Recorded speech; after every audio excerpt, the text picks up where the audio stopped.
All right. I think we are all good.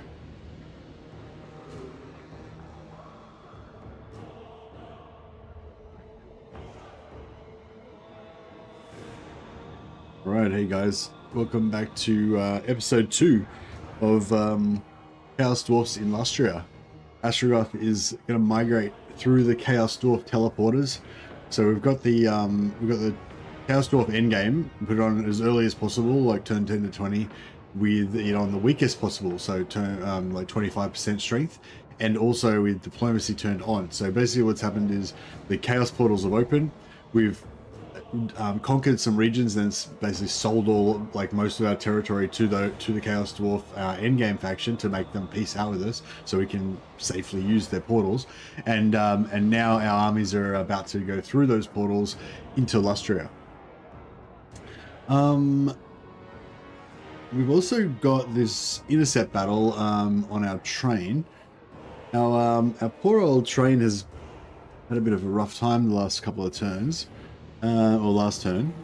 We took a bit of damage on some of our units. But, yeah, we could auto-resolve this.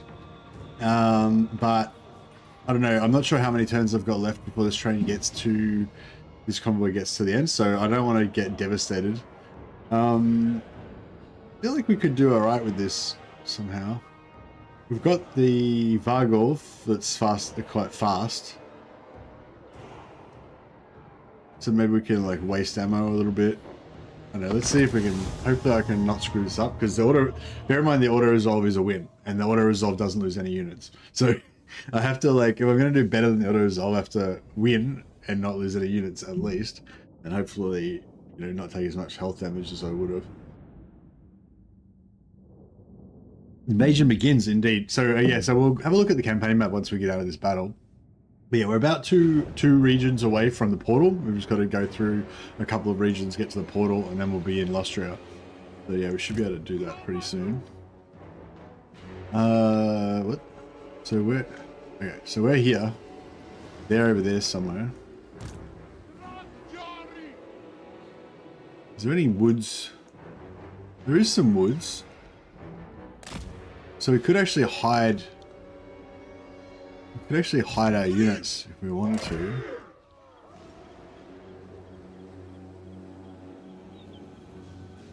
Have you thought of where the new capital will be? I guess it'll just be at the closest region to the portal. But yeah. I was thinking we could farm Yuan Bo. We'll be quite close to Yuan Bo. We'll be quite close to Alberic, Marcus Wolfhart, Tehenoan.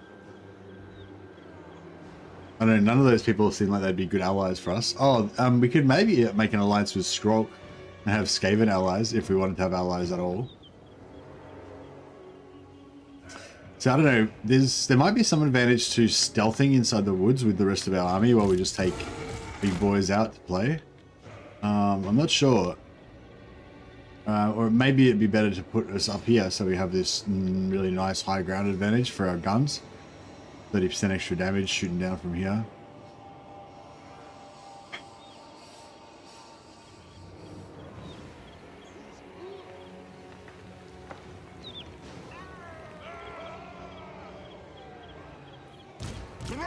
So if we're here, we could kind of...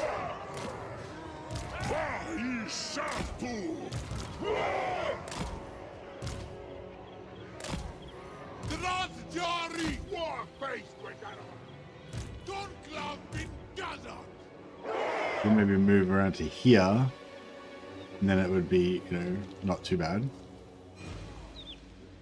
I think that they're attacking me, so I don't think that they're going to... yeah, I think they're attacking me, so I don't think that they're gonna be passive.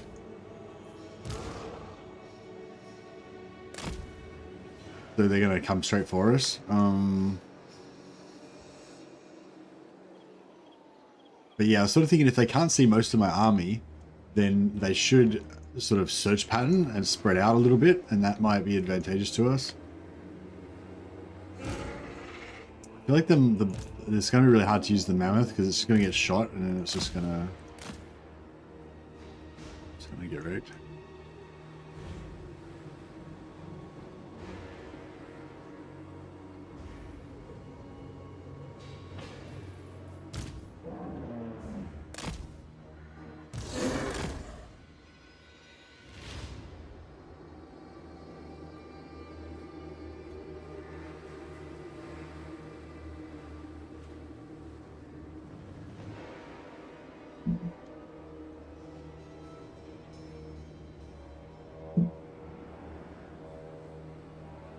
Yeah, I'm pretty nervous about this battle, eh? I'm not gonna lie.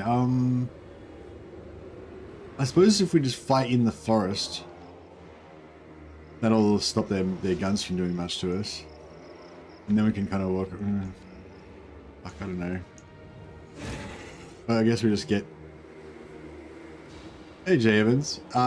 The Vargolf I got from going to Drakenhof and turn in... Yeah, go there first. And the Mammoth I got as a random reward, and also the Man-Eaters I got as a random reward. Like, you just get random units sometimes.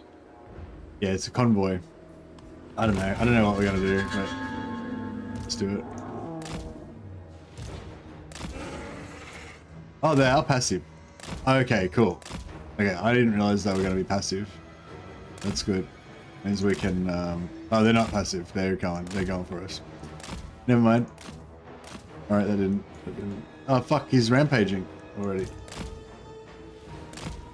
My plan was to waste their ammo, but I don't know if that's... Oh shit. Hopefully this rampage wears off before he gets in range of their crossbows.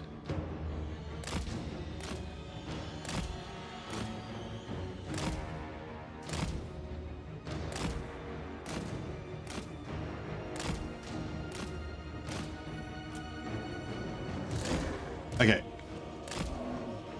Rampage wore off. That's good. Okay, these guys, we can at least move around like this, and the ogres can probably race over and kill their artillery. Oh, are they gonna wait now? Oh, no, they're not gonna wait.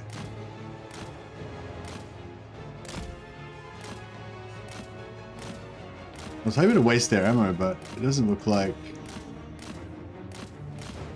they're gonna let us do that. Yeah, I'm not really sure what to do.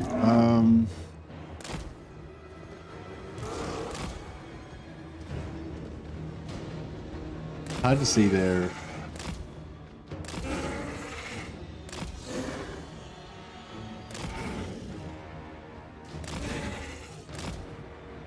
Okay, so they are gonna stay sort of in a defensive formation.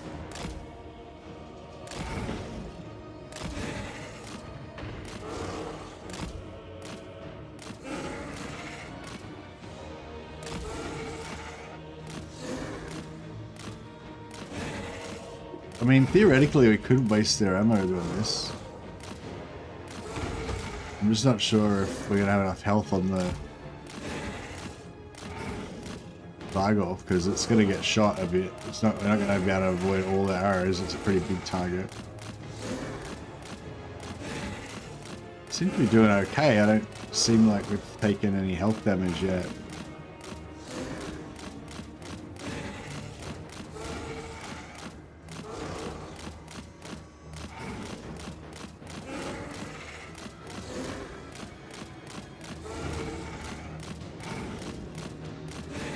No, this is very stressful. This is extremely stressful, but I mean, I think I could just keep doing it. If I can waste all their ammo, then I think we're good.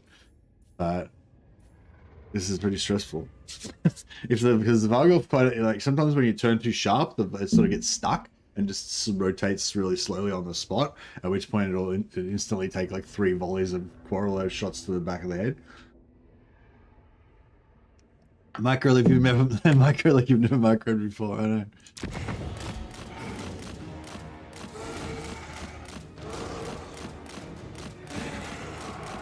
Like, I know I should speed it up, but I'm scared.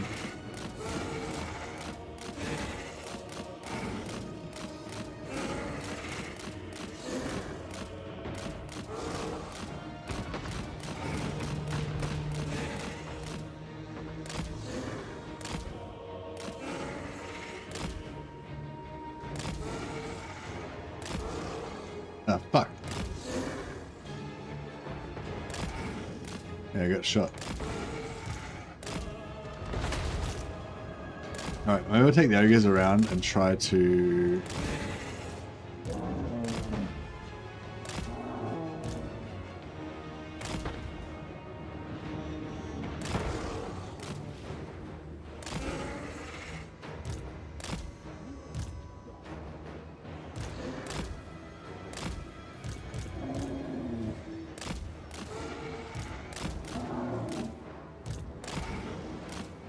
Okay, if we can get these guys off the, if we can dismount them off the.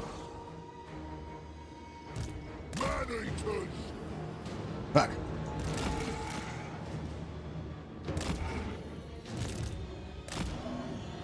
We can dismount these guys off the artillery. Then we can also get the hunger triggered, get a little bit of heal. It's only 0.1 heal, so it's not like gonna help us that much, but hey Josho, hey Simon.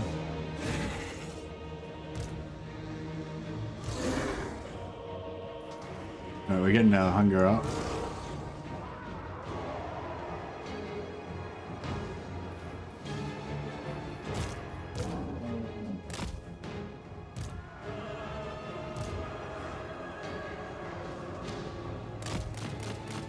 Move, come on.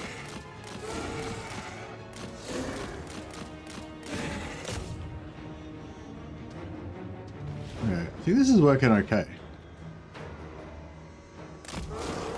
See how slow he moves.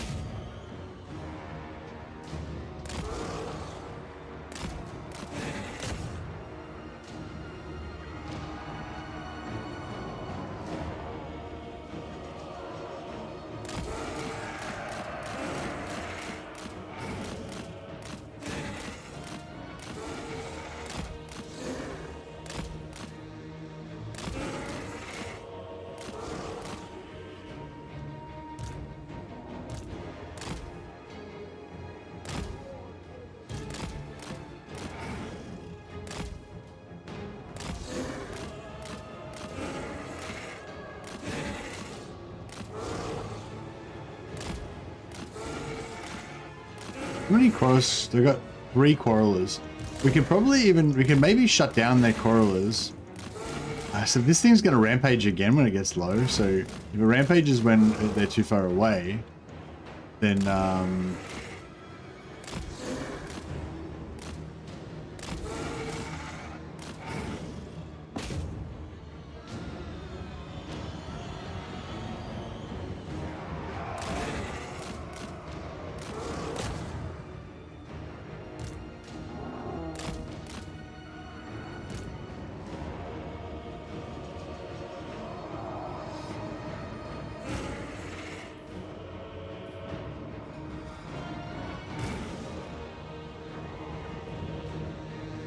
looks like they haven't let me have 3 shots.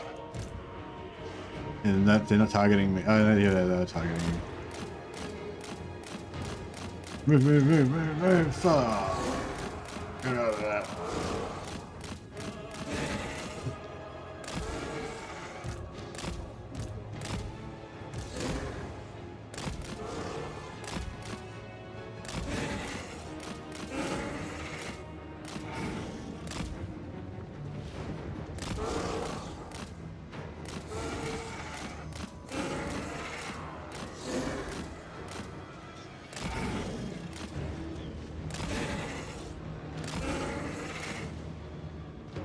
I should turn the speed up, but I'm most afraid that if I do, then I'll just get wrecked.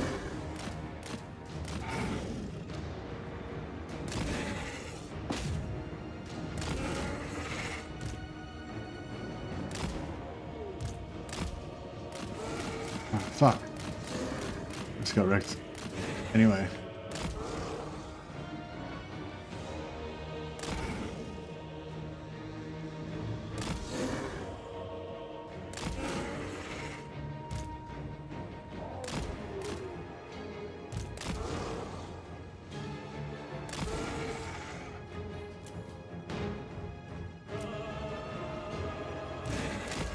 But this should be able to hide in the forest. It's like a beast.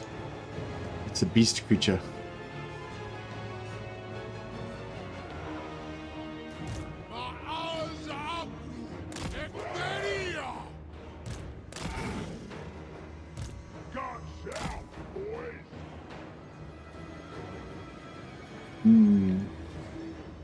I'm too afraid to keep using the Vargov.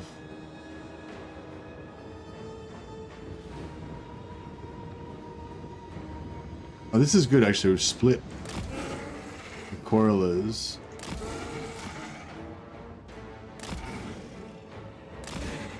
Mammoth is fucked. It's gonna rampage.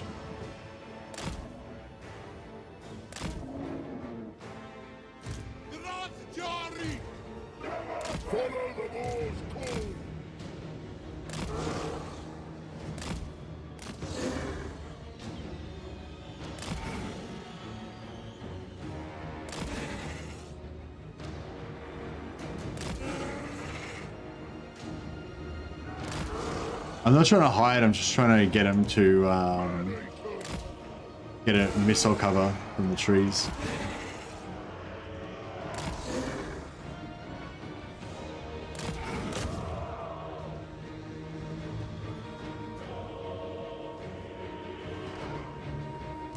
Biggest in the tribe. Find them. Fuck.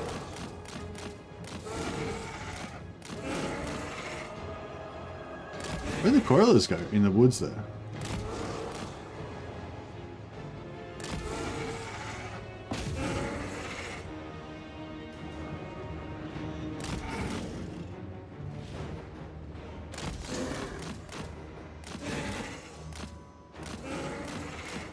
Hell, this is hard. This is hard work.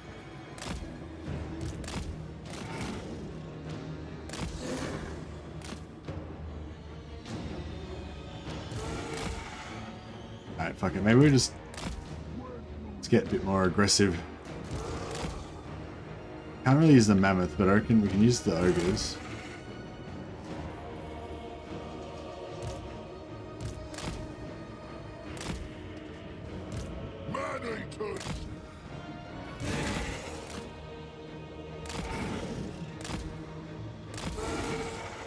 Okay. Actually.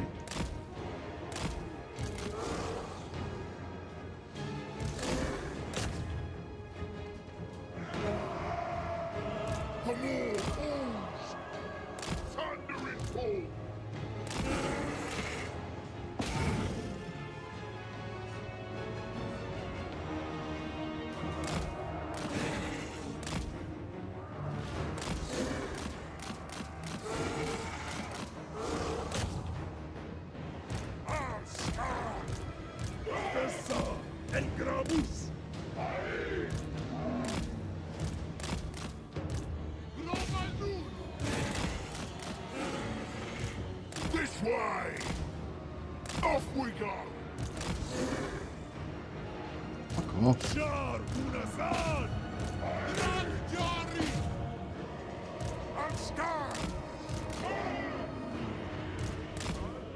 Oh shit. Oh shit. Oh fuck. Oh.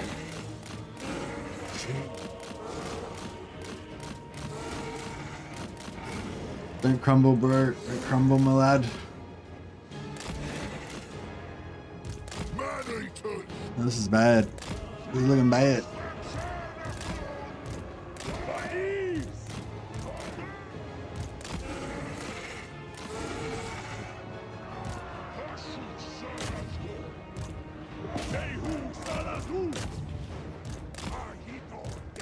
Maybe we should have taken the auto resolve.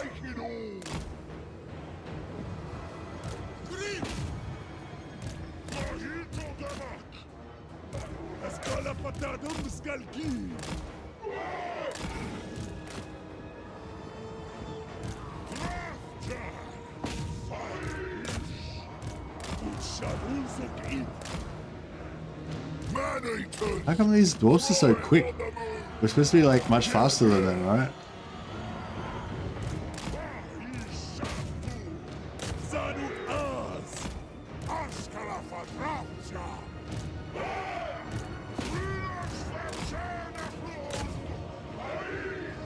Fuck, we need to shut down these fucking archers. I can't believe I got my Vargolf dead. It fucked everything.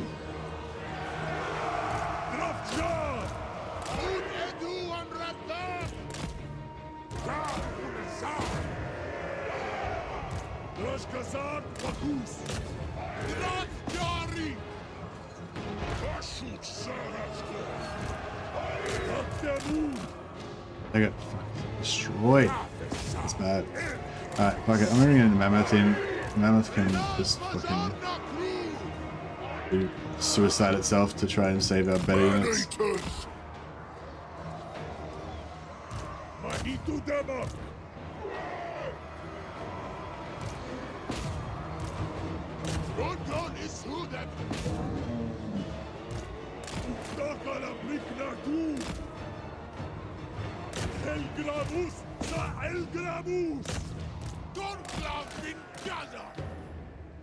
Niggas, get in there, stop them.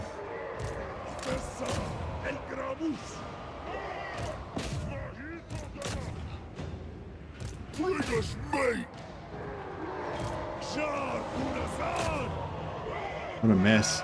Fucking hell, I should have taken the auto resolve.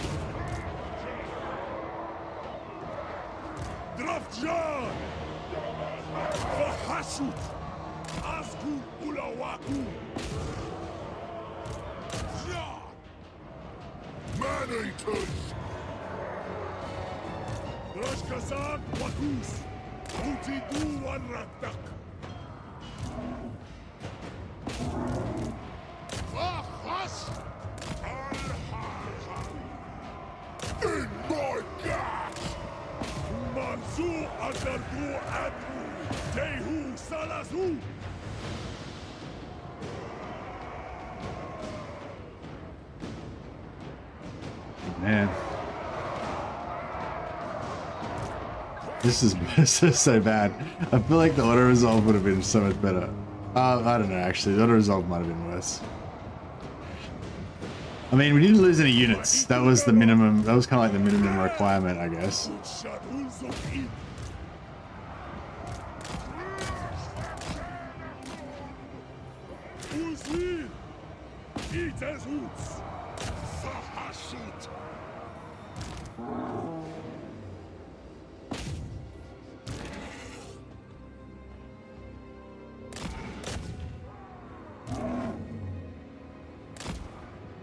Don't kill their lord, because then we'll get...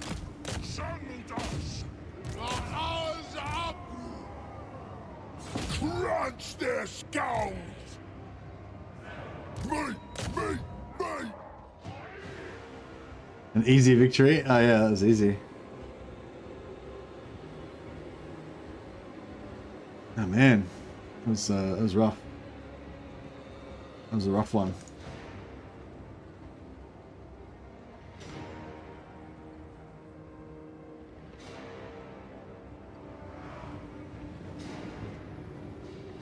We're gonna kill the Lord. I'm trying to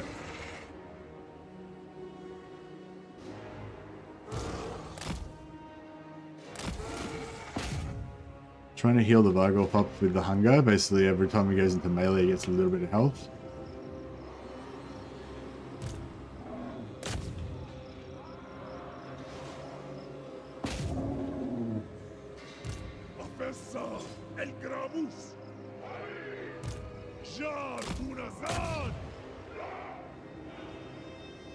Yeah, I don't know about that. Maybe we should have just fought it straight up and just, you know, just copped the artillery on our infantry and stuff. I don't know. The damage that we took on the Vargolf. I mean, I don't know. If we hadn't lost the Vargolf, I guess it would have been alright. I mean, if we hadn't lost the Vargolf, it would have been bad. But I guess we didn't lose the Vargolf, so I guess it's not that bad.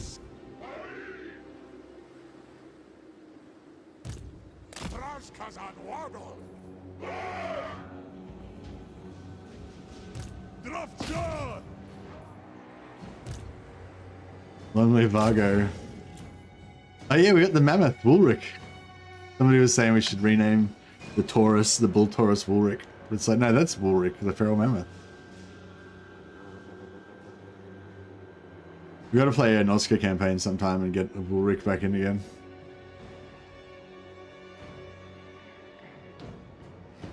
Yeah, we're slowly healing him up.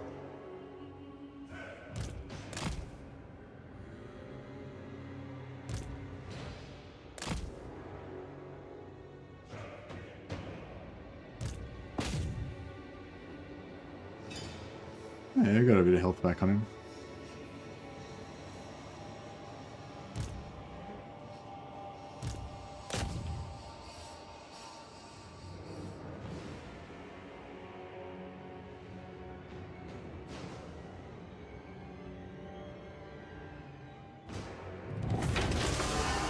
All right, that was tough. It was tough. I mean, it doesn't. I guess it kind of doesn't look so bad. Like when you come out here, everyone gets their health back and stuff.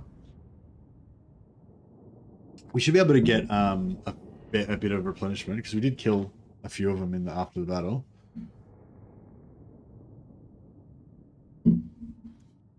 But we've got a lot of health to heal in these single entities. You like space games? Hey, someone. I like 40k. I like Warhammer 40k. I like I don't know. I like good games, I guess. I like good games. I don't really like if the art style is too sort of kiddie, you know, like Overwatch and stuff. How it's sort of more like cartoony and fun. Yeah, Sins is like a more of a darker thing. Yeah, I tend to like dark. I mean, I basically like good games. I like darker games, I guess. 2%. We took so much replenishment, so much health damage on these guys. It didn't add up to that much. Because we got 574 captives, but still wasn't enough.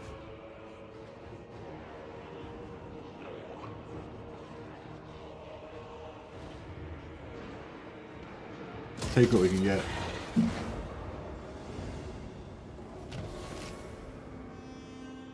Is Starfield the one that I played that's sort of like like Fallout or something? It's sort of like Morrowind sort of thing. Morrowind in space. Is it Starfield or is it a different one?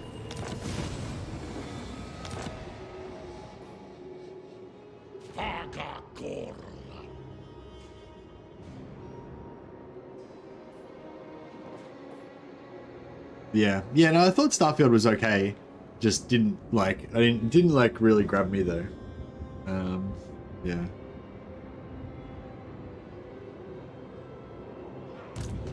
Okay. Whew, that battle, I'm still reeling from that battle. That was hectic. Okay, so yeah, so this is the portal to Nagaroth. That's not where we're going. This is the portal to Lustria. So you go through here, and we're going to come out here. So we're sort of just near, I think Alberic is just here, Marcus Wolfhart's here, and Yuan Bo's up here. So they'll be our sort of starting enemies once we go over.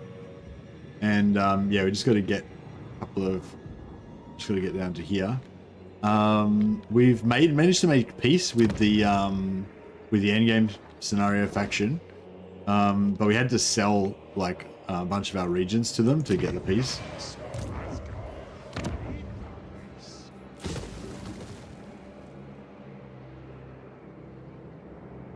And so yeah, I'm gonna try and sell more regions to them, I guess, and try and get try to get an alliance with them.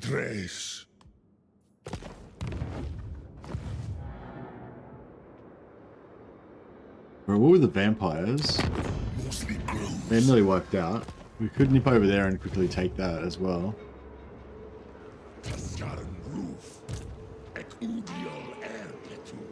But I don't really want to delay our invasion too much more. We could nip through and check out some other locations if we wanted to.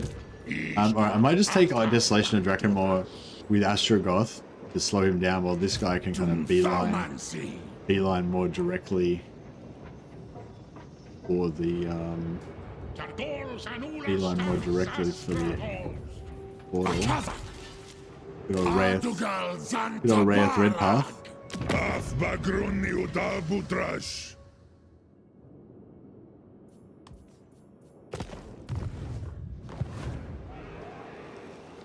Bailmancy. Awanrag.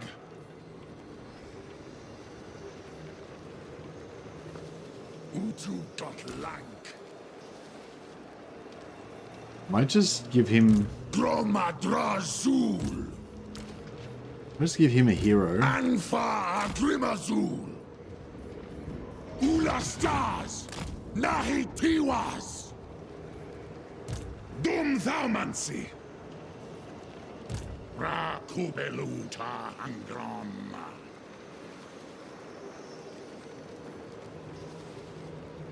Draj da Baratu. That way he's got siege attacker as well. First. Are you gonna play Throne and Liberty today? Is that another name for Bannerlord? If so, then yes, maybe.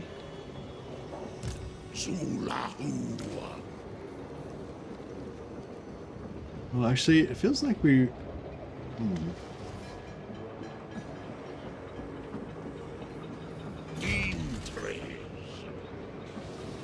Whoops.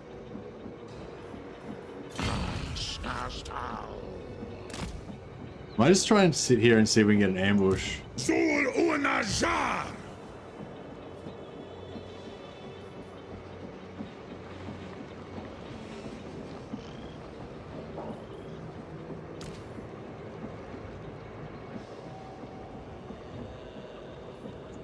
Jar Unkuz. Ata Dockstock. Might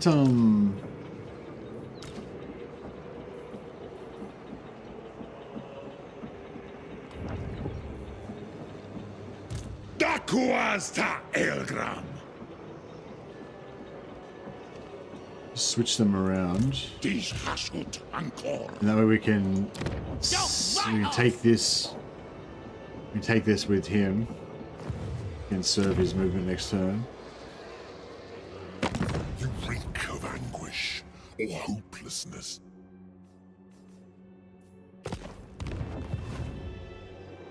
Oh yeah, so Lustria is through this portal here. Anyone who's joining late, yeah, Lustria is through here. So we're really close to Lustria. Excuse me.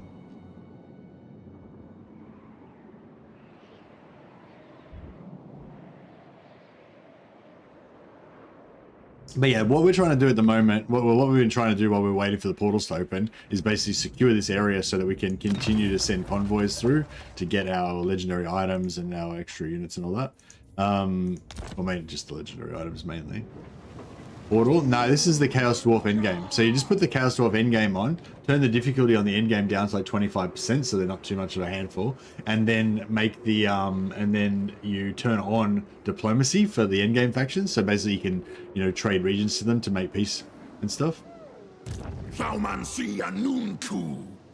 what happened to the Chaos Rebellion? Oh, they killed the rebellion. Okay, so we lost the character last time. We lost Jordan. Oh no, Jordan Mars lived. Jangut lived. We lost. Who did we lose? We lost somebody.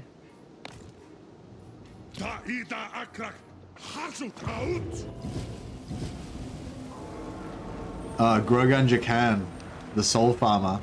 Farmer Jack died. Let's at least we only lost one. Thought we might have lost a few of them. Jangut lived. The fear bringing continues, exactly. Yeah, I'm pretty gutted that Farmer Jack died, but at least we didn't lose all of our items and stuff. And at least our farming, our glorious farm can continue.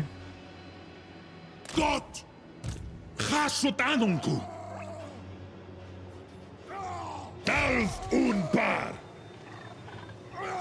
Stroll, hurry. Gumleth. Tagrungron apgru.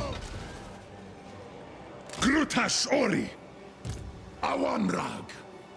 Afsepusan sominu. Ata Dockstock. Waddle! What is this though? Close victory, no losses? Close victory, no losses. Alright, good stuff.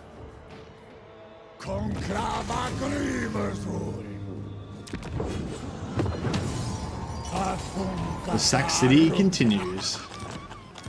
Potion of healing. Oh, I only got one magic item that time, but it's alright. Asumor Angas Lock. Zishorum.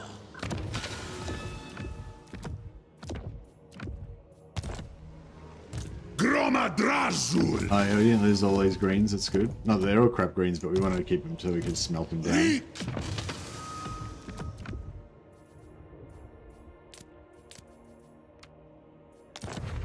We're getting a nice amount of magic items every turn from this Sack City. Chalice of Blood and Darkness.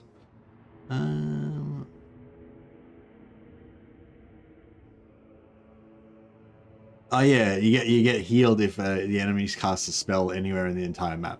Kind of cool.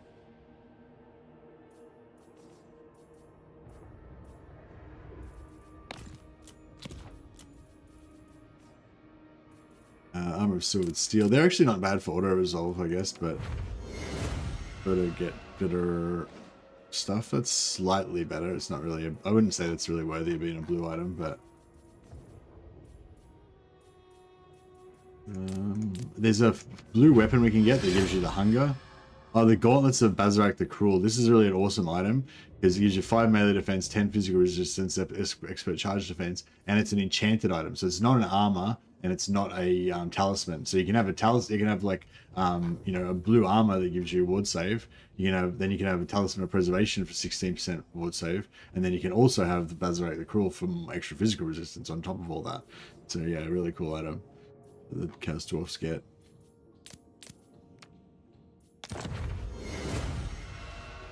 Vial of a Shoot, it's just like a fire weakness that you can stack, which is kind of cool.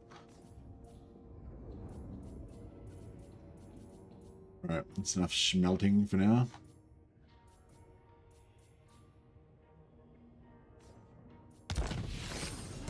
Grimas da Barartu. We'll replace this guy. He is good in auto resolve, but we'll replace him with a caster because the casters get more magic item drop chance in their skill tree. Choleric. Choleric's probably okay, I guess. I'm just trying to mainly looking for like auto resolve bonuses. Oh, actually, I think leadership gives you good auto resolve bonuses, actually.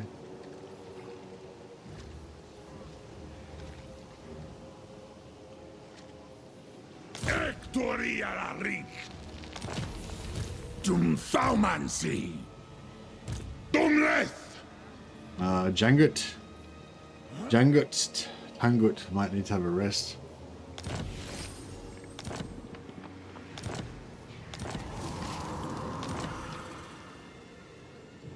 We could force march him back to the border.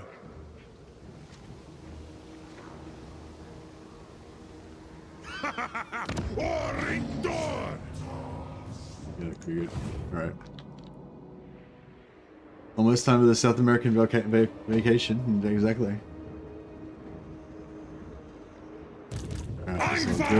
Yeah, we'll try and make a barracks there so we can sell to these guys. I was planning on selling Skull Lakes if we had no other choice. I kind of want to keep these regions up here to region trade with Tamarkan, because I think eventually Tamarkan's going to kill Kolek, and then we're going to have to deal with him.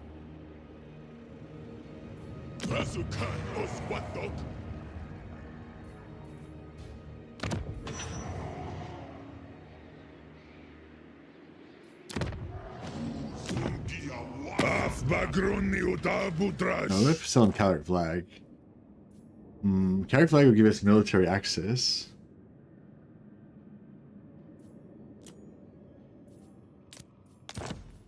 Oh, Blasted Expanse.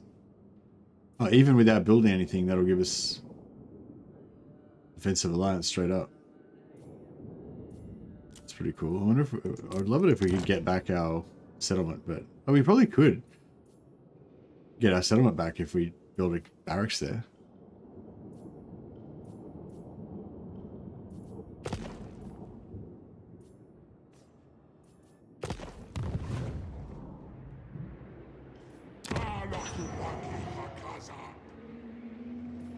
Boss's orders. Alright, the Southern Carrick flag.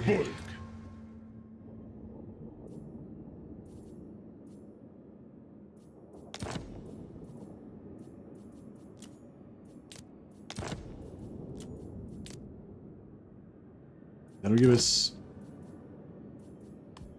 9.8k.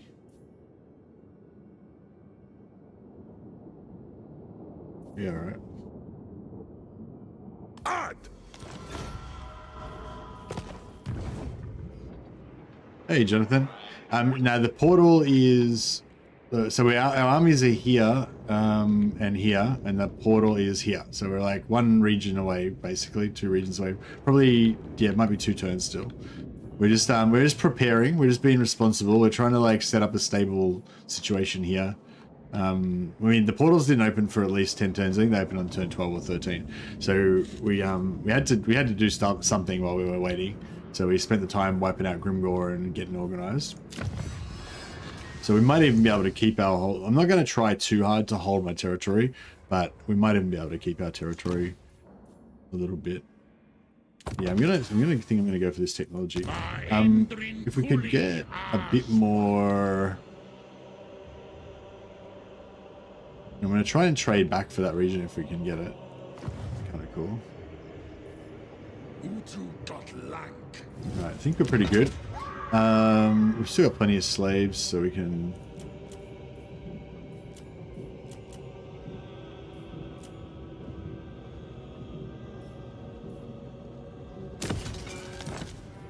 keep, we go for influence or money? Maybe we go for influence. We can probably go without money for one more turn.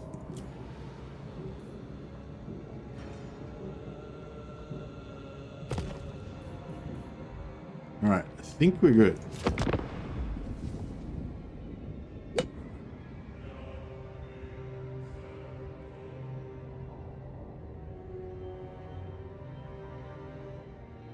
Really, I don't think this ambush will work, but I was really hoping we'd get an ambush on those guys, get a few more slaves there.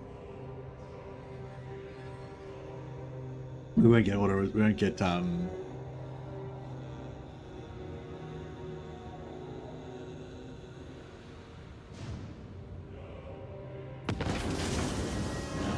Alright, claim the seat of Cow. Okay, he claimed the seat, but he didn't steal my seat. So we've got enough to get one more. So we've got the armaments per turn. We've got the materials per turn.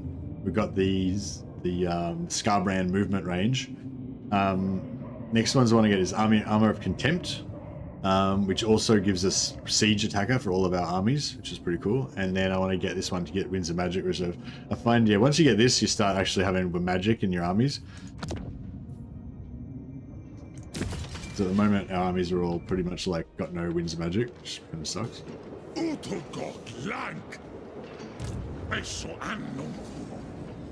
Force march now. We're still like 3 turns away, maybe.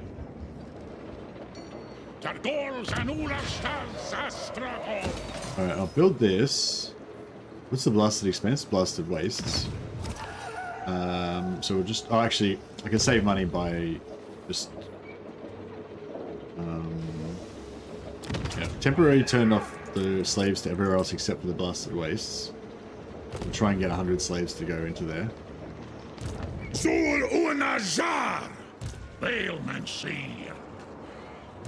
Dumthaumancy. Might just take out like 1 unit of archers in exchange for this hero.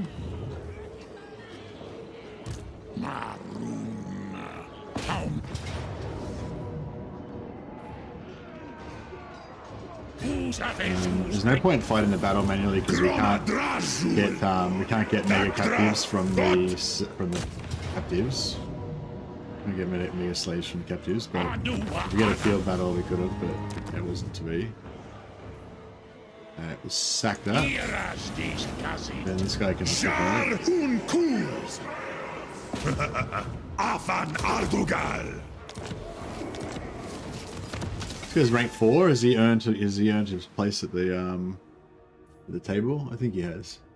We've just got a few renames that we need to get through. Senti. I don't think we've got a I don't think we've got a Senti in this campaign yet. Sentirak.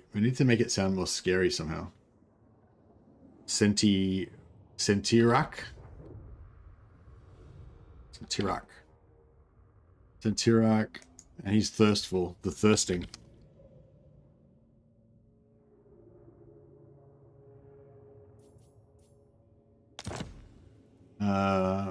No, we'll call him Fire Eater. Sentirak Fire Eater. Yeah, I like Burning Head's really nice just for, well, it's good for dealing with low tier infantry, but it's just also good for breaking them so you can get more. So we could actually just quickly nip through into Nagaroth if we wanted to. We like pop through here, just smash somebody, and then pop back through and teleport back over to back home again. Yeah, maybe we'll jump around through the portals a little bit during this game because we can just send raids through and like wreck people. Be pretty cool. Yeah, we'll put our capital like right next to the portal so that we can just spawn armies and send them through on teleporter death missions. The only problem is this area here. If we sell all this area to these guys and we stabilize it too much, then we won't be able to fight anything on the way through.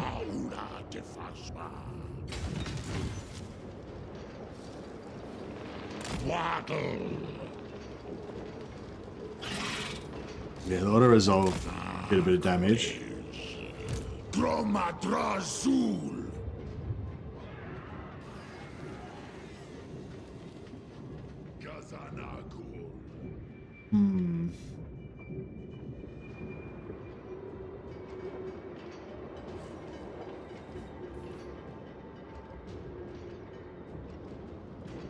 We go there, then we can get in 2 turns.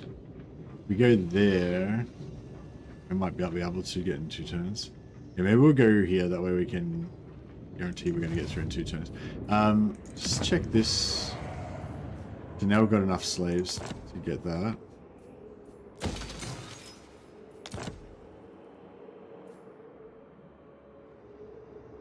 Okay, so we'll see if we can get back Fort Doors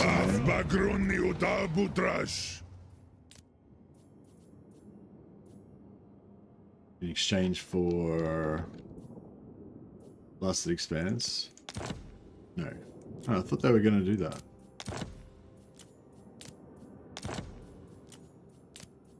Not even remotely. Okay. Give up on that idea then, I guess.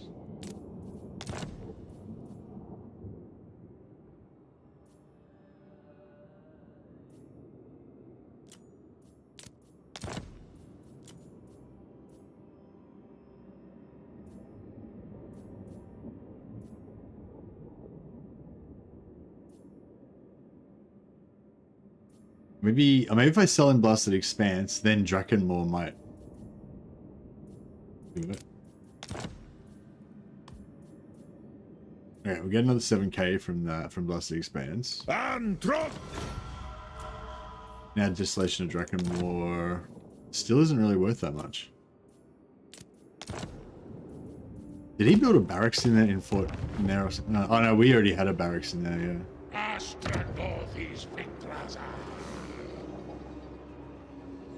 Yeah, I think our settlement's gone. We're never going to get that back.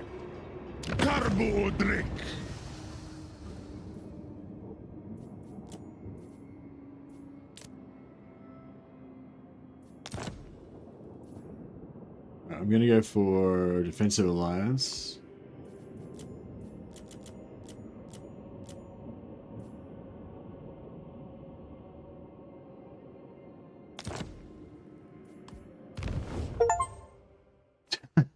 Glory. We won the campaign. All right, but we don't care about the campaign's arbitrary victory conditions. We've got our own victory condition, which is to create our new GG. Yeah, we got our own victory condition, which is to I won. Woo! No, we don't care about that shit. Our victory condition is to set up our new empire in Lustria. Alright, so now we can teleport through here without getting trespassing, and we can get replenishment in allied territory. Both of these things are good.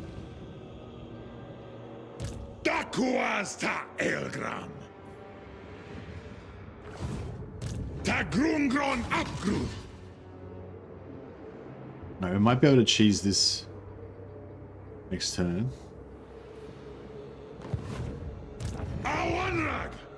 That's pretty good. Okay, we got this going on again. Now, Jordan Mars is our fearless leader. First victory, no deaths. That's good. That's what we want. I want to try and get this guy in range, but in camp stance. Beautiful. Get him in camp stance as well. Alright.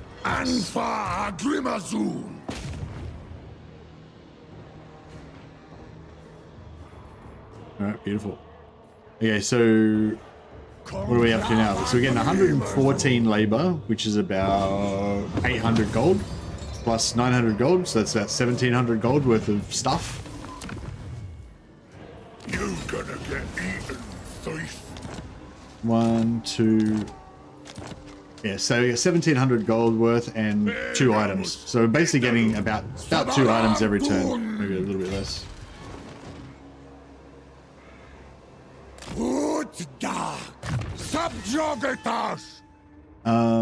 Now we want to get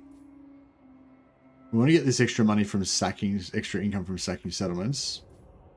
But it would be really good if we could just get a bit more replenishment as well, just so this guy would just heal up more in between battles to make this a little bit more stable. Same with these guys. I don't know if we can get any items that give us extra replenishment as well. Jungwit needs to respec out of this crap and get into different skills. Yeah, it's going to take him longer to become fully operational. Maybe we should... Maybe I should respec him out, get him back in with the replenishment.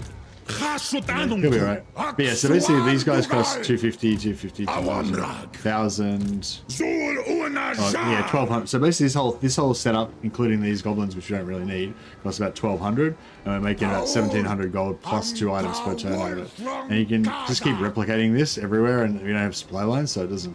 So every time we get one of these going, it's like a net profit. It's a bit of screwing around, so you may not want to do it. But yeah, I kind of like it. It's fun. So Kolek is strength rate 72. Temakan is 63. So it looks like Temakan's going to win at the moment. Hey Wolf, hey Lucky, hey Wolf's Paul. Lustria doesn't look so good. Well, we can't even see Lustria yet, but I mean, hopefully it's going to be... Well, we're going to find out what Lustria looks like pretty soon.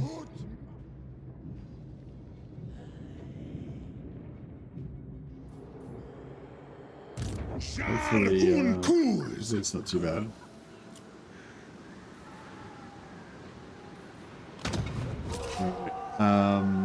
We'll turn on... I should have sacrificed... before we did it. Did I already sacrifice this turn? I don't think so. It was last turn I sacrificed, wasn't it? So basically, if we just reorganize a bit.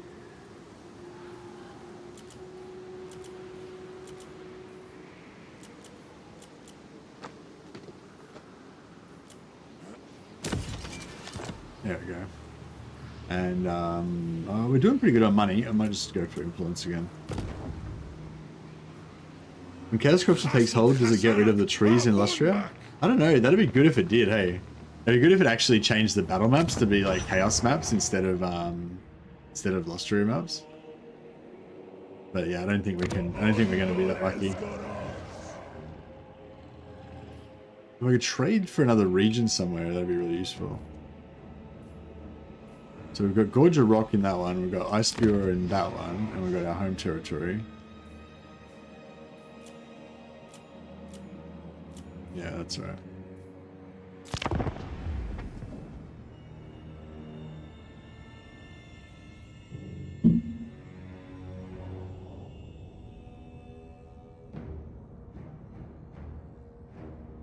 All right, we got Shadow. We've still got we got Shadow Forge, Iron Spell, and Ninja Gym still to come in. All I keep thinking of is Saruman's ripped them all down from Lord of the Rings. Yeah, we're gonna be ripping them all down. Oh well, yeah, I wonder what it's gonna be like. It's pretty exciting. Shrink through pain. Gain experience at the cost of moving this turn. Keep no delays. Keep moving. Hey, John. Jugazul, Iwan Gaza. I don't know if I know them. Both of these. What? Skoof, dat skatsal konver Lustria. His counts Hashut Spengrin. Did he just steal one of my? He stole my armaments per turn. Motherfucker. What a bastard. Alright. That's cool. I still want to get this to get that Winds of Magic going finally. We've still got the district completed at least.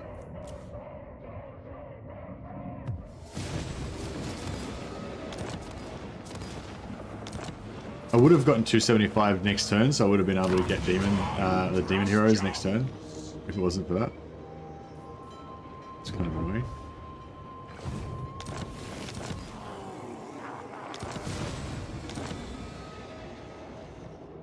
Alright. What are these dudes doing? This is my land. Whatever. Okay. Okay, so we can't get through this turn, but we can sack this. Hey.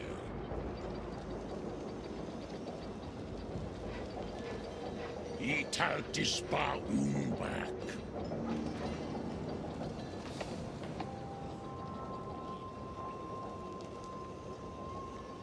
Move him. Dakuas ta Elgram. Dot Gristas Wanas. Alright, so we'll do a bit of a Tasardu Adugal Ula hurry.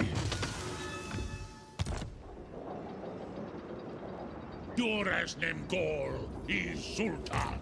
Yeah, I'll leave it. Okay, so we can sack this. Retreat back that way.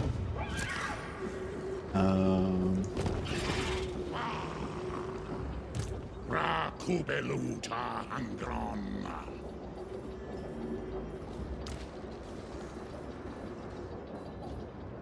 Why just fight this manually just to do a little manual battle?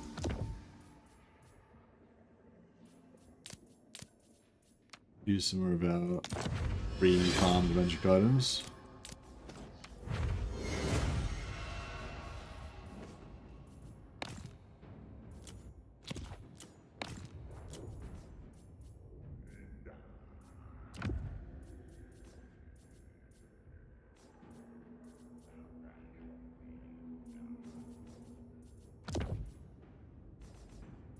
Enchanted. Cause Fear already. We already caused Fear anyway. Give him. I can give him the gauntlets. Actually, no. We'll give him a healing potion. Potion healing. That's fine.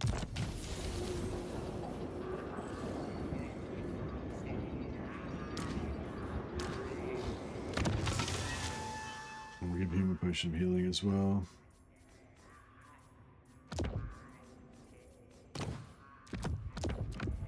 Marunleth. Whoops.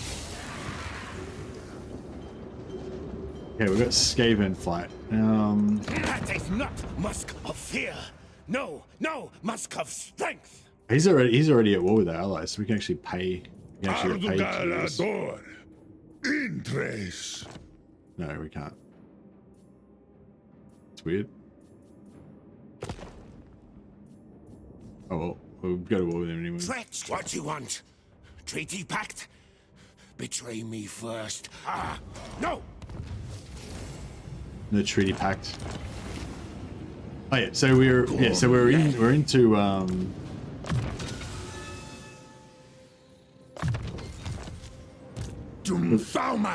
oh, we can actually go through with not enforce march as well, which is cool. Alright, we're on our way to Lustria, boys. Next turn we'll be in Lustria.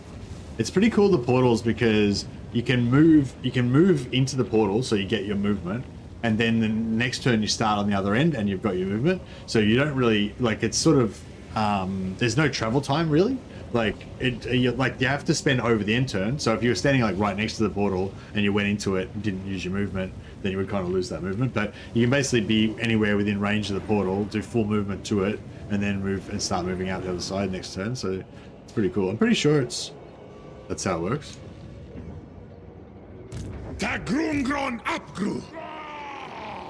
It's been a while. I haven't really used the portals for a long time.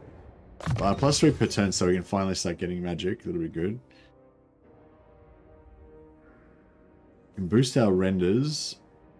Get a bounce spell. +2 capacity for all heroes. That's what we're talking about.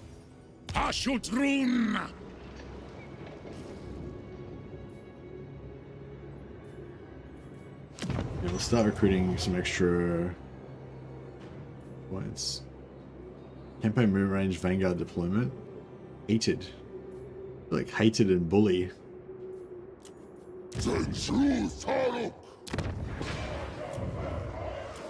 Alright, who are our two new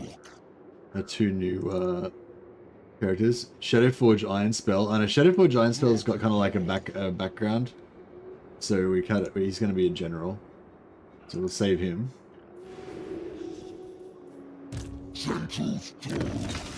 This guy shall be known as Ninja Jim. Now, Ninja Jim's not a very good Bull Centaur name.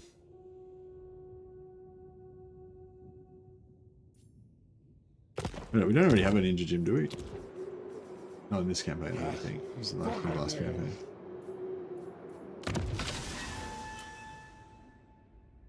Nindron? Nindron. Nindron Jinjak. Weird name, but I feel like it works. Nindron Jimjack. Jimjack. The Crusher. Nice. Thanks again, Ninja Jim, if you're watching this later.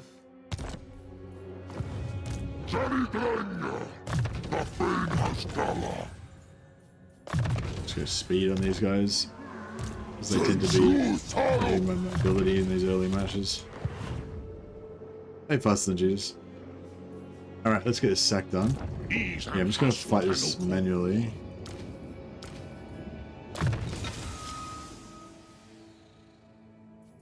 We want to unlock the summon as quickly as we can.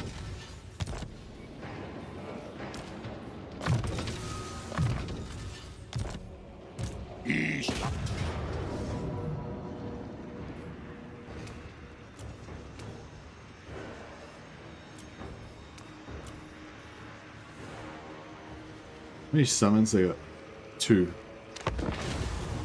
Right, we'll protect our guys from those.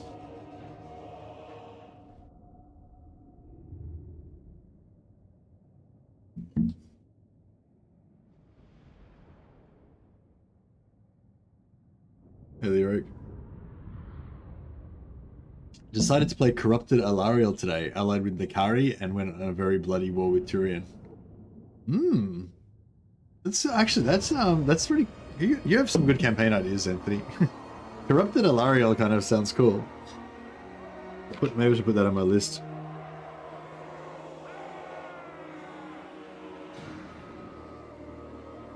It'd be kind of cool doing a co-op between Alariel and Nakari, because Nakari could dominate factions and Alariel could use their influence to make all the other factions like Nakari.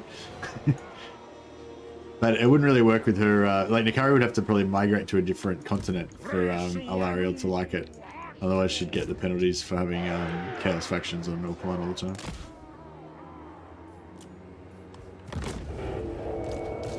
I'll keep my guns in the middle with their Right, we're all turned off. Let's get ready to deal with this menace belows.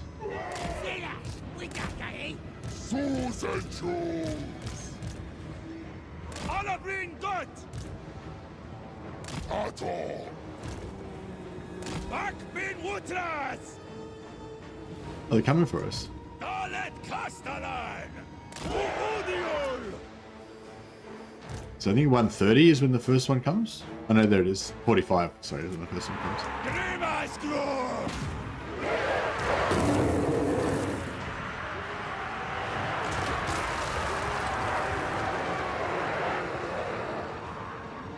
So we've now got our army ability, which is it's pretty cool. It's pretty strong ability.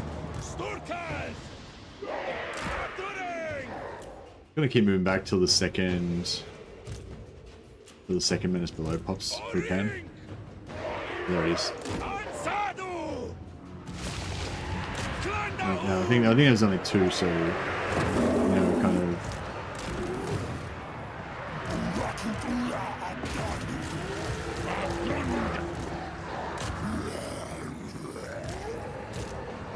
Shadow gates! There! Solfeo!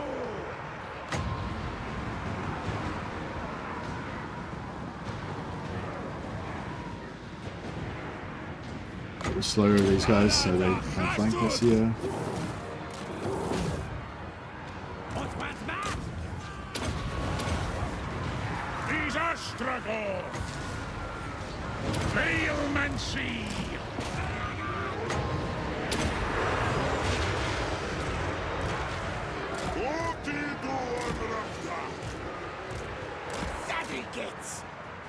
If it was a field battle, that'd be really nice to get all those captives, but unfortunately, it is not to be.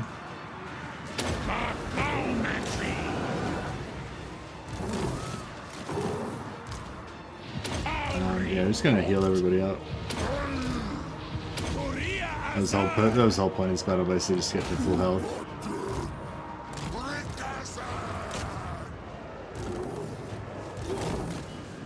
Get shot. Got no ball. Lock the Dwarfs! Hultas Hobgoblin! Fucking up! Stop! This man, boy! Dirty boy! Hobgoblin! Should be done, right? Oh no, here we go. I thought it was here, I'm not routed yet.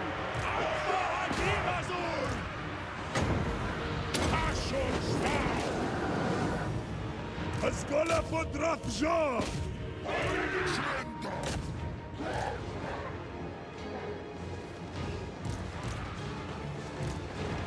Astrabot Zulahu!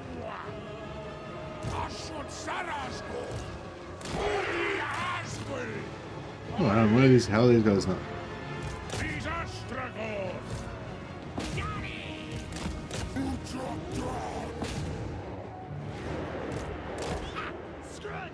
They keep unrouting themselves again.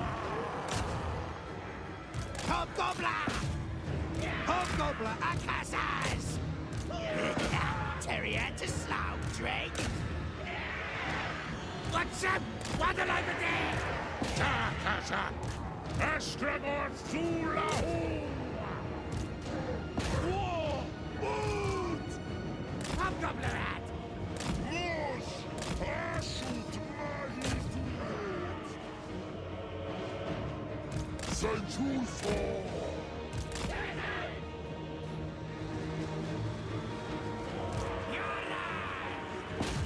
This is hero only, isn't it? Yeah.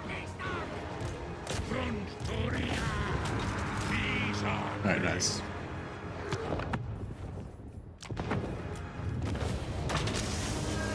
Want to see a devastated rainforest? Yeah, we'll try and do a devastated rainforest. Hey, Shadow Wolf.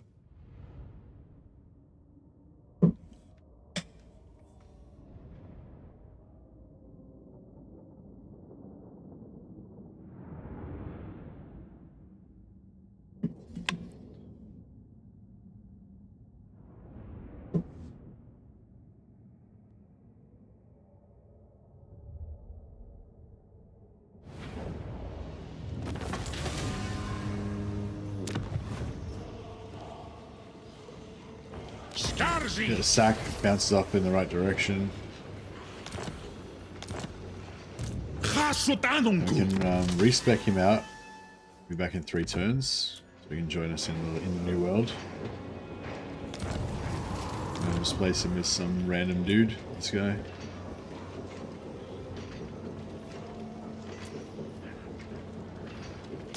Thaumansi Anunku Azkulta Dumle.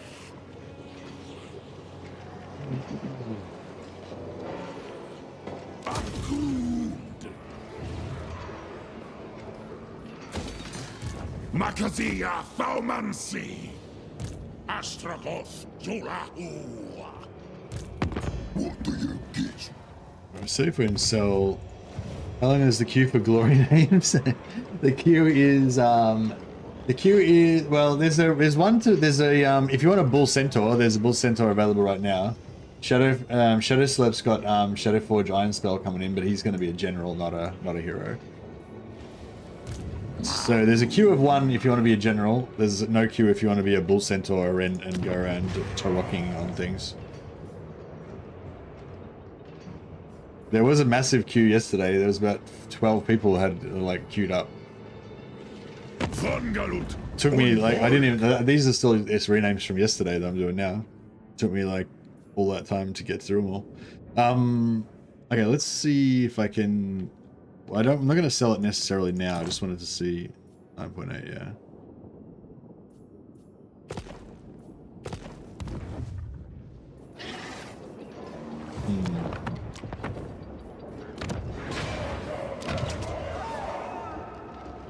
It's kind of good having the settlement so that we can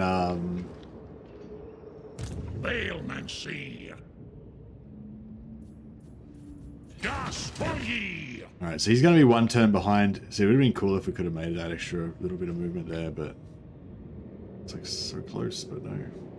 No cigar. Move him.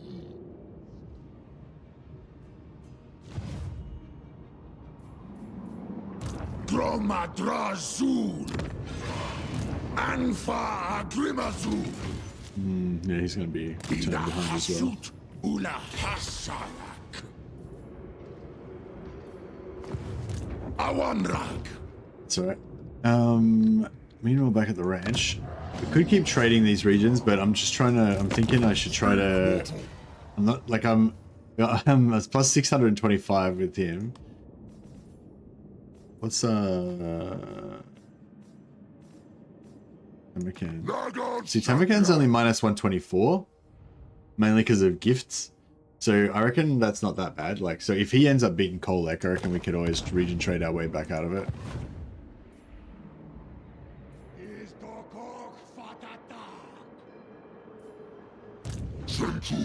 I need like 10 more or 15 more armaments.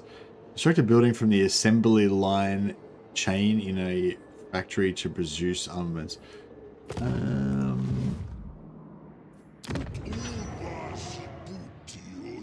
Okay, maybe I'll just do that 1 time.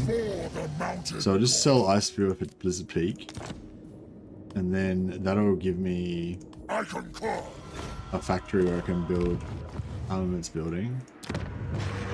Fuck. Okay, that's right. We'll sell it back again. Before the mountain god.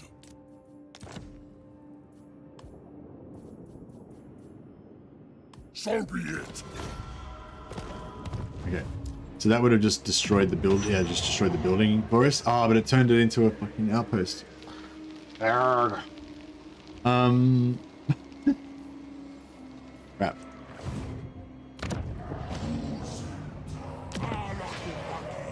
Alright, well, whatever. We'll get there eventually. So I think every time you trade the regions, it just randomly turns it into. Sometimes it turns it into an outpost. Sometimes it turns it into a factory, but it's sort of random. So yeah, I was hoping that we were going to get a factory there, but we didn't.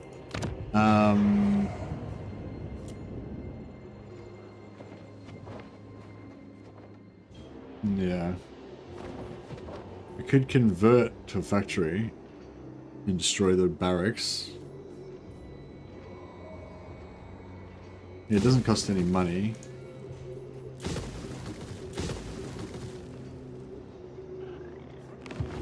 Yeah, we'll see how we go. I know it won't work. Oh, no, that will work. That'll work. Maybe. Gormdok. Oh yeah, gotta do a Saxony again. Thaumansi Anunku. Habgruatsardu. Aras.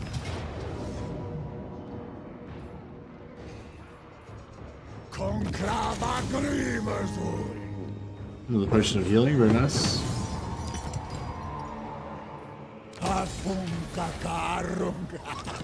Potion of healing, potion of speed. 3 magic items that time. Nice. Yeah, and he's getting his replenishment nicely now. Dry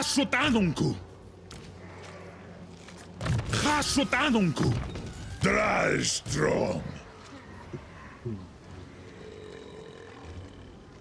No, yeah, there's no insta slave option to convert it to, unfortunately, no.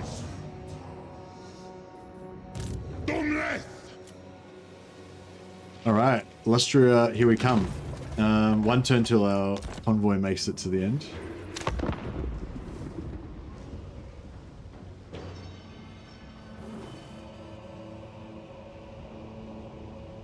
Happy we've kept our convoys going so far, but I'm worried that because the end game has gone to war with everybody, like, went to all this trouble to try to secure the convoy location in the center, but like there's all these places that are at war with us all around because of...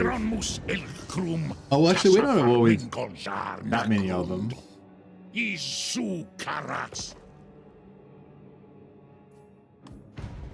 No, no mercy. We'll keep farming these guys forever now.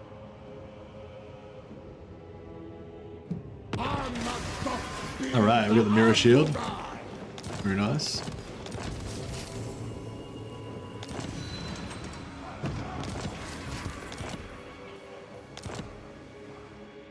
Convoy completed. Now, the 2 convoys I want is the Wizard Caliph's Palace, which would give us... oh, we've got vision because of our ally, because we made an alliance. Oh, well, actually, we've gone through anyway. Oh, yeah, no, so there's no Chaos Dwarf armies here yet.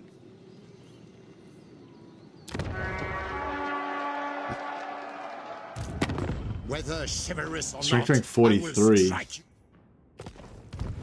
don't know. Should we try and steal Flaxland like straight away? Just an act of aggression. We haven't got a super strong army here. We've got Wraith Redpath, our main wizard. Alright, we'll come back to that in a second. Let's just get organized over here. So one cool thing about the portals is that you can, I think you go through in whatever stance you come through in the first place. So we can go into camp stance. Oh, actually, we go through in ambush stance. That'd be cool. I'll just level up my characters first.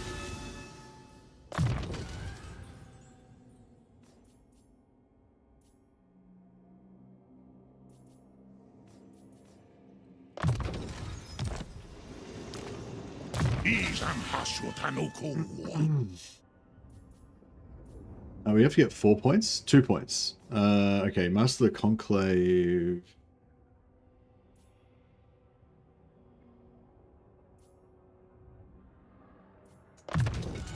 Okay, so yeah, I'm gonna send him through in ambush stance, I think.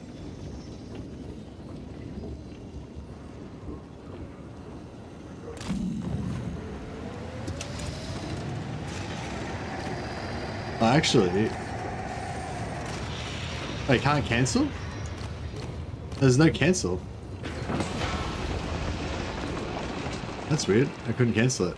I was thinking actually there's no point going in ambush stance because I'm pretty sure I'm going to appear like after they do their movement.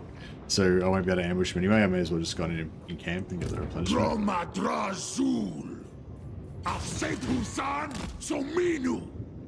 Alright, to all the naysayers, we are now officially in Lustria. Thank you very much. Now's the time.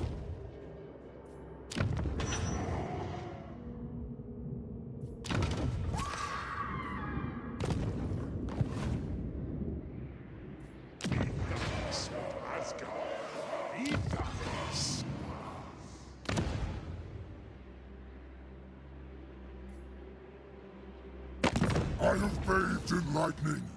I am energized.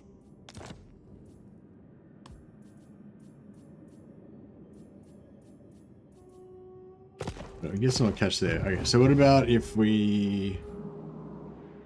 Okay, so we'll send these guys through the portal to meet up with us as well.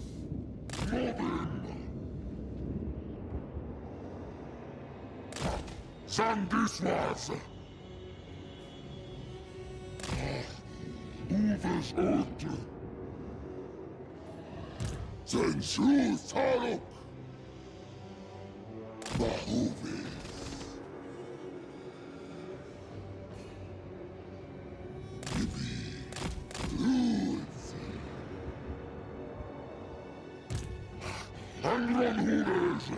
Alright, cool, they're on their way.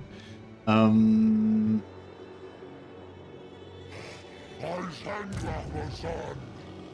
an invasion happening. Whoa. Can I have Lambacron the Damned? Also, congrats on making it to Lustria. Awesome. Yeah, thanks, Jonathan. Yeah, awesome. Huge super chat. Thanks, buddy. And yeah, that's a great name. Lambacron the Damned. Sounds perfect. So this is what. See how good are how good are you guys to me? Not only do I get the super chats, but you also make up pre-make up the names for me, so I don't even have to think about it myself.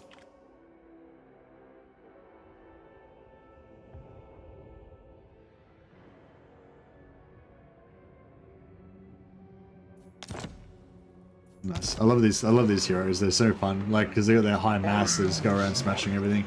They're not as tanky as like a Dwarf Thane, say, just because they got that large profile. But for a large unit, they're pretty tanky, I reckon. And their mobility is good as well.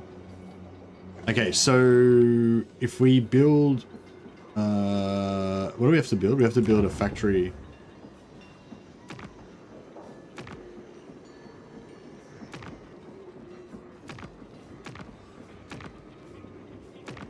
Here we go. Construct a building from the assembly line chain in a factory settlement.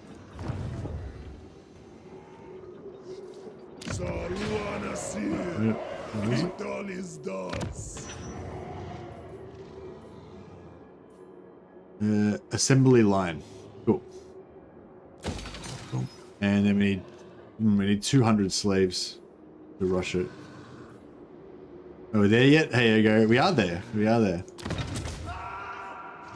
Where is it? Zorn? It's Zorn Oscool that we're in now, isn't it?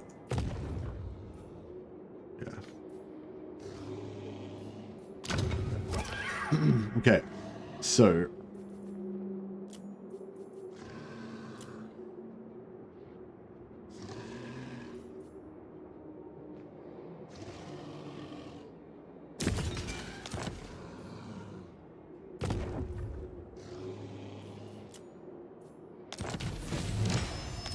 We got our 75 armaments, so that means we can now create. Now we can create the Demonsmith building and get 2 Demonsmiths, so we get more heroes, which I like. Likes my heroes. I'll get rid of that.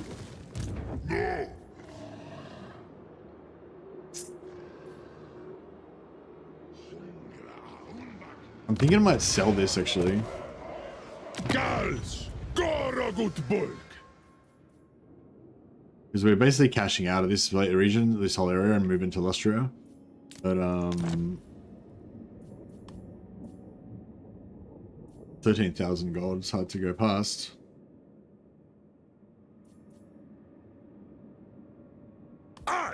Because otherwise they would have probably just taken it from us anyway.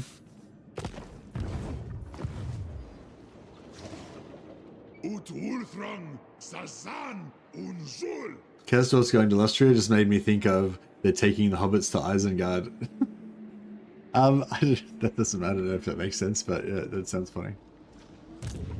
Alright, Jordan Mars, our head sacking lord's gonna do his work here. When they get a Tyrant Lord, it's a little bit stronger. So we'll probably take a bit of damage here, but that's alright. Everybody lived.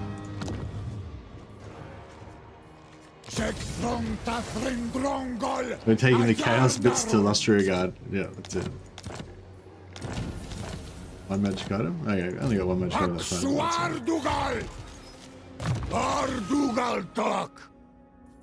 Alright, so we've got maximum replenishment.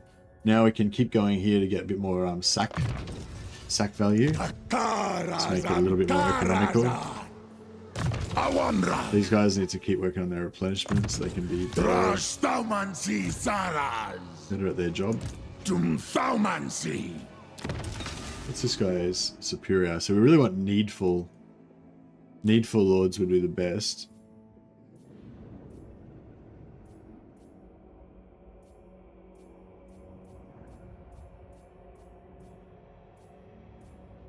But there is no such stuff.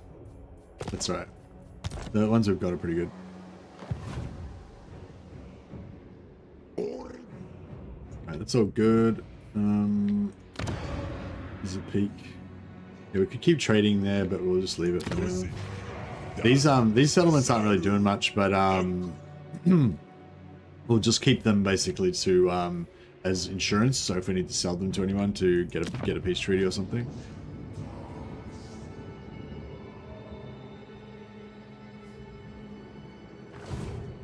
I wonder how long Snickage.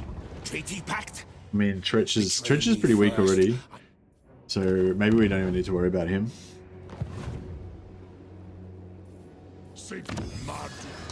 Technology-wise, yeah, we're just going to keep going. Once we get this technology, we'll be super rich, because basically I'm sacrificing as much as I can to get as much money as I can most turns. And then this will give us extra plus 750. So it's really nice. Though we don't really need that much money at the moment, because we've got this Mr. Moneybags ally here that we can sell to. Yeah, these guys are a great ally. They got like shitloads of money.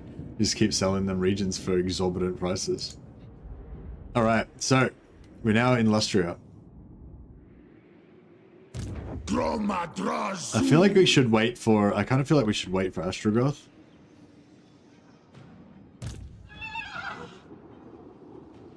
At the same time, I kind of want to get started, you know. Should we just go straight off to belt his capital or what?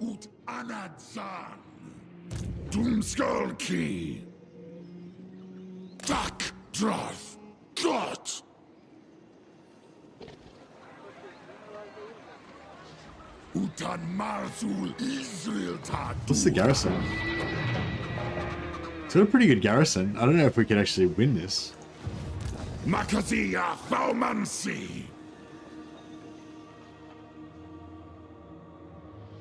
I feel like we should maybe just play it safe and wait for a bit.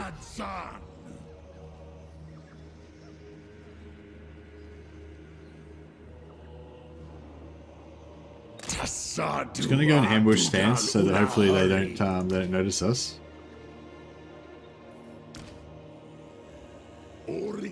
Batarak, yeah, Wraith, Redpath, and Batarak Miracle, the Blood Miracle, are gonna just hide in the shadows there and wait for Astrogoth to come through. Come this far, I don't want to ruin the invasion just on the eve of our glorious victory.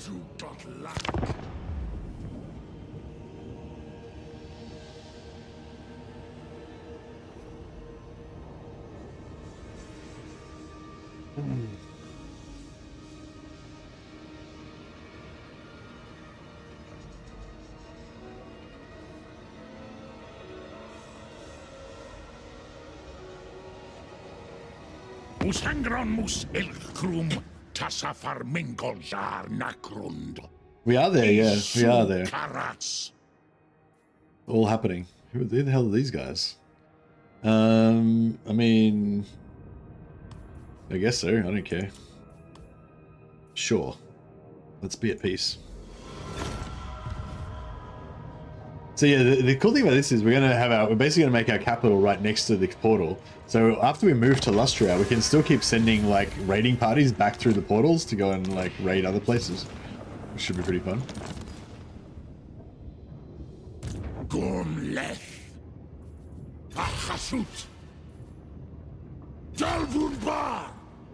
We'll send this guy through as well. We can't get crap make it and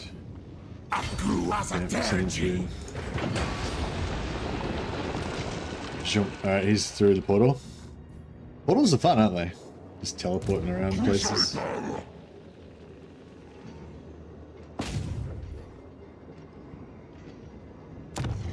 Might just assault these guys for a bit of fun. Failed. Ninja's ninjaing skills went up to the task this time. It looks like that trading that region to them just completely put them off and they just went back home again. I hope that they did. I hope that's the case. I feel like we could probably hold our capital against the vampires because they've all got all trash units. Did the portals ever close again? No, I don't think the portals do ever close. Somebody looked it up last time and said they just stay open even after you complete the campaign victory. I thought they used to close, but I don't know, maybe that was a mistake.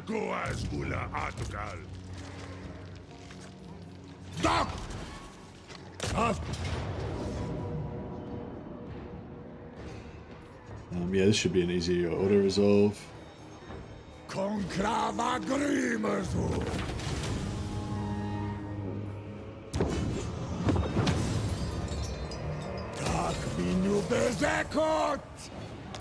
Another potion of healing, very nice. Alright, we'll just put this guy off his mount. Shouldn't need his mount. But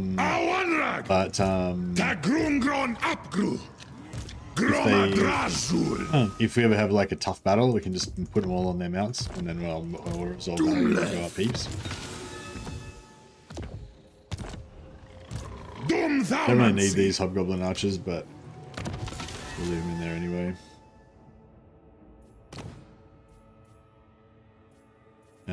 Just keep giving him replenishment so he can replenish every end turns, keep his health up.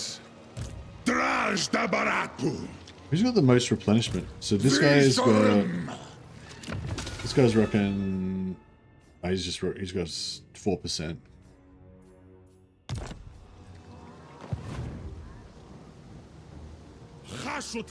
What are you saying, Daewoo?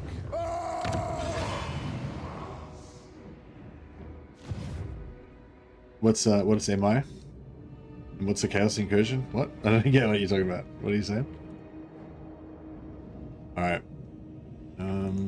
We need some slaves. We've got 4 locations at the moment. Hey old bud, how you going, man? I don't know if you ever saw your character in the last campaign. We did have an Ulfar. We had a Fartald Ulfar was one of my necromancers in the last campaign.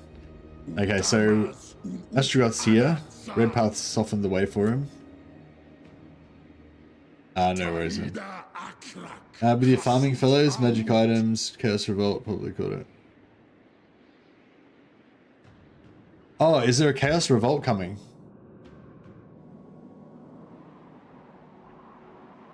Shit. Like the last Chaos Revolt nearly killed us. We'll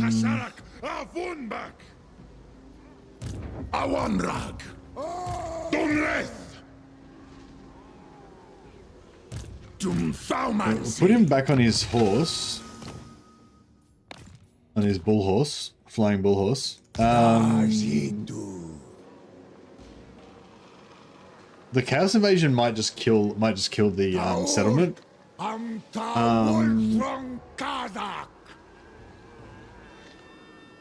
And it'll be pretty strong as well. I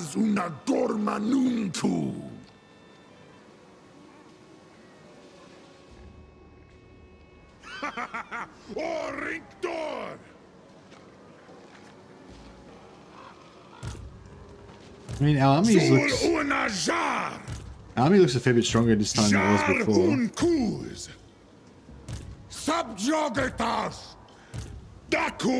I might...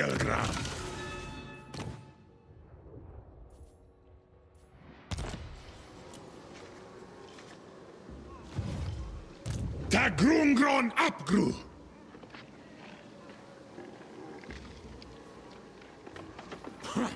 Elgramus Italum.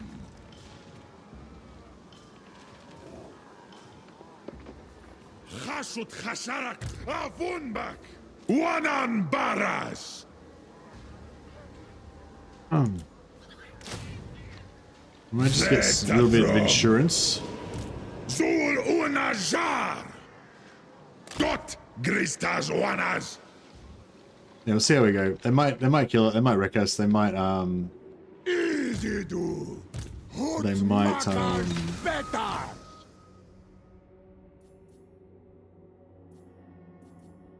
might just gear up a little bit actually. Get rid of that crap. I reckon with this army we might be able to win against the Chaos Rebels. So rather than removing their magic items, I might just actually stack up the magic items. It's a little bit stronger. Talisman Obsidian, oh yeah, negates magical weapons within the area of effect, which is pretty cool. And plus winds of magic per turn, which is good because we're struggling with winds of magic on a lot of our guys at the moment. I remember Forge is one of the shit ones. Yeah, it's not very good.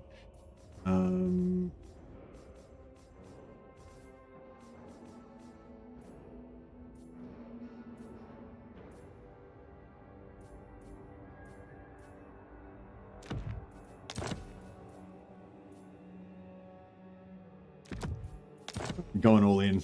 I'm gonna make him the ultimate.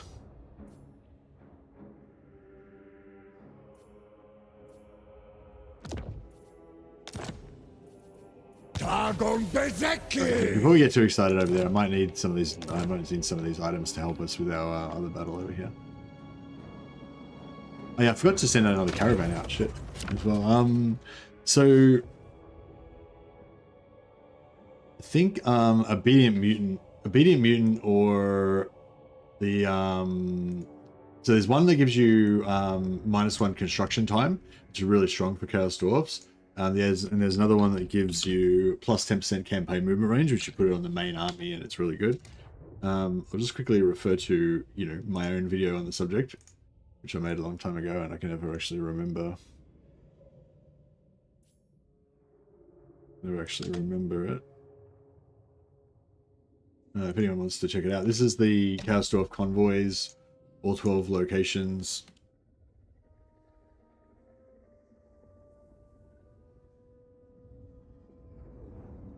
So you can plan out your the order that you want to do your convoys in.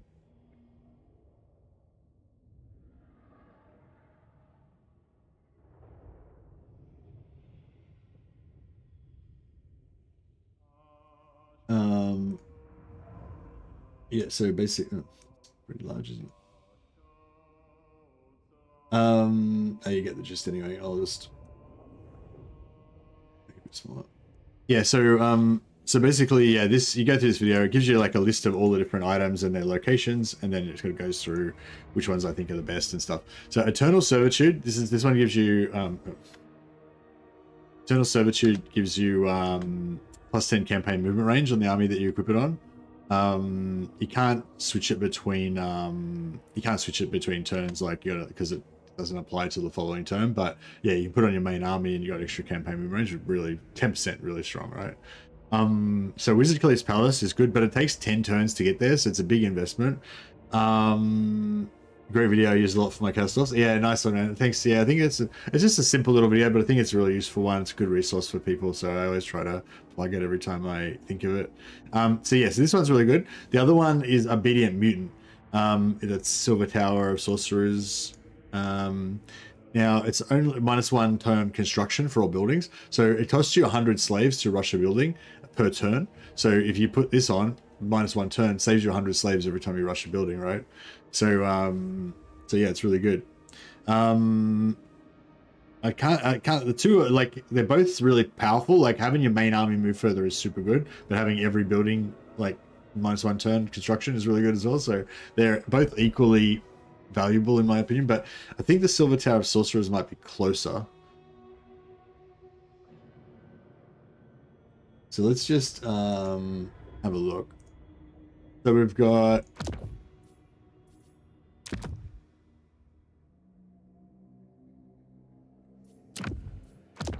I like this. I like ones like this because they give you bonus, like 10% missile resistance and physical resist the whole army. They're good. That's a good bonus to have. Okay, so we've got Silver Tower of Sorcerers. Silver Tower of Sorcerers is 8 turns, so it's pretty far. Also, it's armaments. I can't really afford the armaments this turn because I want to build something else.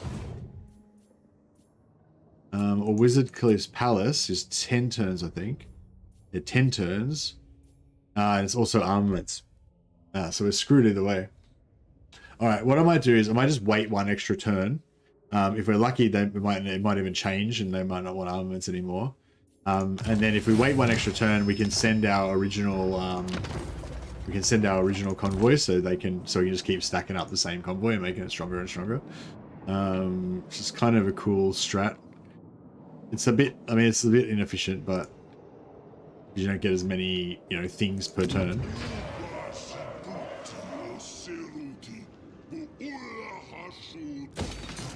Pop that down there, and I want to get that like immediately. I might fight the battle first. So we need 300 slaves in Zornel's course, so I'll just direct them all to that. Alright, Lustria. So his armies are all here, I think. No? Only the Grail companions. Oh, he's just a word that cares to us. Best me, yet you would try with words.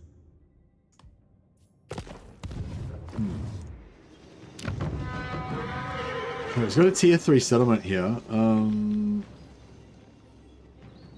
Asumor Angas Lock. Rakubeluta Angron.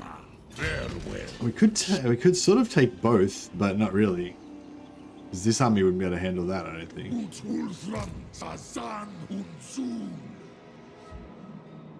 Is he? How many settlements has he got? He's got 3. He's got 3 regions. Only the Grail. Oh, he's got 6 regions. Holy shit. Okay. So what?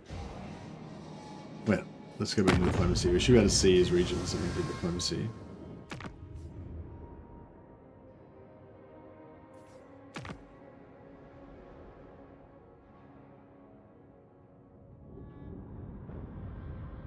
So he's got 1, 2, 3,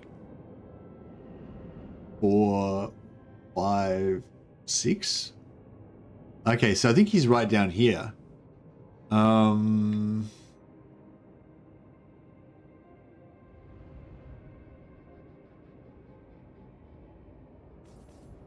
You have to revisit the Chaos Dwarfs. All the different currency mechanics is too much for me. Didn't like the race at all.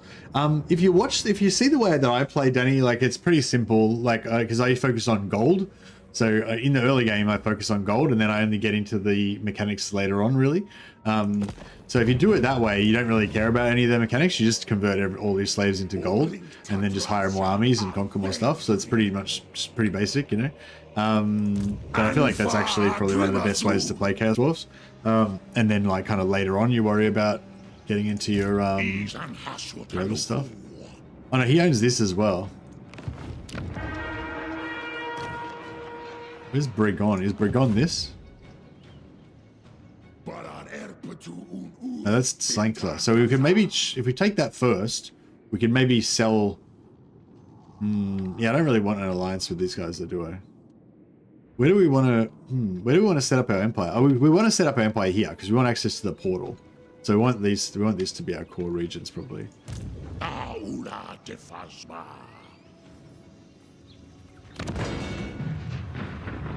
All right, let's see if we'll see if we can sell the war to our allies. They don't seem to be too interested in our help with their wars.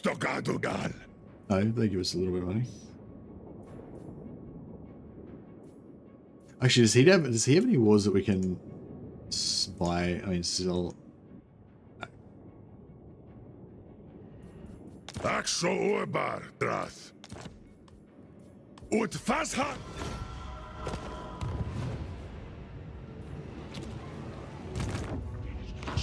I'm liking this. Our Chaos Dwarf Empire is like taking over the world. Dunlef, Gata Krum, Gandar Hangron Ep.2.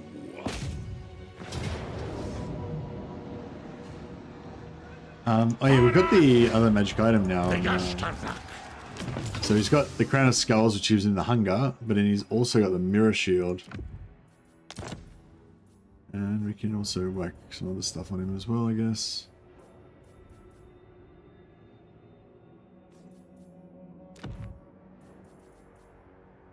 This is Blades, Dawnstone.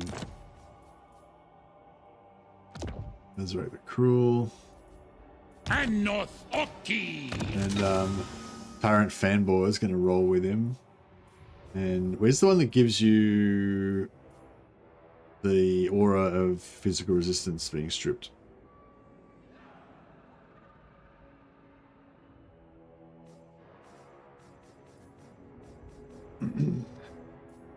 Talisman of Obsidian? Yeah. So he can hang out with, if he hangs out with Astrogoth, it'll keep his physical resistance going.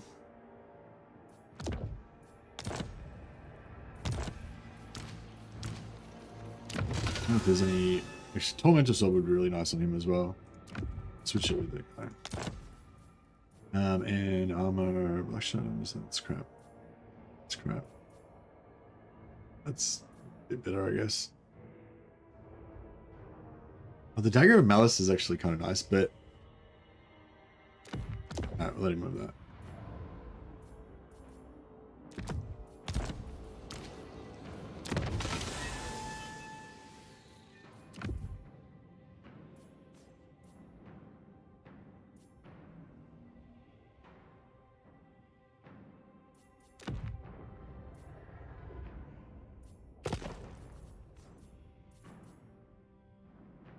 Actually, no, give him the Shrieking Blade and give him the Tormentor Sword. Yeah.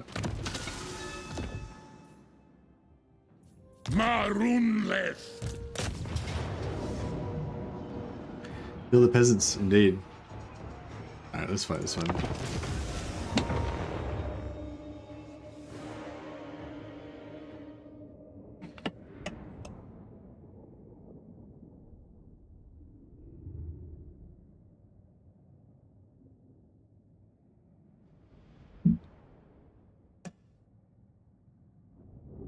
I wonder if our, like, posse...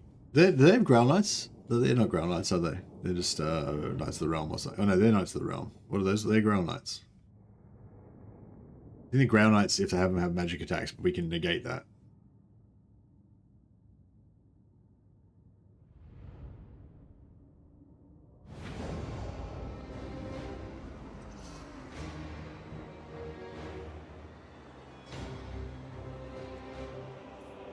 Can you hide in the forest here? We can. But not in the places we want to.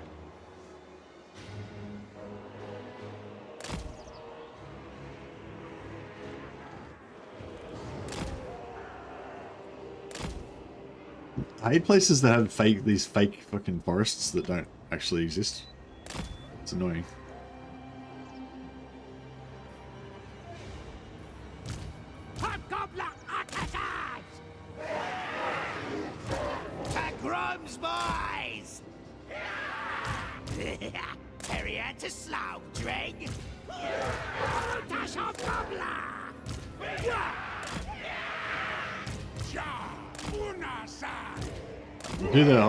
Do the whole hide on one side, go the other side tactic, as usual.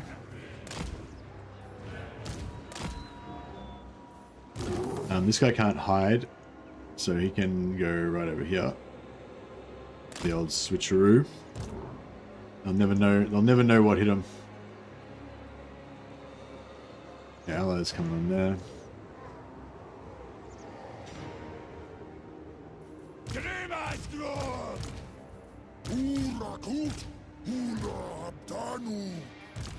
Hobgoblin Akasas! Lock the Dwarfs! Sure, Unazon! Hobgoblin New Leaf Struck Kogao! Hobgoblin Akasas! Anfa Agrimazur! Wahitu Demok! Alright, they got suckered. They're completely on the wrong side. Very good.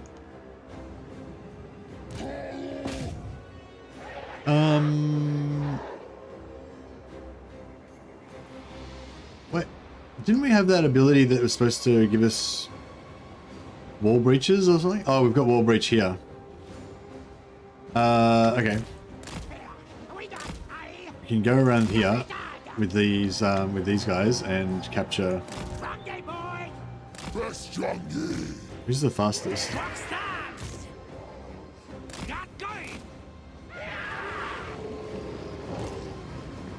Get these guys to attack the gate, and we should see much faster whether we're going through the gate by force or opening the door. If these guys kick the gate, or those guys go and try and capture it, we'll see who gets there quicker.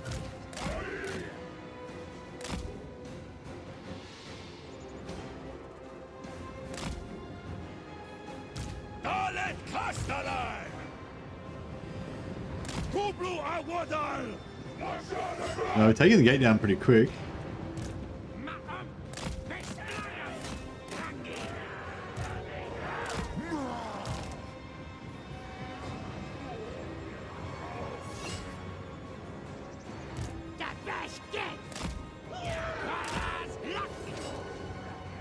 It's halfway down.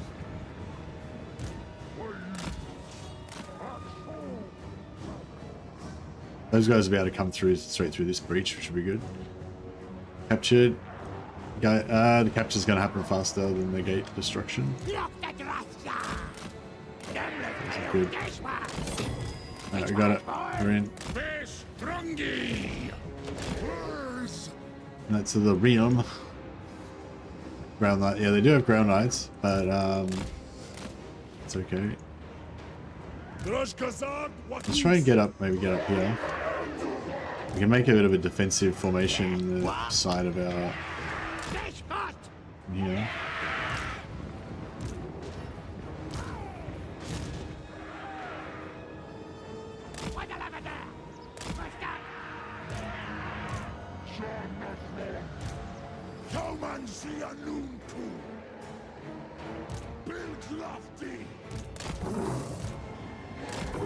Oh, here we go.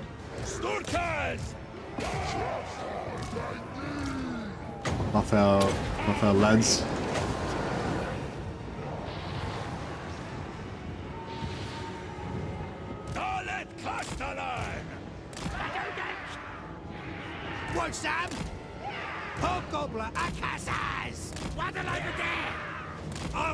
Right, we'll put our buff on here now.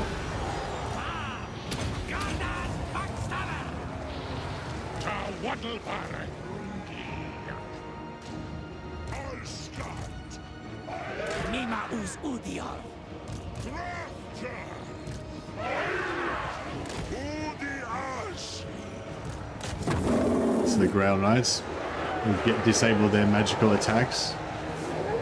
Now you see the ground knights, they don't have any magical attacks. They normally do have magical attacks, right?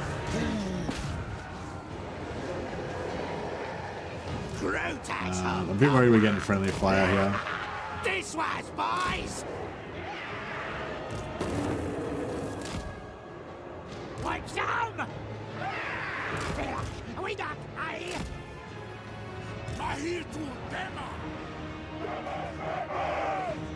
Utshad ulzuk is.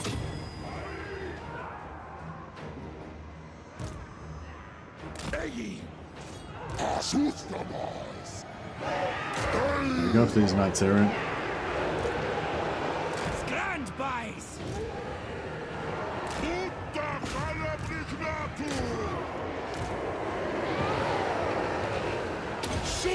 Yeah, we got them frozen with this sort of torment, plus their melee attacks and everything's debuffed.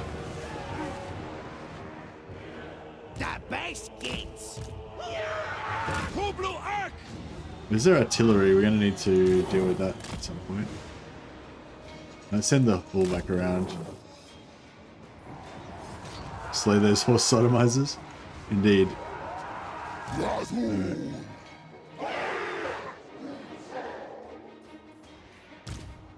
Let's send some guys up here. Probably need a bit more. Oh, there's their artillery.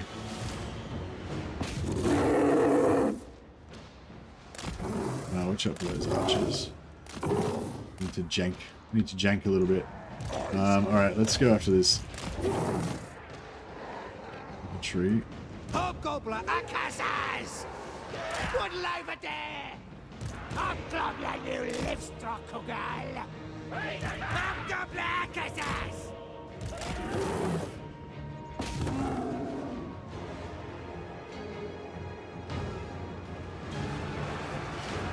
Alright, these guys are getting screwed up.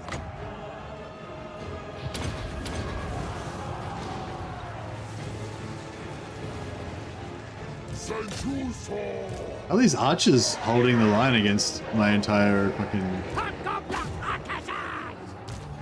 Alright, let's see about that. How about, what do you think about a big black hammer in the face? Might have been a bit of friendly fire there, but...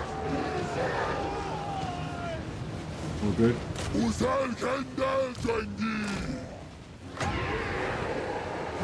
Put our armor buff on.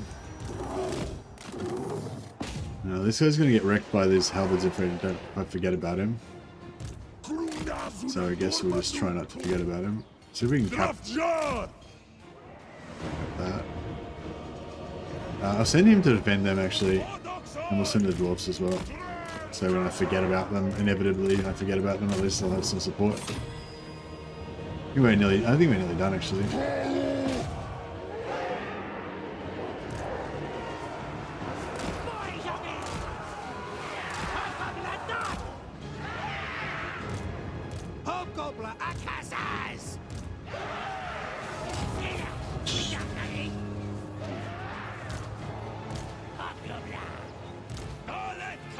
These guys are pretty much full health still.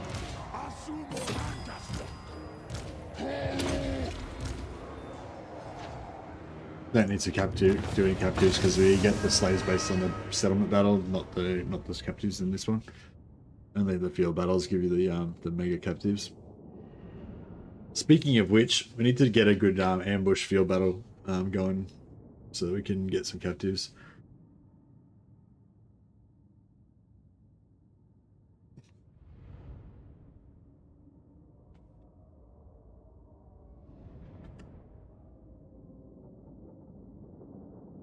Yeah, I'm not saying like sorry, just on the Chaos Dwarf complexity thing. I'm not saying that, you know, the way that I did my early game is necessarily the only way or the best way, but it's definitely a very simple way to play. You know, you just basically build outposts pretty much everywhere. Don't upgrade any of your settlements. Just keep all your money for armies basically, and just every turn just sacrifice slaves for money. Make sure you got heaps of cash all the time. You can run a bit of a negative income if you want.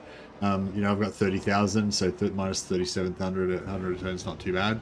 If it gets closer to if it gets down lower, then you have to worry about it. But Chaos Dwarves are probably the best ones to run a negative income, because if you're sacrificing, if you've got like 5 or 6 different regions and you're sacrificing in all of them, then you're quite often making 10,000 gold a turn just additionally to your income, just in sacrificing slaves. So you can literally run minus 10,000 a turn and you're actually not in a deficit because you got that many slaves. But you know, you have to watch it obviously. But yeah, you can just go like really wide and just focus on slaves basically if you want.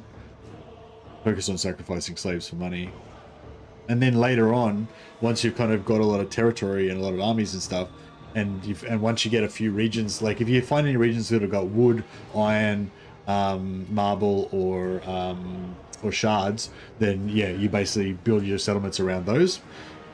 And although there is some efficiency to be gotten from like stacking factories and stuff like that, it doesn't really, I reckon security, conquest and security is like the top priority, I reckon. There's no point trying to build up your perfect region and then you lose half your settlements because somebody invades it, you know? So yeah. Anyway, if you play like I do, I'm not saying it's the best way, but it's definitely an easy way, you know?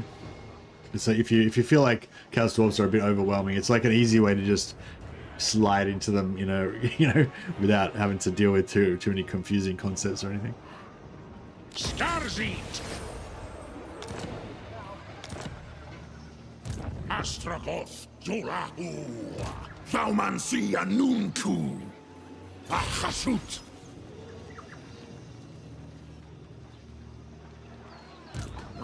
Alright, I'm going to use him to occupy as well because his movement's buggered already, basically. I think we should rename this capital as well. That may change it from Tlaxtlan to something else. Or maybe we could make it Tlaxtlan hyphen something else, so that it still has the original name, but it's also got like an evil Chaos Dwarf name.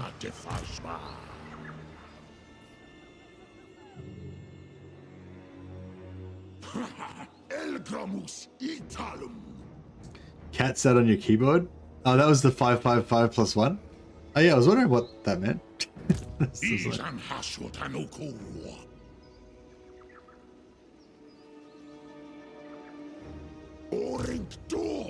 not sure if I should set an ambush here because I think their armies are around here, so it might take them a while to get back. I love how our ambush just completely worked. They were like, they didn't even notice that we had an army sitting right next to their settlement here. They fell for it.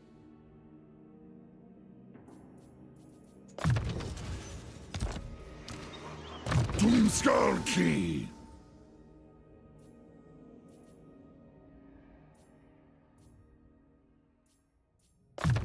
Drash Taumansi Zaraz. Skastal. Alright, I might just come there. I'm not sure if he'll make it next turn though. Elgramus Italum. Makazia Taumansi. Waddle. Sit on this side just to be a little bit safe. Pop. Baal the Dread. Gotta get Baal the Dread in here. Yeah, Baal the Dread could be good. He's ranked 9 already, so good value. Oh, Thirstful is good as well. Actually, I might get the Thirstful one first. Waddle. Might get the Thirstful one in first because he's got a chance of raising the winds of magic. So what's the winds here? They're blowing at the moment, so no plus or minus. Oh no, it's +5. No, it's no plus or minus. Yeah. He's just got +5 from his skill tree. So we'll get we'll get Baal in there as well, but we'll get the Thirstful in one in first. To start trying to raise the. There's another Thirstful one as well. Start trying to raise the magic in this area.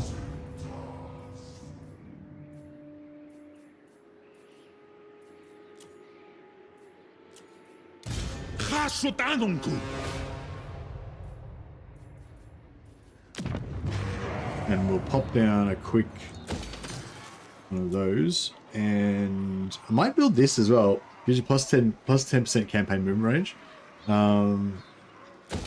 which is really cool, I think. Especially if we can rush them.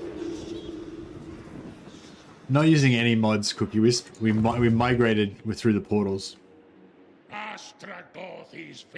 So if you want to do this, you just put on turn 10 Chaos Dwarf endgame, and put it on 25% strength, so it's really weak, and turn on diplomacy with endgame factions, and then basically as soon as the portals spawn, you can peace out with the endgame faction, and then just use their portals. Yeah, we'll get some terror on these guys. Mobile terror is really nice, especially when our economy is built on captives. Okay, so we'll go back to gearing these guys up. So Jordamas can use the mirror shield. Should I give him the mirror shield? Just to go crazy. I think the mirror shield, because it's a legendary, if he dies and he won't lose it as well, which is pretty cool. Give him Tormentor Sword. He's already got Terror built in. We'll give him physical resistance. Yeah, that's all pretty good. Dagon Bezeki!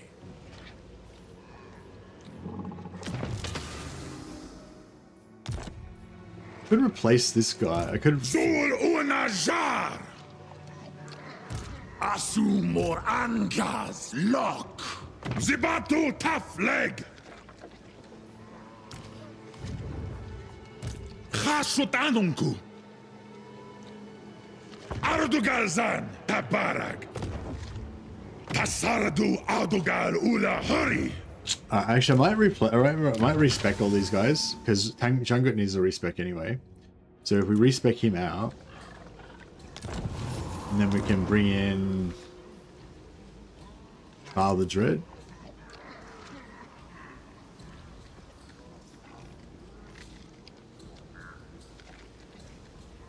Actually, I'll bring in this guy because he's quite tough.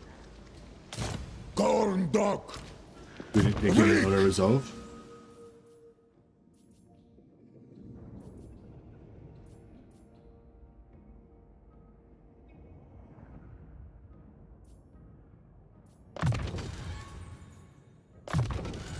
Karazan Karazan. Grumnas una gormanuntu. And respect this guy. And bring in Baal the Dread. Saumansi anuntu. And Baal and spec for killing.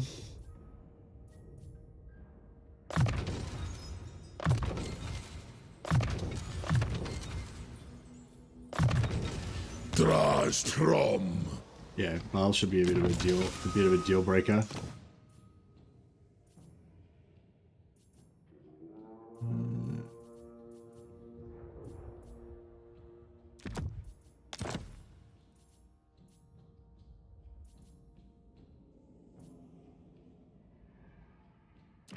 Cause Terror. Smelt this crap. Get Dark Shard armor. I think I might smelt these Dark Shards armor. Oh no, maybe I'll keep them for now. I guess they're better than nothing. But that's about it.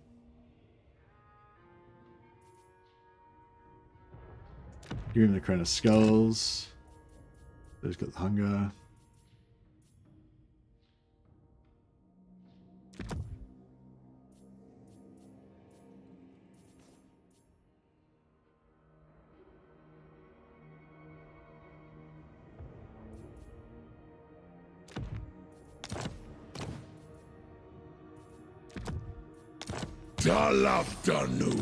Alright, I think something like this is good enough. Abgruasardu. Actually, you can respect this guy as well. And we'll bring in one of these bad boys. Boastful. Bellicose. Yeah, Bellicose is good. Alright.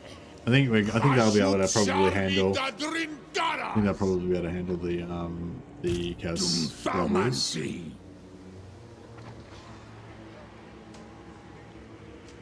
Habru! Krutasori! Makazia Faumansi! Envoy dispatch, right. So we'll get. Okay, so I'll wait one more turn and then we'll send out we can send out those guys.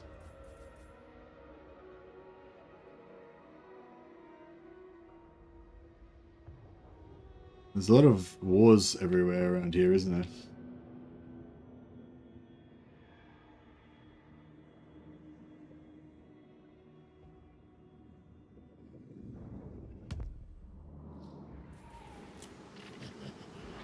Oh yeah, slaves, right.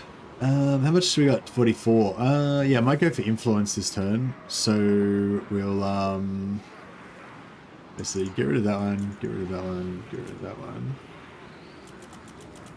Just leave 200 there.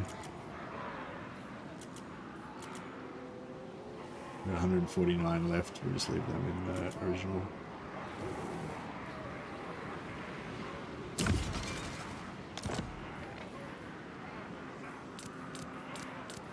And then we can go influence, influence, influence, so we get enough for a seat, and we get a bit of money. But yeah, so you just go money, money, money, money, money every turn, and just spend all your slaves on money all the time, basically. If you want, this is not the only way to do it, obviously. And then later on, like a little, like you can build a little bit of workload if you want to get a little bit of materials going. It's probably a good idea. but don't worry if you don't have enough work. If you don't have enough slaves to cover your workload, just don't worry about it. Just don't make any materials that turn. It's not a big deal. If you need money, like money is #1 priority. Don't ever run out of money, right? So if you need to sacrifice all your slaves for money and you have to stop your workload from doing anything, that's fine.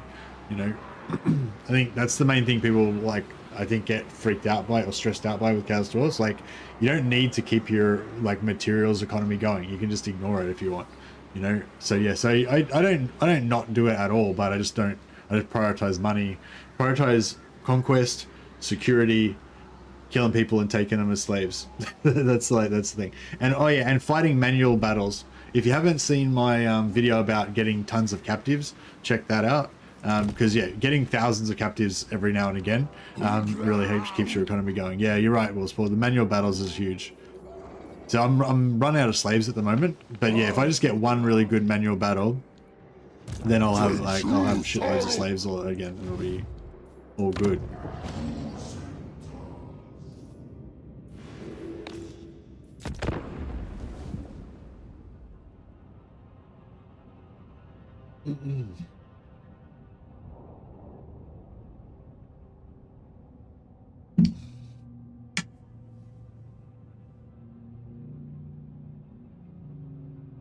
Ignata Dorazan. Izan Lokus Anu. I'm not getting involved in your Tamakan war, Kolek. You guys sort it out. You Chaos Warriors sort it out between yourselves.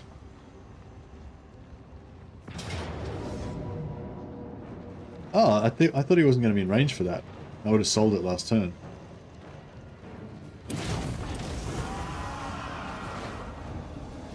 Are you hyped for the new DLC? Moderately, yeah. They're not really my favorite factions. So I'm not like as hyped as I was for the Empire Dwarf one, you know. But yeah, moderately hyped.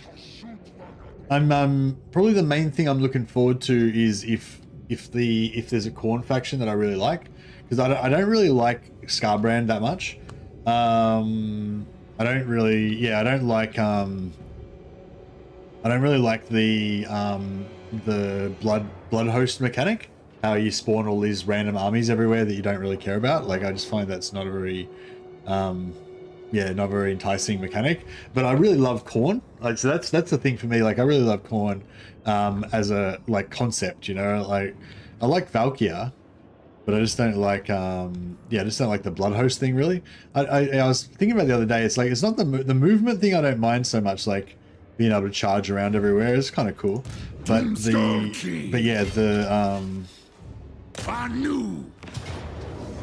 the blood host thing, yeah, I don't know, I don't really dig it.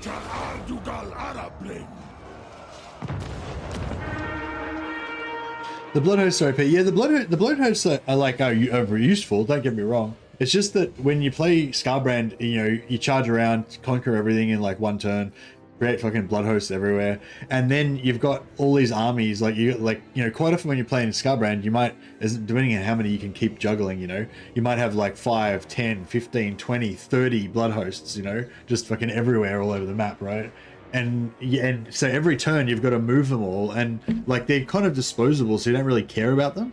So I don't know, I just find for me it just makes me not immersed in the campaign, you know, because there's all these armies I don't give a shit about like everywhere, and I'm constantly moving armies I don't care about, and just it makes me not kind of connect with the campaign or something. But yeah, hey Ready Nash just hosted on YouTube. Thanks Ready Nash, that's awesome. Welcome everyone coming over from Ready Nash's stream. We're playing in Lustria today. Oh, we got Zeech. Oh, these guys would make a cool ally. How may I expedite your We could ally with some crazy Zeech guys and get some like flamers and crap. That'd kind of work in thematically with our Chaos Dwarf host.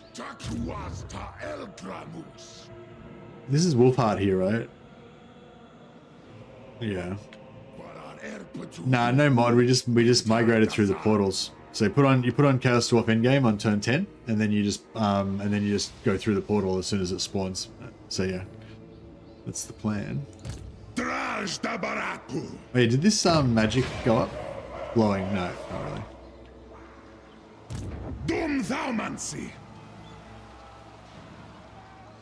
Drungan Dreng. Sister Ardugal Arabling. Yeah, we'll just sack this one. Actually, no, we'll just occupy it.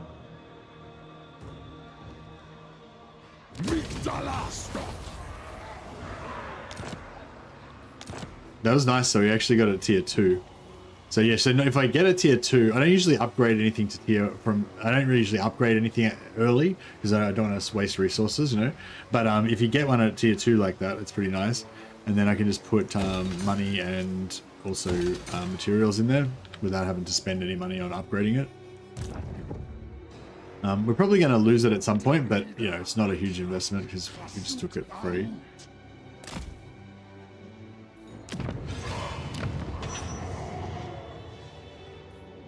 Oh yeah, I forgot to rush that last turn. I was going to rush it so we could start recruiting straight away, but I forgot.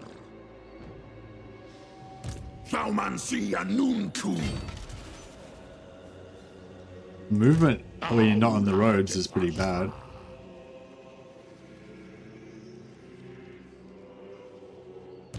I just want to destroy the forest, yeah, that's right.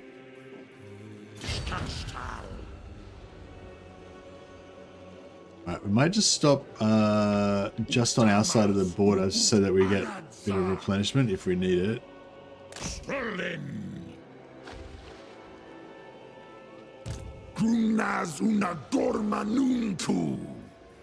Put this guy force march.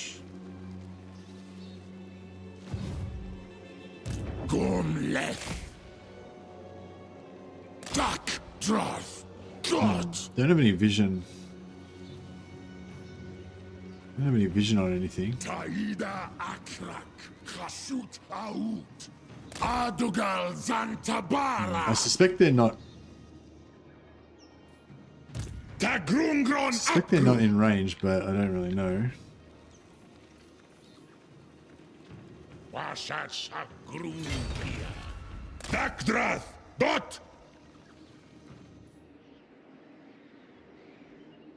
Dakuasta Elgram.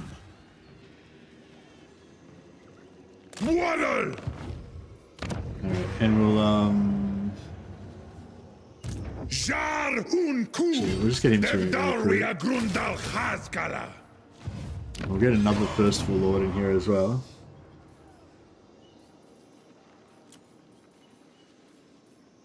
I assume this stacks, so we get like plus 20% chance for the local province to increase if and when it increases. Centaurac Fire Eater, yeah, we'll get him in here.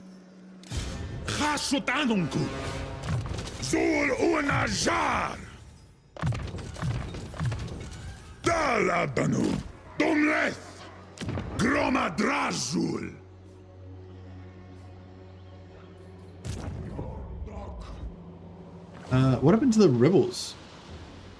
Did the rebels not spawn? Fuck off. After all that, I don't think they even spawned. Makazia Faumansi Zishorim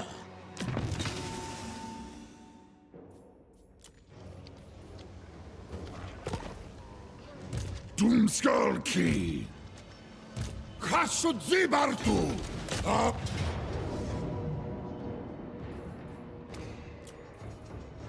Unda Bezek Angfa Aksho Ardugal Khashut Rink Drin Teria Ronk. Alright, we've got 4 armies in. 1, 2, 3, 4, yep. Takum Karu Afum Gagarunga 1, 2, 3. 3 magic items. Good haul for the turn. Aksuardugal Dalvin Doomleth Doomleth Subjugitash Isarink. Apparently we're going to get rebels. I'm not going to get Chaos Rebels again, but These guys are just in like a Mexican standoff going on here. They're both like building up armies and just not attacking each other. What happens if you lose your start or does anything?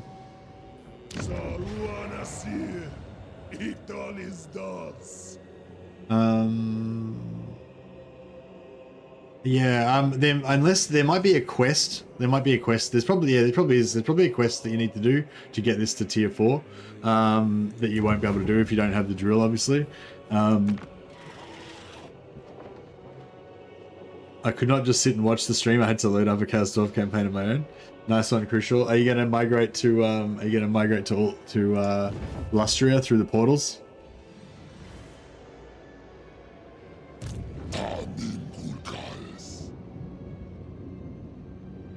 Let's bring our heroes.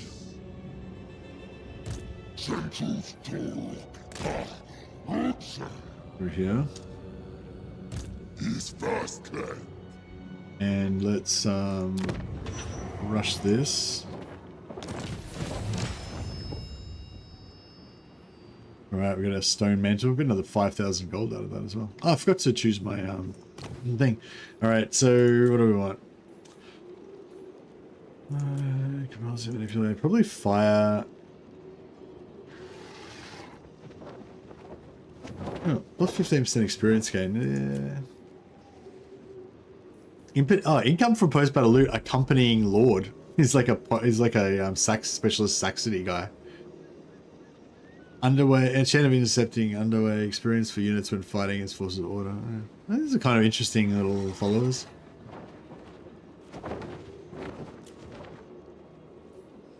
Drarstum let.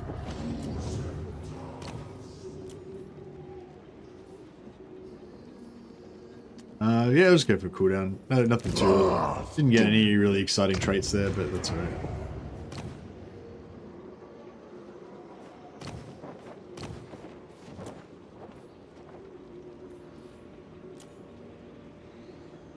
Oh, manipulative.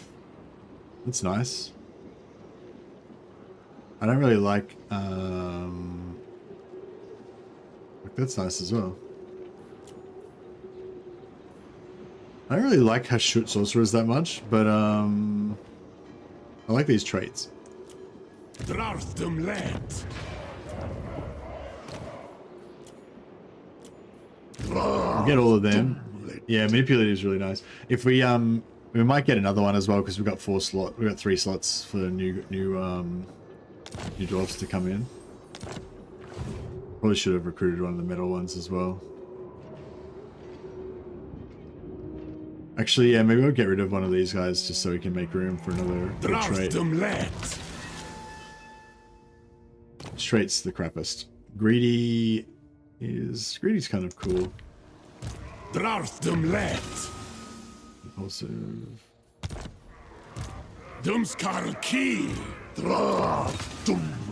Extravagant. Yeah, extravagant we don't really need. So we've got new ones coming in for all 3 of these, and we'll just.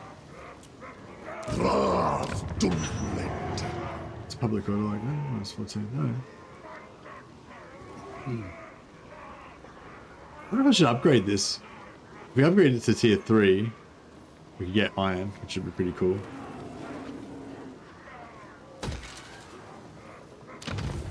Okay, so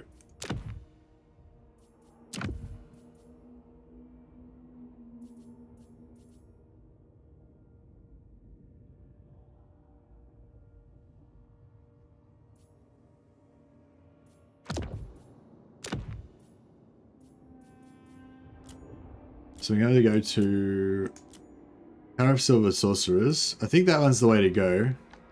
We are going to go through Vampire Lands, potentially, but no diplomatic relations are impacting the safety of the convoy. Okay. Yeah, it looks kind of dangerous everywhere, doesn't it? Oh, cool. It changed so it's not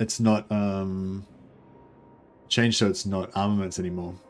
That's pretty cool. Yeah, we could change some materials, I guess.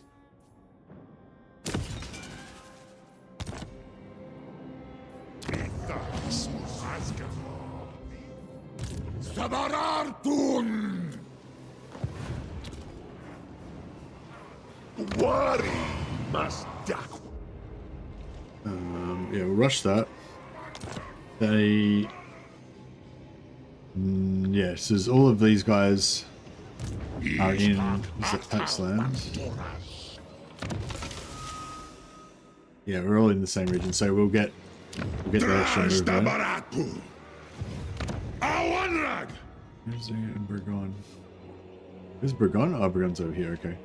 Okay, so yeah, so this is going to be our core province here, basically. What does medicinal plants give you again? That's shit one, isn't it? Casualty replenishment faction wide, I guess, is kind of cool. It's not, like, bad.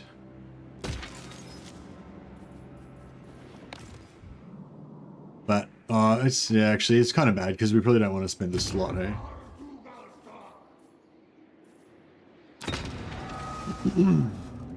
Alright, yeah, I think I want to get this so we just start getting Winds of Magic, because it sucks not having Winds of Magic. I want to steal that back from them as well.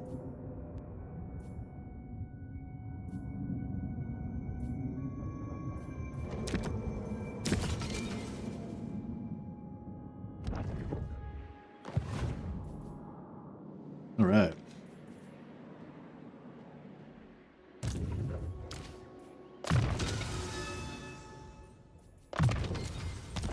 Oh, this is a different province.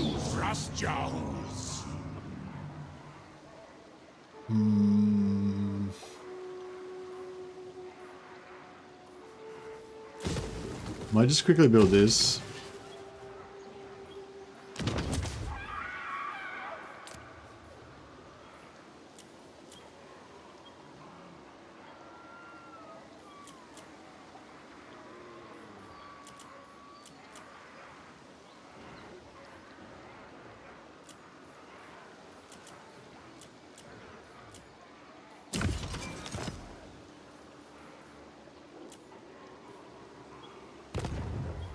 We can rush that, and then we can build. We'll grab this here, and we'll grab another lord here as well. I mean, really that lucky with our not lucky with our lords. Bellicose isn't bad. Labor shortage, yeah, bit of labor shortage. We need we need some good open field battles where we can get all the captives.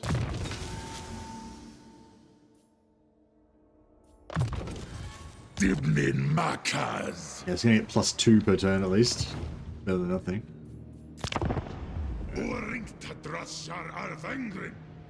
If you can survive long enough, you're gonna get Astrioth or Drazzo?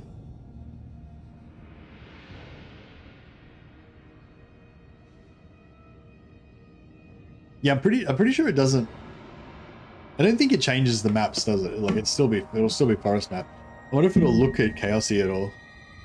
Oh, here we go. They have arrived.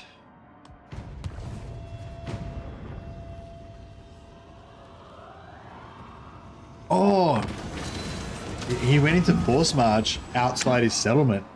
This could be good. This could be really good. Replenish our forces. Gain replenishment for all units in the army, or 2 units of hobgoblins. I think just getting the biggest army we can possibly get is where it's at.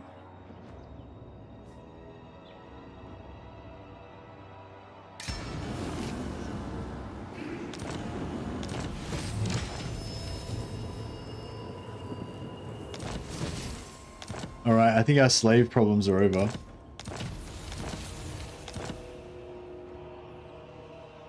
So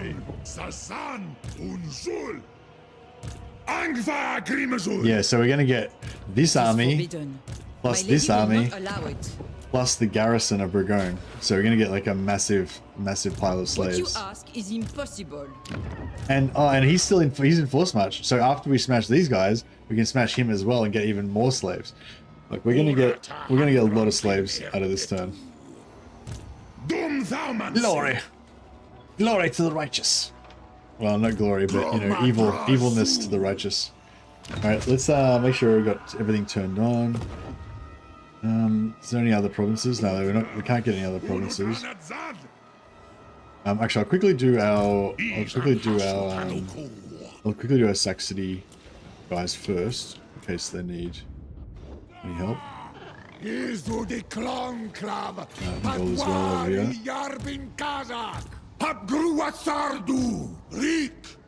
Get rid of these guys and replace them with. Ula Kubelu! Klumtaglom! Rick! Just get rid of these guys and replace them with Sorcerer Prophets, because we want them to have the extra magic item drop chance. Anfa Grimazul! Waddle! How's the rebellions coming? Still no rebellion. Respec him out. Really went like needful.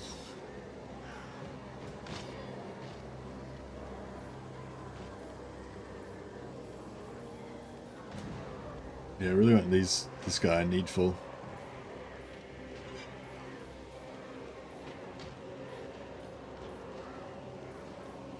I might try and farm some more. Actually, no. We'll wait till we get more Lord. Wait till we get plus Lord recruitment level, and then we'll start farming Lords. Because otherwise, we'll end up with just crap loads of shitty Lords that we don't want.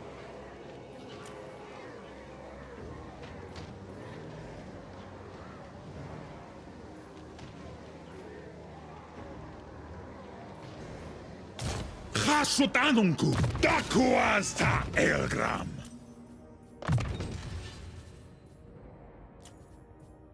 Demnin Makas Doomleth Tagrungron Apgru.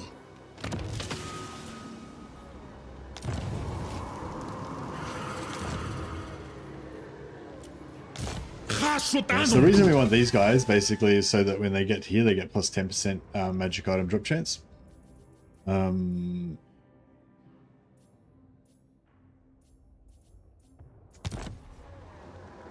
Gumleth Darktile Gram.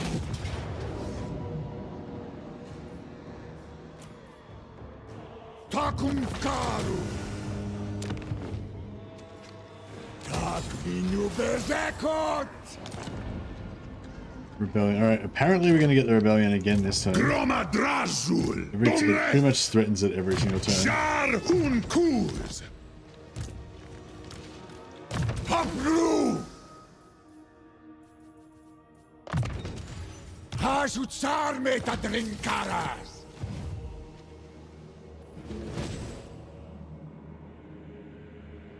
Alright, we're going to have some epic Bretonia battles here. Is this rebellion keeping your economy afloat? No, the rebellion, the Saxony basically just pays for itself. Plus, it makes me about an extra 500 gold worth of slaves on top of that. But it gives me about average of 2 free magic items per turn.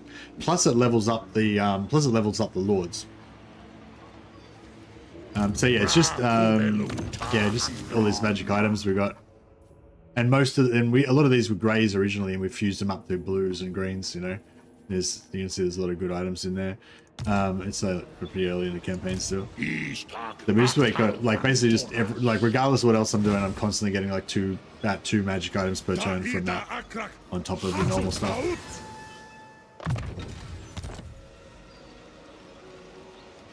These Hashut Angkor farewells.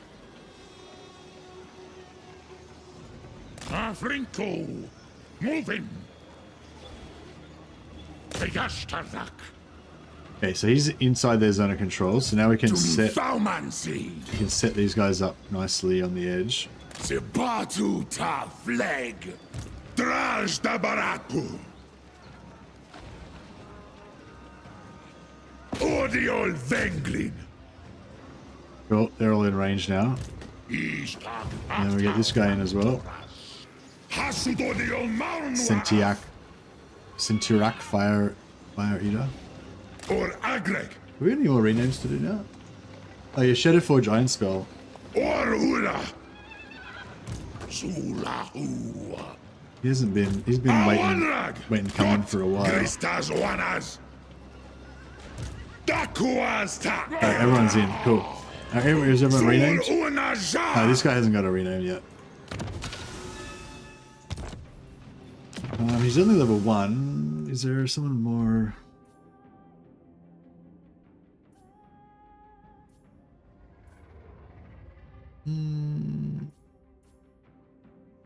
I kind of wanted the Thirstfuls, but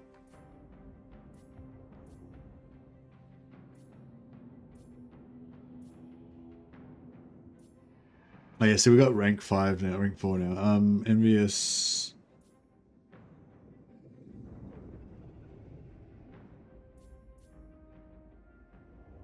Save before the fight. None of these are really doing it for me.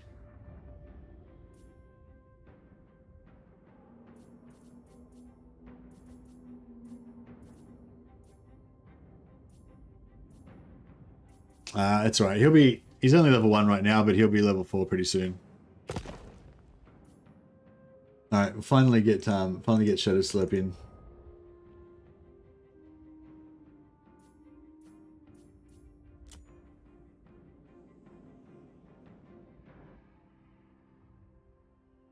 Thanks again, Shadow Slurp, wherever you are. Shadow Forge Iron Spell, can we fit it in here? No, we can't fit it in there. Shadow Forge Iron Spell, Prophet of Fire.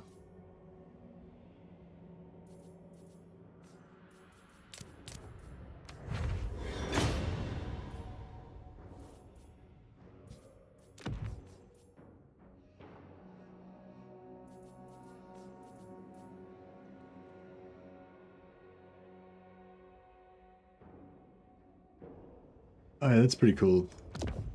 Pretty cool for casters and also for tanks.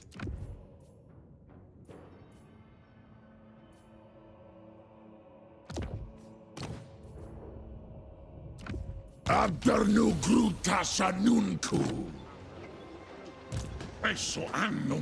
to give him all of his fun items. Mirror Shield.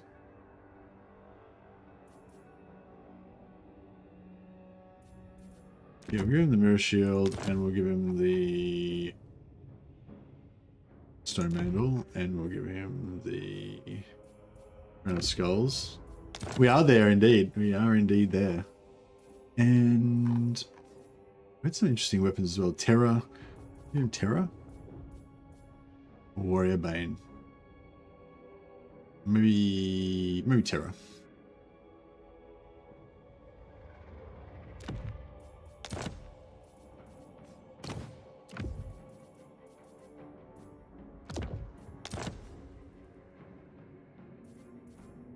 North Oki.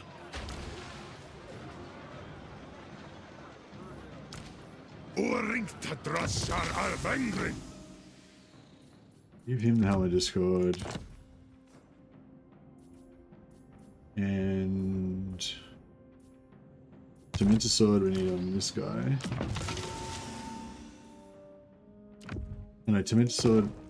Yeah, I'll put Dementor Sword on here. We're gonna fight like 3 battles in a row with this. 2 battles in a row. No, 3 battles in a row with this. So we'll make it count. I might get rid of these actually because there's a really good blue item we can get. I think that's not it. It's pretty cool though. Fuck it, let's take it.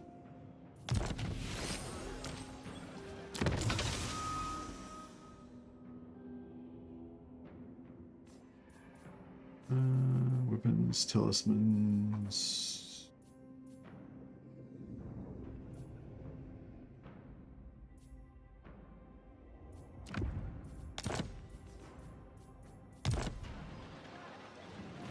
Alright, fuck it, that'll do it. Jar un Kuz.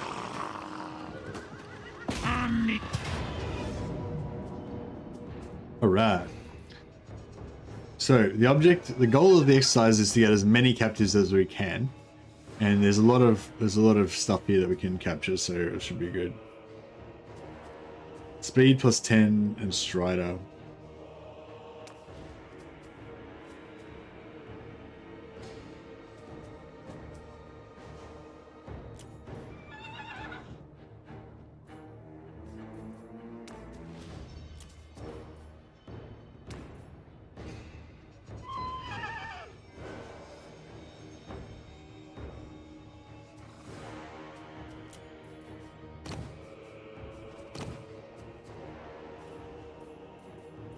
One, two, three, four. Yeah, we got everyone.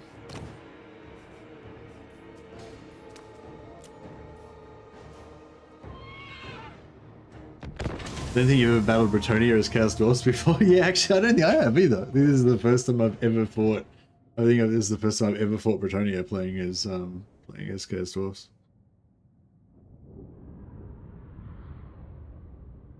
Good times. Yeah. Oh, yeah. So it was a really good question. Sorry, King Tut. What? Yeah. Does anyone know if there's a quest battle or if there's a quest or something later on for the Chaos Dwarfs where you have to upgrade the drill? I feel like I kind of remember there being something like that. We have to upgrade the drill in Immortal Empires, but I'm not sure. I can't 100% remember. Boys at Groove!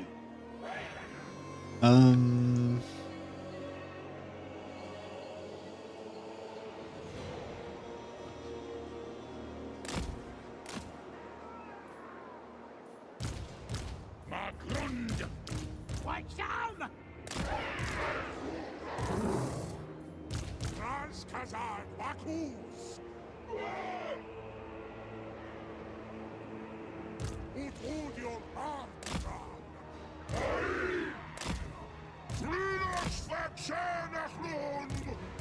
What?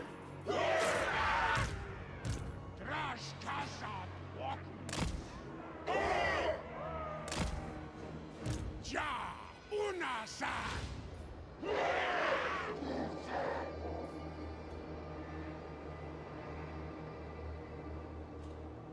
Hobgoblin Akasas! Hobgoblin Ide! Yeah, if we could sort of get him on this side of the on this side of the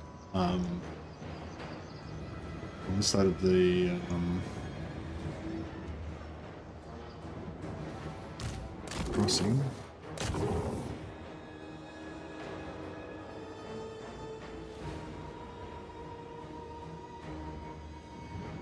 You probably just rickroll those guys.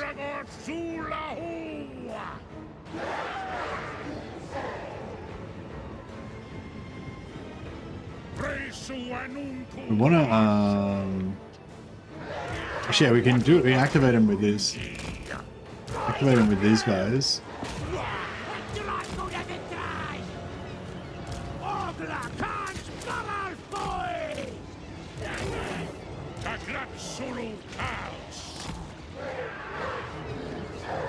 What's that?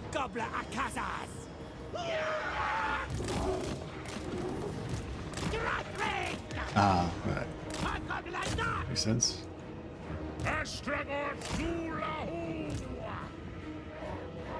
The best kids! Hobgoblin Akasas!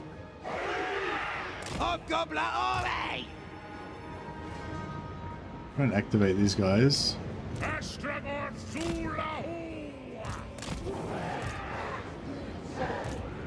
Yeah, the goal is not just to win, but to get as many captives as we can. If we kill some of these guys, that might be like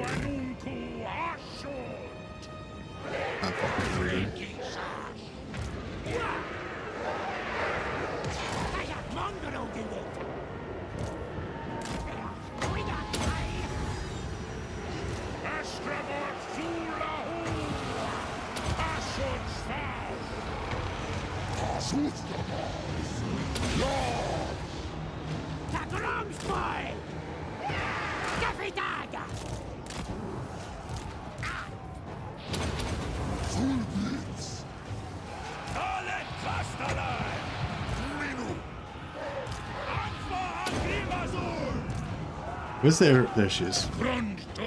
Kill her.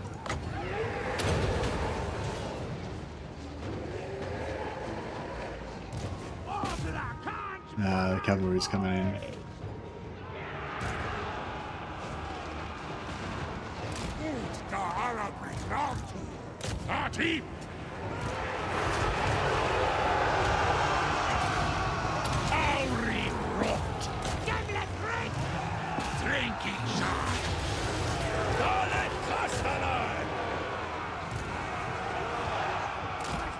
Alright, these guys are getting fragile. They need to probably have a chill.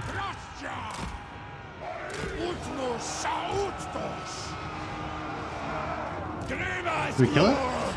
Yeah, we got her.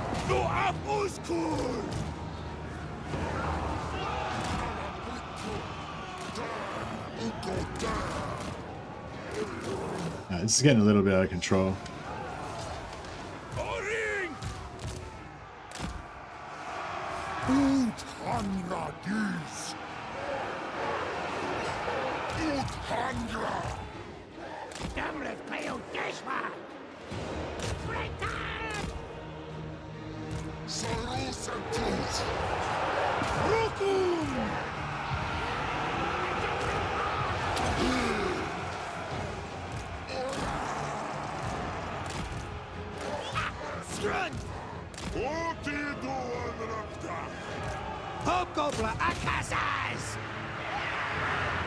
They're routed.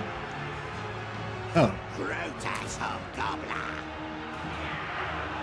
Screw that up somehow. Alright, you guys got a tank there. This is starting to get out of control. I think our whole plan of getting lots of captives is changed into a plan of trying not to die.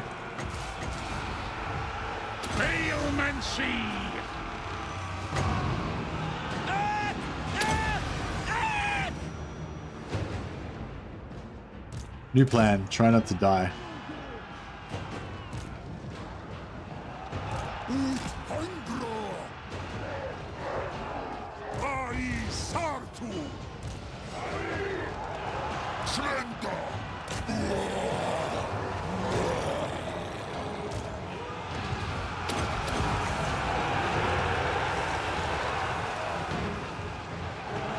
Yeah, we need to...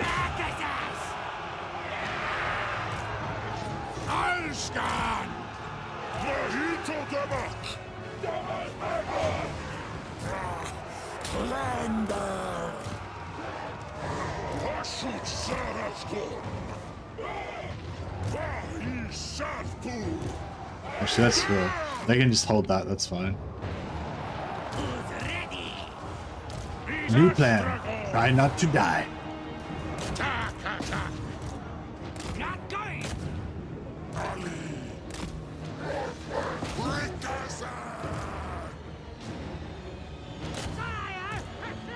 Alright, get these guys in here. Fuck, can you guys just fuck off? That'd be awesome.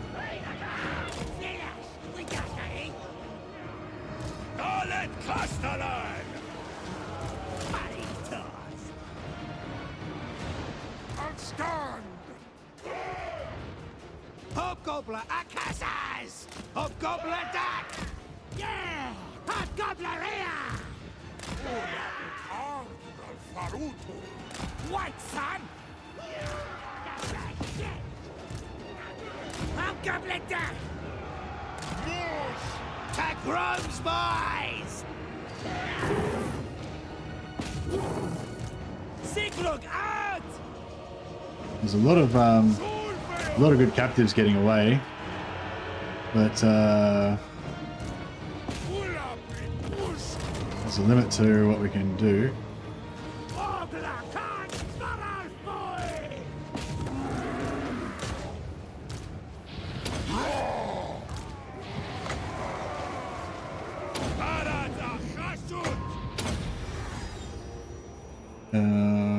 Where's our guys? Go and get some captives.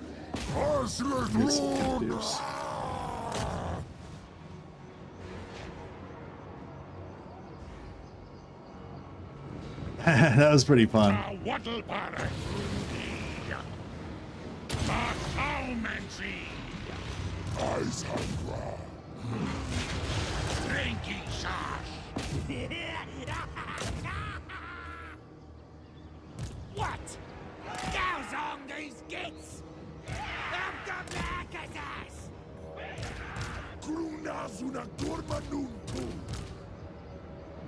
I should have got Sentia. I should have got a burning head up through the guts there instead of those hammers of a shoot. That would have been a lot better.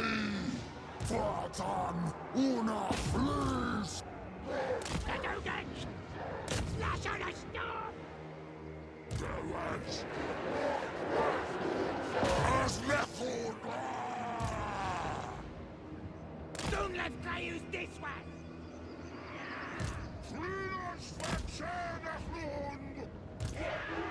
Great! Lock the Draftsja! Saddlegits! Klunder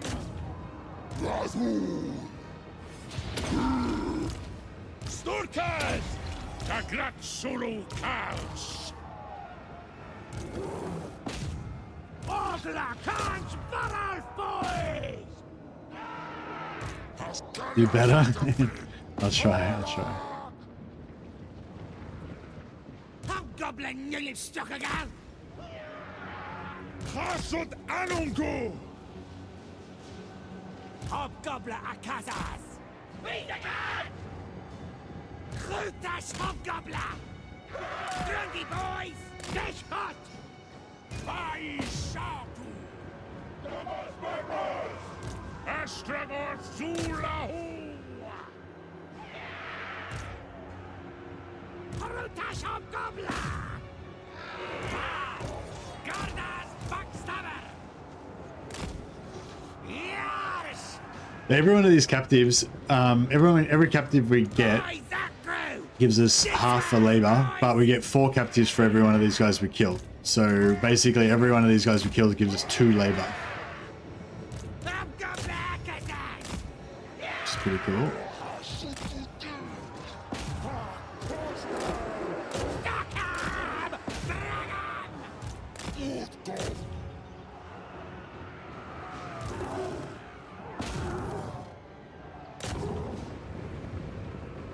Lock the Draftsja! Good!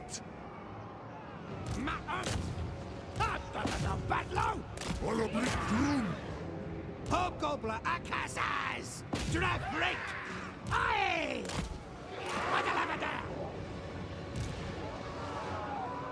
Orgla Khan Varalfoys!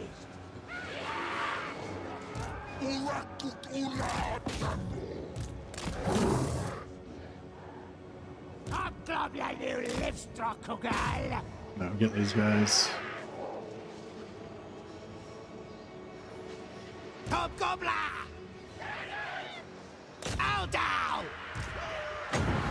Zaraz at the Draftsja!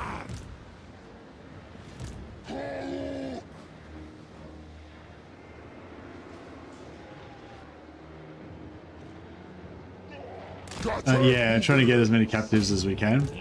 We've got this guy. This guy slows down. He's got any routers by 75%, so they basically need a complete standstill. And then we've also got this guy coming in with the Tormentor Sword, who literally frees them, so they're literally at a standstill. And then yeah, that's it. We're done. All right, we're gonna get a ton of captives out of that. There's definitely a lot that we missed, but the ones that were in the settlement were a lot of the ones we missed, and we're going to get another chance at them in a second. I hope was the settlement army enforced much? I don't think it was. All right, what's the damage? The other thing, we've got more hard fights to fight after this. That's the only problem. So I don't know if, I don't know. Yeah, that loss of so many troops out of that unit was bad. I might have to not use them in combat now this time. Just keep them for the mop up. But yeah, check out how many captives we get out of this. Should be like 2,000. 3,000, nearly 3,000 slaves out of that. We took the 9% replenishment, but nah. Siehst dem Tag Asgard! Smash. Okay, now. Okay, so ABS, always be slaves, always be slaving. Yeah. Okay, so now we got this even more hectic fight to do here.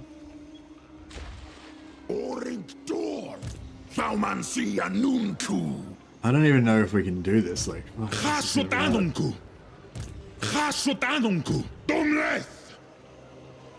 Dumleth. Angva Grimazul. Zebartu Tabaraza Hashut. Anoth. We're gonna have to fight this one really really well. I can't. I mean, I could do the settlement battle. Oh, there isn't actually. No, it isn't a settlement battle, is it? My lady will But yeah, so anyway, so if we attack this settlement, then we'll basically, after the battle, we won't get the option to take captives. We'll get the settlement battle options. So we'll get a certain amount of slaves based on the settlement level, I think it is. But if we attack this army, then then it'll be a field battle, and we'll pull this army in again, and we'll get all of those. We'll get a chance to kill all those dudes again. And then after that, this army will still be there, and we'll get to attack that again. And so expect this to be very full by the time this is all finished.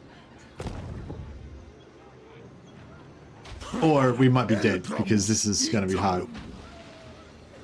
Alright, Shadowforge Iron Spell. You've got an important job. Just to siege block this guy.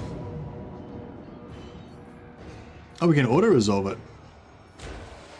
This is shit. He's got a really shitty army with heaps of cavalry. We aren't going to be we're not going to be able to get that many captives out of it because they got so much cavalry.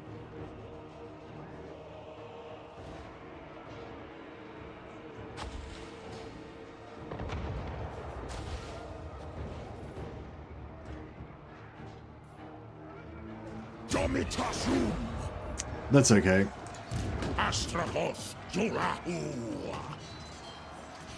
Okay, now we'll go in here.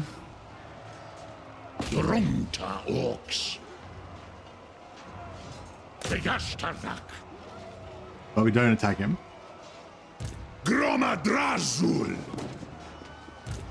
Move this guy into there, so he can reinforce onto this army.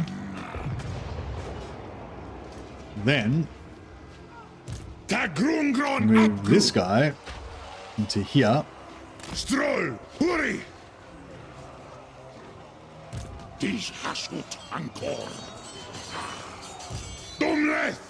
And we replace him with some other dude. This guy, I guess.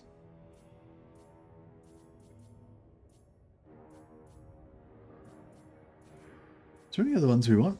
That's fine, whatever.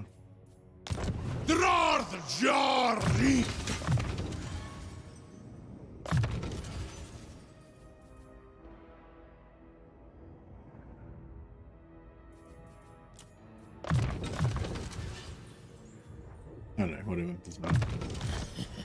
Cool, and then so we could fight this battle with just him first if we wanted to. But... Oh, actually, yeah, there's not really any advantage to bringing these guys in, is there?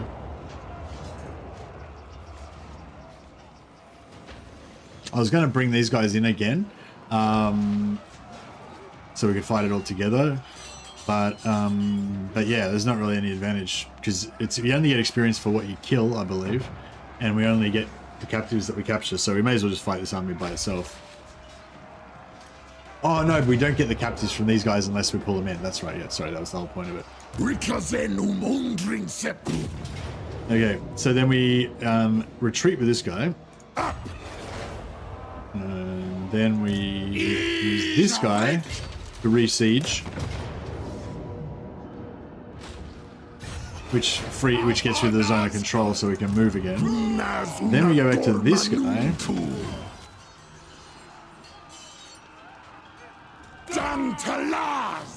put him in there so he can reinforce. And then finally we retreat this guy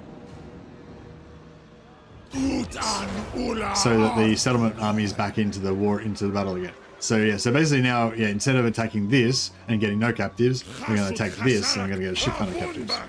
Glory! Glory to the righteous!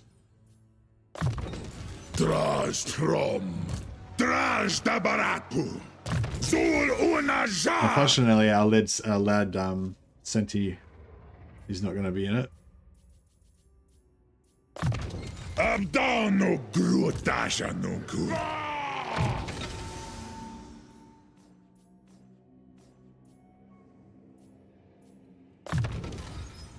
Actually, no, I might keep Foe Seeker, get some more speed.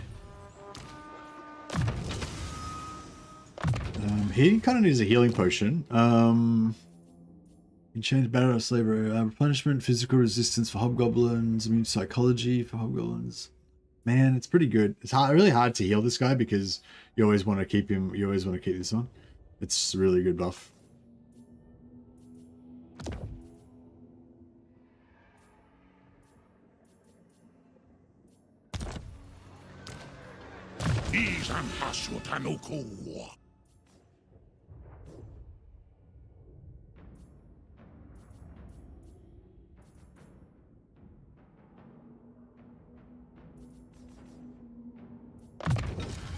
Annoth Oki! Istag Astal Vanturas. Okay. So a lot of these knights we aren't going to be able to really capture. But there's some good infantry there we could get. Some infantry there we could get. There's a fair few captives we could potentially get.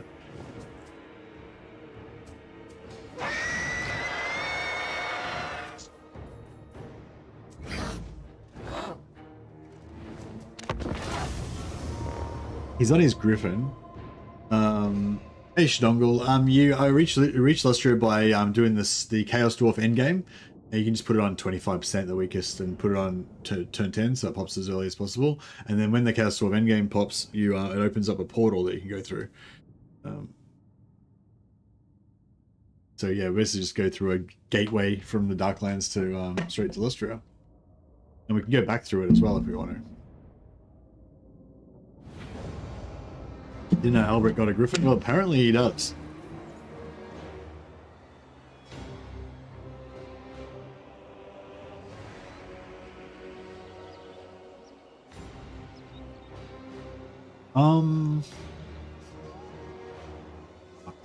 Lustria jungle maps do suck.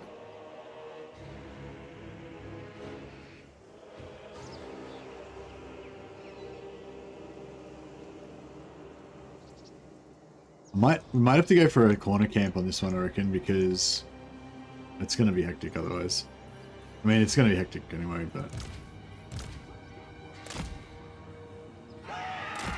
He's going to be trying to, like, cycle charge me through here, I reckon.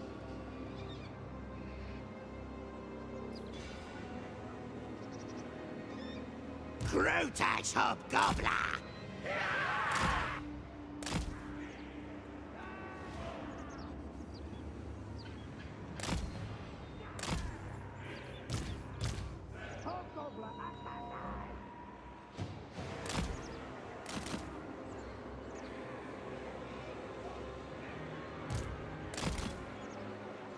Hobgoblin unit stuck again! Hobgoblin Akasas! Lachta Dratsha!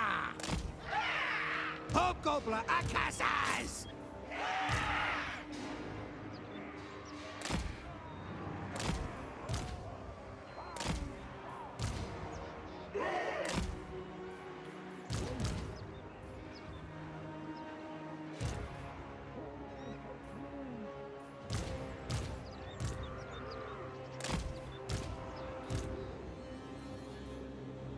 They don't have any archers really, do they? Oh yeah, they got some.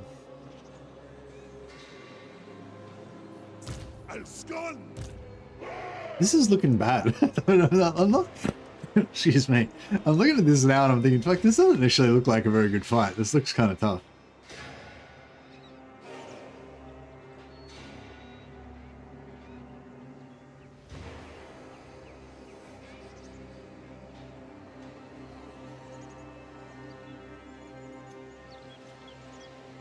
Hey, Mr. Simon.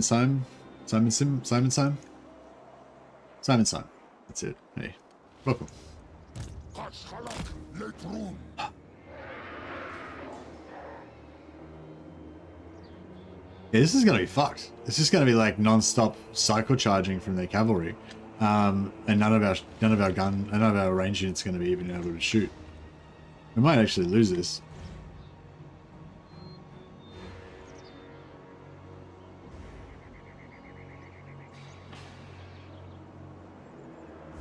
Might need to fight it out here a bit more. Terrietta slagdreng! Krasut Udi! Rashkazad Wakus! Alstan!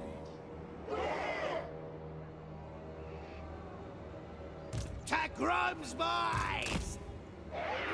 Hobgoblin nu Livstruck now! Hobgoblin hat!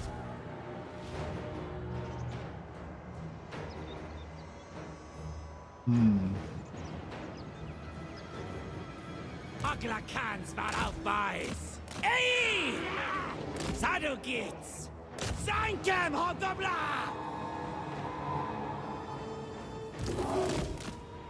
Solfeo! Dwarfdur Ut Talachu! Sturkas!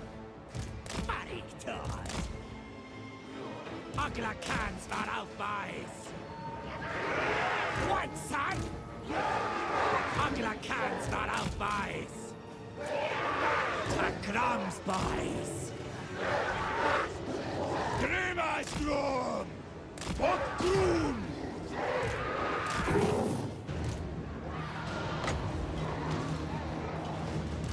Get in there. Fucking kill that prick. Slugdreng da geht's! Da West geht's!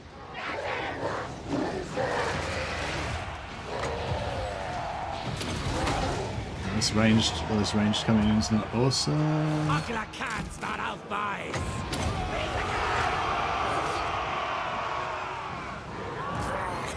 Klander!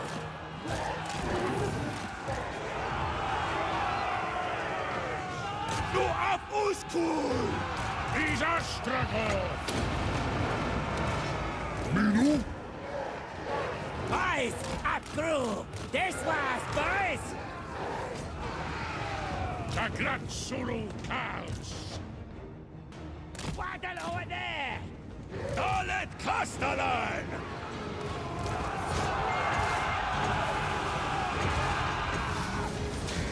Failmancy! Oi! Drangi boys! Oi! Hobgoblin! Avisa Eldramus! Bastard! Wisa! Astragor Zulahu! Asustamas! Ah! Gardan Backstabber! Fortan! Una Flies! Hobgoblin Akashas! Bastard! Hobgoblin nu Livstruckagal! Come and see a noon tooth! Anfa Agrimazur! Give him the hammer! I am the hammer! Or the axe. It's hammer. The hell hammer. Blam! Eat shit. Dalet Castellan! Eat shit, bitches! Boxstabs! Okay, Alberic's run away. Pussy. Yeah, the cavalry. Here's the cavalry all running over everybody. Come and see As a we noon thought they would. Solfeo! Thunders! Atum! Yeah, we're losing these guys on the side. Yeah, we can't deal with that. It's not good. Get over here. We need to route this shit.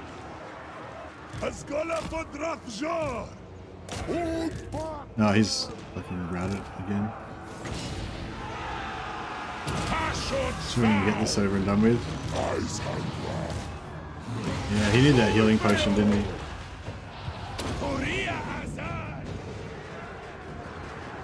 Alright, holding the center down, it's good. Get infantry in there. We can get these guys shooting a little bit, that might be nice. Take him out.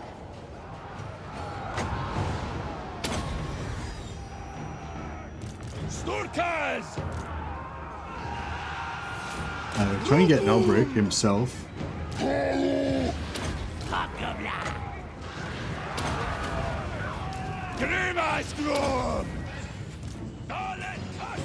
Oh, we lost the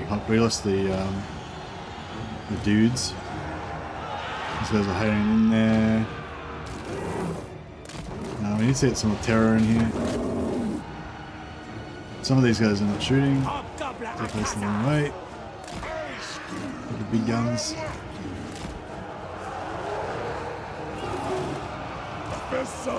It's looking good.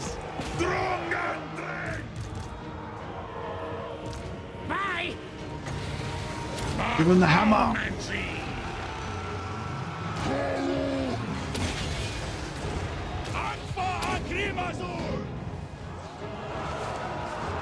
Yeah, just unload on all that shit. Get these guys out of there. Beautiful. Alright, chasing. Let's chase them down. Get some captives. We don't have the slowers this time around. We're not going to catch. No, I'm not going to catch any of that shit. Any of the infantry over here? Yeah, I got these guys.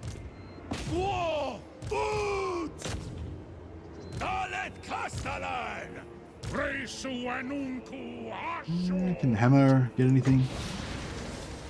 Try and do that. Your struggle wins the magic is not. Yeah, it takes a while to get it built up, but there's a couple of things you can't do channeling stance, which is annoying, but there's a couple of things you can do with the Dwarfs.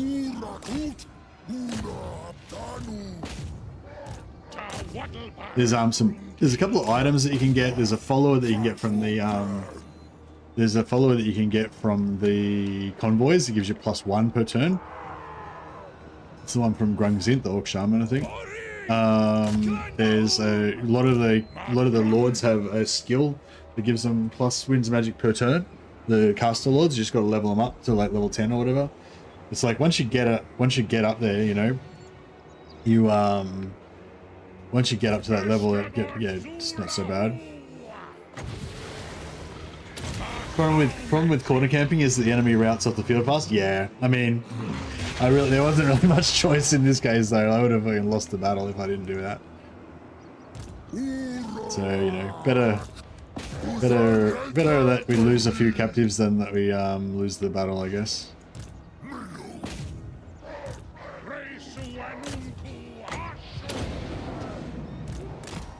I'm a bull, a flying bull.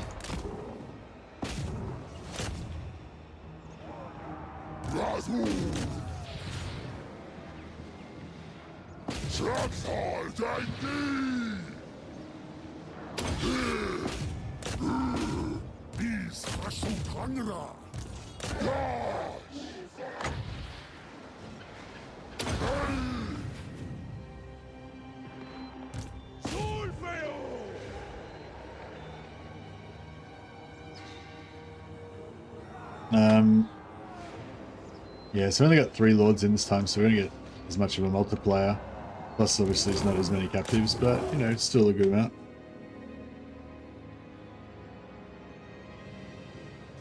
Kind of a shame this skill competes with Unbreakable and Casualty Replenishment with the Lord's army. Oh, yeah, I mean, you could think of it as a shame, but you could also think of it as, like, you know, a good strategy game makes you make hard decisions, you know? And with respec, like, a lot of those decisions are a lot less meaningful than they used to be. You know, once you got a few level 15, is level 15? Once you got a few level 15 plus or whatever level it is lords, then you can just, you know, have them, you have your armies when they're at rest, roaming around with a magic replenisher lord, and then you just respec them out and put it into a combat lord, you know, or whatever, when they're in campaigning and stuff, so you can, you know. But yeah, it's all like stuff that you have to build up. Yeah, so the first few battles you tend to not have that much magic.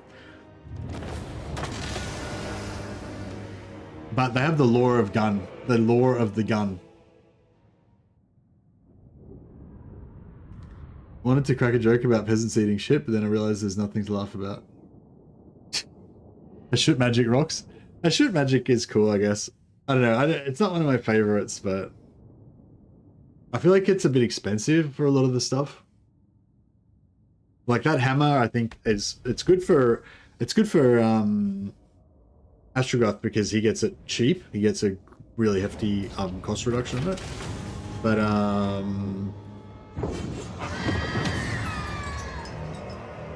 enemy captured.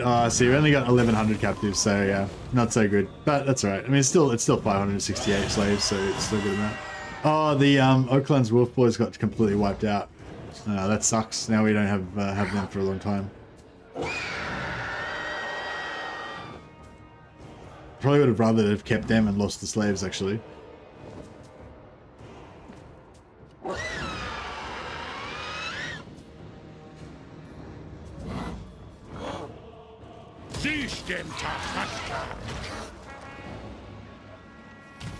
There's also a tech that gives 3 per turn. Yeah, there's like, that's the thing, there's all these things that give you magic per turn, like, later on. But like at the start of the game, you tend to not have that much magic.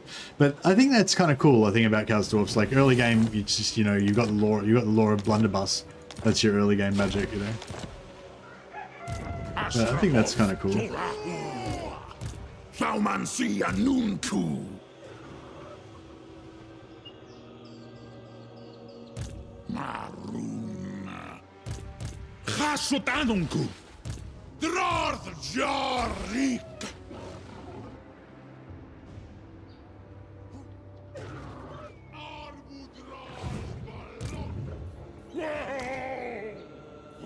My fight manual. Hey, Bal.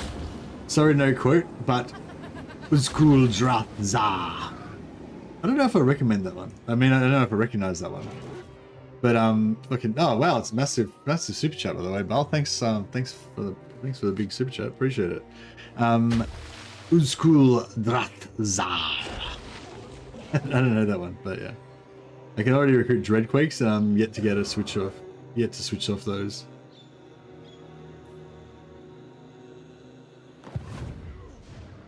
Asumor Angas Lock.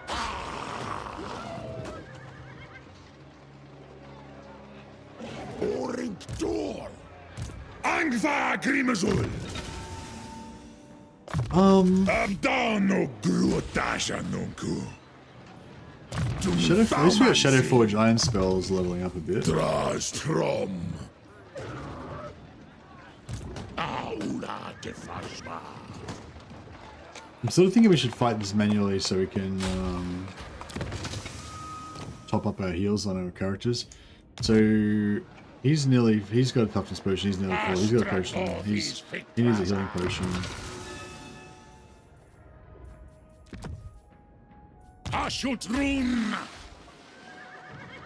Full term that the Chaos Dwarfs use for themselves. Oh, okay, so instead of calling Dawizar, they call themselves Ulskul Dratha. Ah. Did you see? It's still educational, even without the quote. I like it.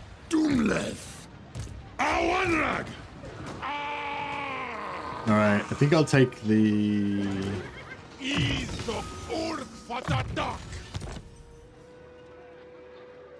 I don't know, do you want to take the XP on... it's not going to be that much XP anyways, this is a piece week battle. We'll just do... Let's do it with this guy. We'll sack it. I'm just gonna fight it manually because I'm gonna toss a few healing potions around. Dumleth Anwanrag. What are those dudes called in the Sadaka? Yeah, with the Chaos Dwarf Sadaka. I love the Iron Sworn, man. It's so good, and I love that Iron Sworn intro with the Sadaka. So good. you just like, I can just imagine all these like just, you know, because I think I can't remember the full story of the Iron Sworn, but I think it's like basically the Iron Sworn are sort of like the Chaos Dwarf version of Slayers. They're like dwarfs that have brought shame to themselves, so they basically get like fused inside their helmets. I think so they all have helmets, so they're kind of faceless, I guess. And so they're just all these like grim, fucking highness little warriors. You know, I don't know. I love the idea of them all just being assembled there, like kind of like the Sadokar, and being all just, I don't know, cruel but also kind of despised or something, you know. I don't know, just a cool concept. I'll just wait for everyone to come on so we can get heals. Might drop off our bull centaur into the not bull centaur, drop off our flying bull into the settlement to get a bit of replenishment.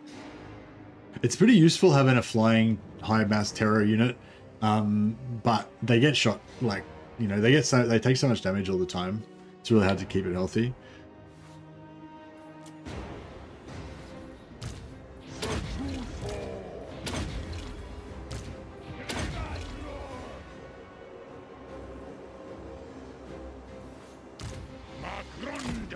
Astragoth can probably solo this. We don't need to worry about the captives. The Infernal Guard. Yeah, the Infernal Guard. Sorry, why did I say Iron Sworn?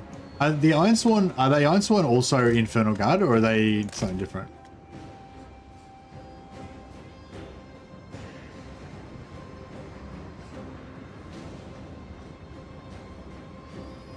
Yeah, it's like this. They're really heavy armored dudes with no faces. That are fused inside their armor or whatever.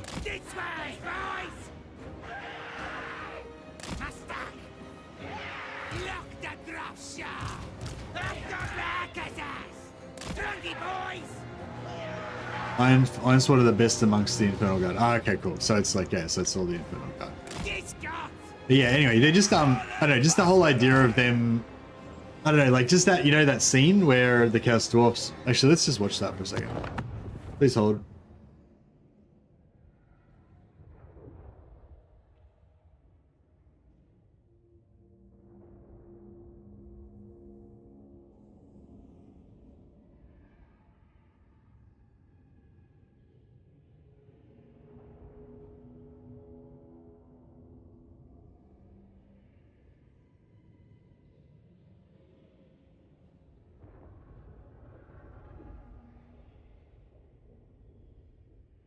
We have to have a bit of a vibe. We have to have a bit of a an atmosphere break here.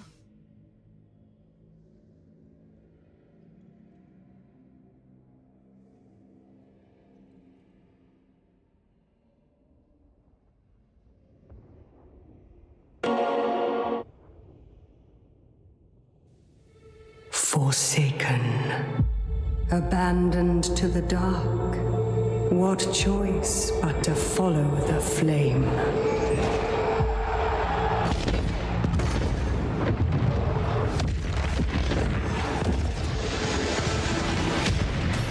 The fire to tear down the old ways, burning away all fear, doubt, and weakness.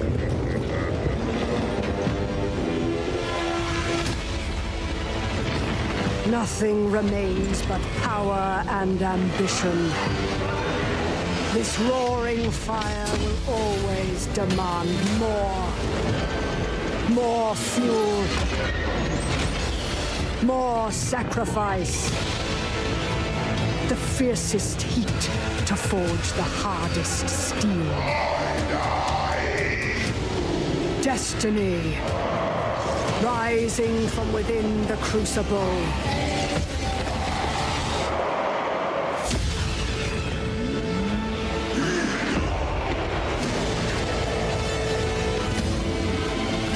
To seize the world with this fire is to see it burn first.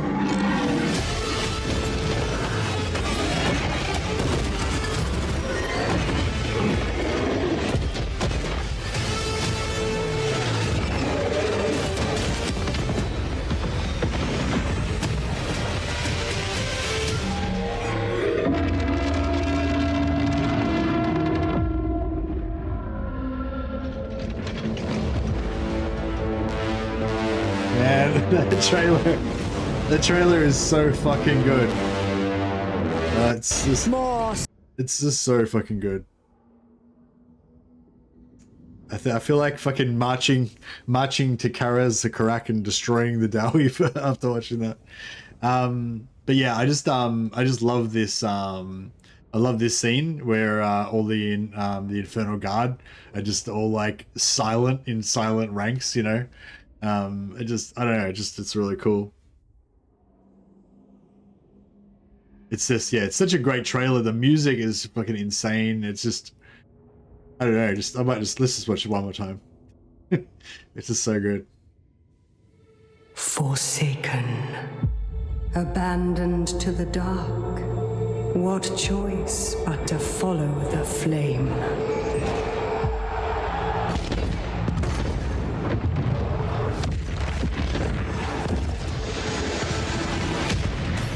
The fire to tear down the old ways, burning away all fear, doubt, and weakness. Zatan's a mean motherfucker as well. Nothing remains but power and ambition. Doesn't this get you pumped up? Don't you just want to smith some weapons of destruction? More I love how you can see them trading with Chaos Warriors. More sacrifice. See that? Oh no, that's not them. There's a little like cameo like that where you can see some Chaos Warriors like buying weapons and stuff. Destiny. I love that. Rising from within The the legions. crucible. Legions of Asgore.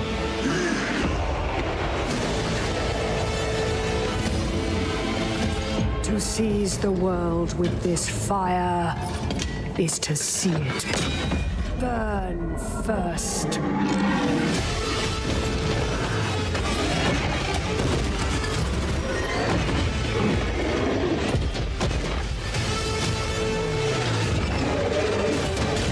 Yeah, they are like a tragic race, aren't they? It's like, yeah, it's like a tragedy what happened to them, and they've just been forged into this dark, cruel race that they had to survive.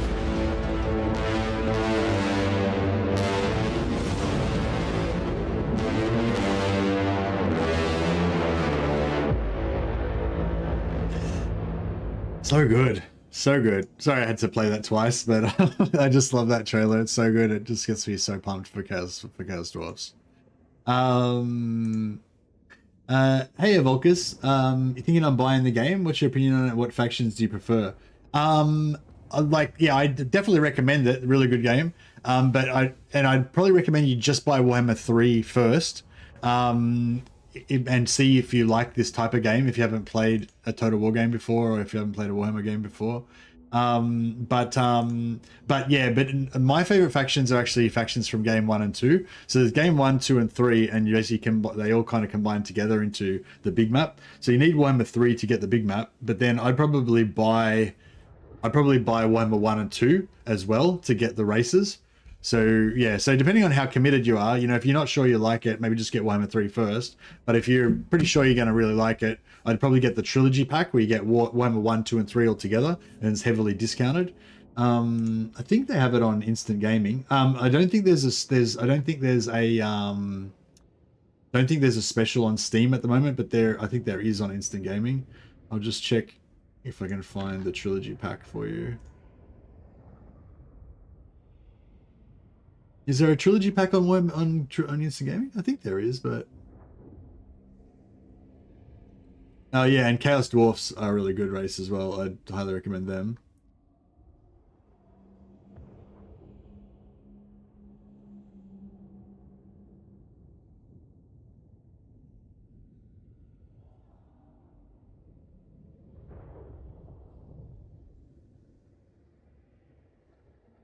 Well. Anyway, look, I'll let you have a look at it for yourself. But yeah, if you you check out Steam. It gives you like information and about a lot of information about the game and stuff. But yeah, you might want to check out. That's my affiliate link for Instant Gaming. Yeah, you can basically go to Instant Gaming and buy a Steam key, and then you can use that Steam key to activate it on Steam, like as if you bought it from Steam, but it's generally much cheaper. So I don't know, check it for yourself, see if it's cheaper or whatever. But yeah, usually it's heaps cheaper on Instant Gaming. I think it's currently 65% off on Instant Gaming, but I'm not sure if it's on special on Steam. But yeah, anyway, that's pretty much my recommendation. Like, if you're not sure you'll like it, just get Warhammer 3, try it out, see if you like the gameplay style. But the races in Warhammer 3 are good and everything, but the really my favorite races are in Warhammer 1 and 2, plus Chaos Dwarfs, which is what we're playing right now.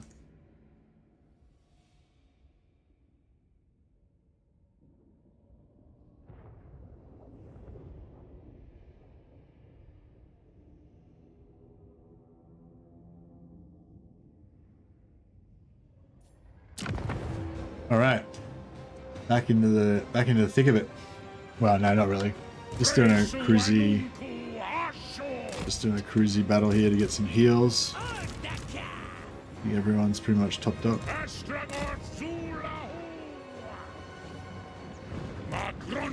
Astrogoth's got shields, so he should be able to solo this.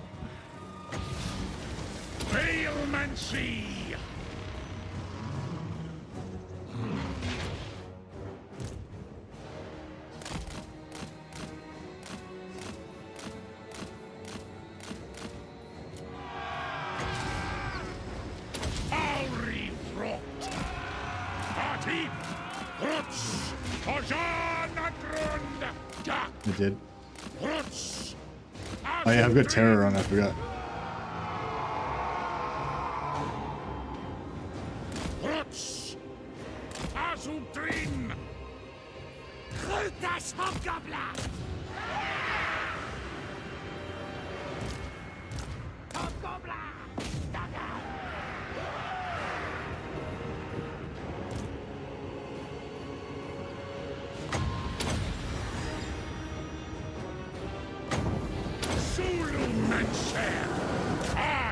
Can't get it, can't kill it.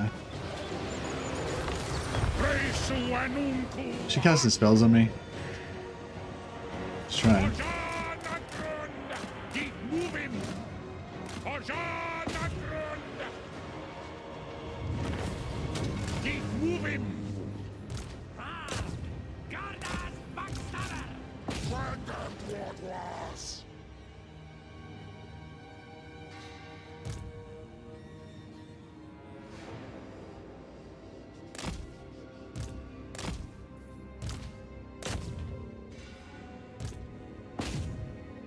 I wonder if these guys will get any experience. Well, then 264.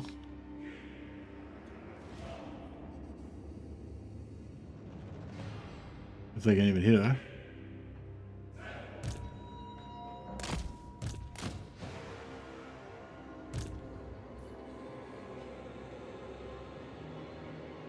I don't think they're going to get her.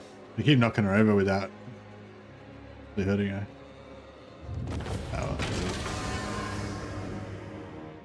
I saw a video on the Skaven. Yeah, the Skaven are in this. Yeah, it's exactly the same universe of Orcus. Vermintide, the game that you've seen, that's set this game's set just before that. So the in Vermintide, basically the end times has happened, and the Skaven have kind of boiled up and kind of overrun the world and stuff. You know, that's not really the whole story, but you know, basically that's kind of what's going on. So this is just before that. So the Skaven are here and they're like ready to invade the world, basically. So yeah, if you want to play Skaven, you need Warhammer 2. So you need Warhammer 1, you need Warhammer 3 to have the big map that I'm playing on, and then you need Warhammer 2, which has got Skaven in it, and then you get both of those. Then you better play Skaven, but in the Warhammer 3 map, in the big map. And if you want to play like Dwarfs and Empire, that are like, you know, Marcus Gruber and you know, then you get Warhammer 1 has got Dwarfs and Humans. Like fun to learn Skaven, yeah. Skaven are a pretty popular race. Maybe I should occupy it actually.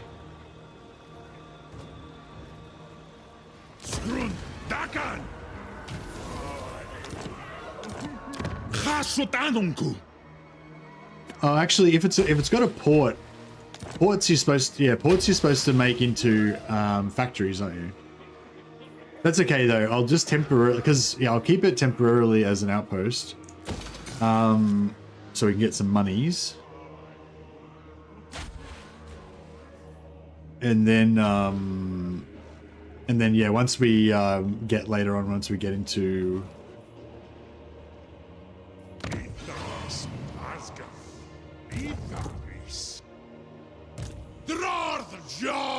should we just start invading Wolfheart straight away? The expedition was 331. He's pretty strong. We will let us know. Yeah, that's the thing. Even like if I had a that's the thing. Like it might be optimal to build a factory here eventually, but like right now, if I build a factory there, I wouldn't be spending anything. I wouldn't be using it. Like I probably wouldn't build an armaments facility. I probably wouldn't build the gold or anything. Like, you know what I mean? It'd just be an empty factory sitting there doing nothing. So yeah, I think you're right. It's probably better if I build the outpost now, which I'm going to straight away use for materials and money. And then once I'm eventually ready to start building factories, then I knock it down. Burgone is the port. Oh, so I put, so is the port only applies to the actual factory settlement? The actual settlement? I could do that. I don't really, like I said, I don't really want a factory yet, but if I can take it at tier 3, I mean take it at tier 2, then that would save me some resources later on if I started off as a factory already. So yeah, so probably for this one, maybe I'll just leave Zahutek permanently as an outpost, and then have Burgone as a factory. Yeah, I guess so. That's kind of cool. And then, of course, if someone invades as well, factory's a little bit more defensible. I probably want to use the factory for more Castellan capacity anyway, more than anything. All right. So yeah, do we invade Wolfheart or not? Oh, Wolfheart's all around us. He's above me and below me. He's everywhere. Who's he at war with?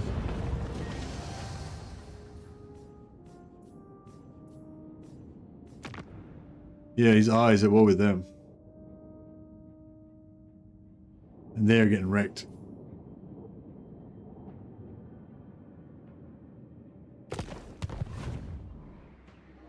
Yeah, get the raw material boost, yeah, for sure.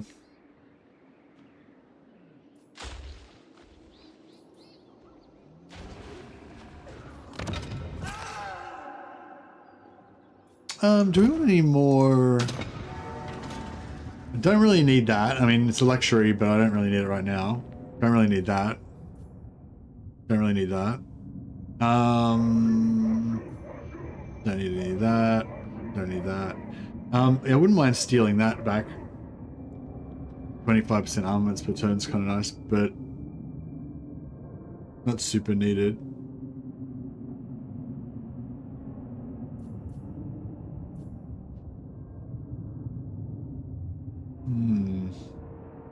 I guess if I do pop that, then you get into the second tier stuff, which should be pretty cool. How much money we got? 30,000. Yeah, we got heaps.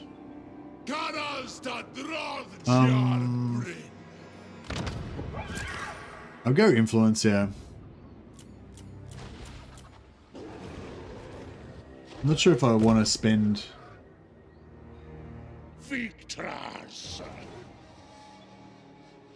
Oh, you saw that? You found the trilogy pack?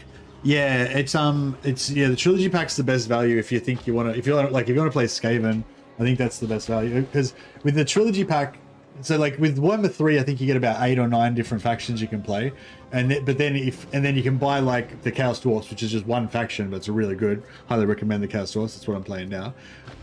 But you could also buy like Warhammer 2, which gives you like 4 factions to play, or Warhammer 1 that gives you another 4 or 5 factions to play.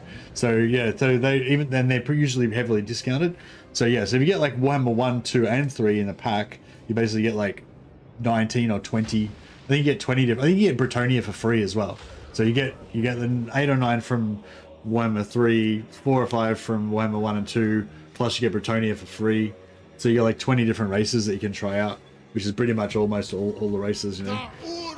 and then there's other DLCs you can buy to expand on the individual races. But I just get 1, 2, and 3 for starters, and then if you play Skaven and you really like them, then buy there's 2. I think there's 2 DLCs you can get for Skaven as well. Get them later. But you might find Skaven to shit and you don't like them, and you really like Dwarfs or something. So yeah, maybe just get 1, 2, and 3 to start with, and then yeah. Yeah, and if you do want to get it from Instant Gaming, if it's cheaper from there, and if you use my affiliate link, I'll get like 3% commission, which is cool. But if you don't, if it's not the cheapest for you or you don't want to use it, that's fine too. But I definitely recommend you checking out different places to get your keys from, different legitimate key places. And generally, you get it cheaper if you look around.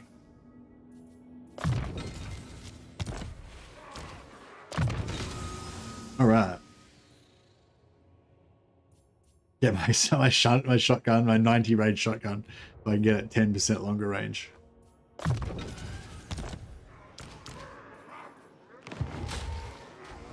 Tagrungron upgrun. Aula defasma. Alrighty. So we're going to come through here.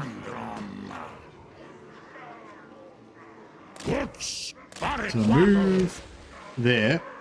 So you sort of, as you're walking through, if you're in slow mode, so you press R to go fast or slow. And as you're going in slow mode, as you walk through the settlement, you kind of go to here. You using movement, you get to there, and then you pop over here instantly. It doesn't use any movement. So if you backspace like as you're moving through the settlement, then you don't waste any movement at all, like not even a skerrick. And then if you use this guy, not Astrogoth, but use this guy that's in here, he can move. He's got no movement, but he can move in this little circle around here for free. So you can go like this, and then grab. Just say we want to grab that guy, so you can get some healing. And then that doesn't take any movement away from Astrogoth at all. So Astrogoth can still keep moving at his full movement range. Not that we needed to do that right now, but I was just sort of explaining. And then also another thing you can do is you can put this guy out of something. Then Astrogoth's still inside the 0 movement circle, right? So he's got 45% movement left. You put him inside here, and then like this guy, he can move out. And then you can like dick around with him, do whatever, like do this cheese where you dismount him and mount him to get the heal back. And he should still have 45%, 47%. Oh, he somehow got extra movement. But yeah, so basically he moved out. It didn't cost him any movement. Moved back in. So if he was standing over here and we moved a hero out and back in, the hero would use up their movement, and then when they rejoined, you'd probably lose movement off your army because you can only go as fast as the slowest thing in your army, you know. But if you do it like while you're just inside the settlement, then yeah, you don't get that penalty.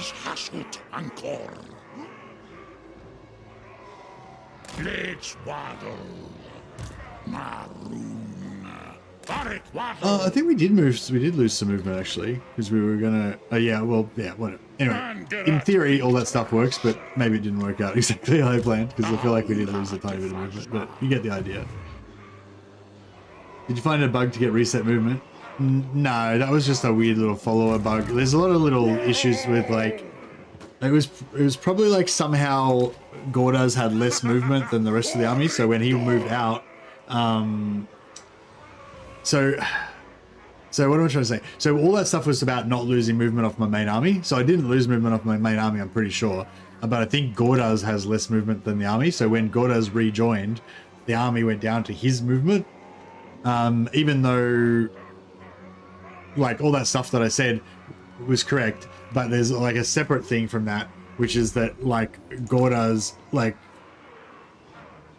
Fuck, I can't even explain it. The people who know already know, and I don't have to explain it, and the people who don't, just don't worry about it. Basically. But no, I didn't find it wasn't a bug, it wasn't a reset movement thing, no. It's just like a weird little thing that happens with heroes sometimes.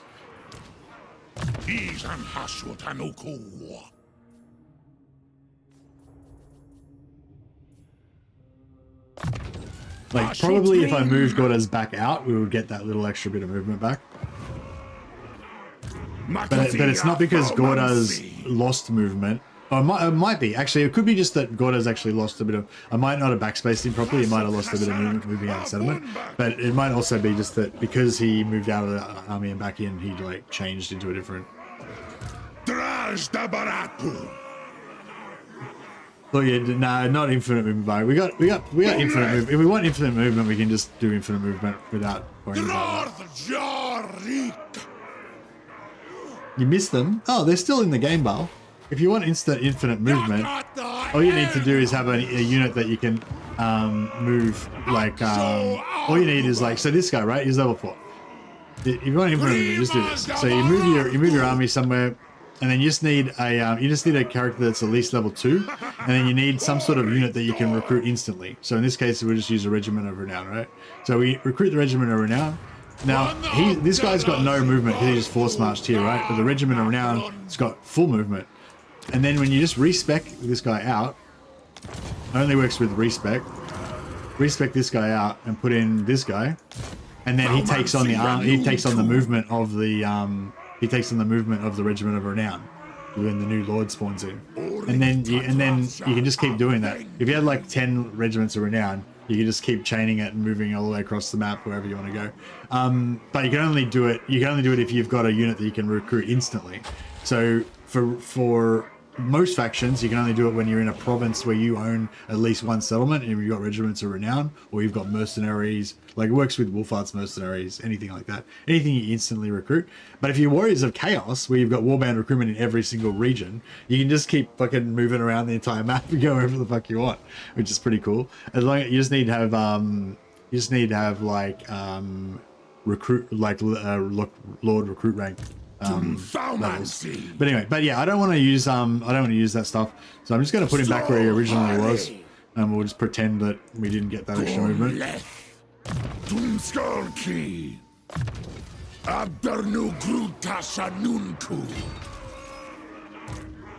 But yeah, there you go, Bal. There's an infinite movement hack for you if you didn't know that one already. It's an oldie but a goodie.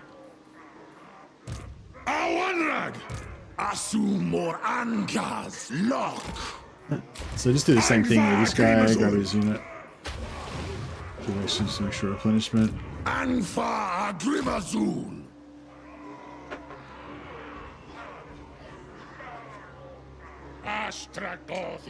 If you regular start recruiting locally, then load and get all the movement back. Yeah, I think you can still do the the recruiting bug one, but that one's really annoying because you got to like recruit and then you got to reload and fucking, it's like a lot of fucking around, and you got to like exit the game. And, I don't know. I feel like if you go into the point where you're actually exiting the game and coming back in, it's like you're almost like you may as well just mod the game at that point, you know. But everyone likes different cheeses and has different interests in that regard, so I'm actually a bit worried if I leave this in here, there's not going to be another army pop out of here, is there, and kill me?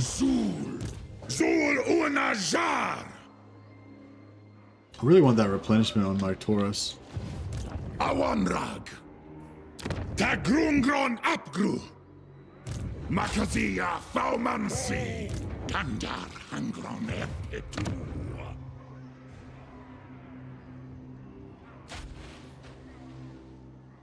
Yeah, but you still have to like reload the game. Like you can't do it in the game. You know what I mean? Like you're not in, like you have to exit this instance of the game.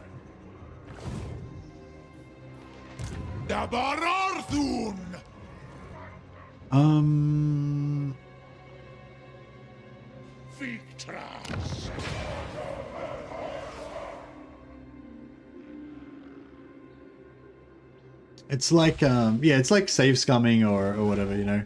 I could get a file that somebody else sent me and put it into my save folder and then go and load that, and then that would then that they've already like won the game or whatever, and then I'd get the achievement and shit, but it wouldn't really be very, you know, satisfying or anything.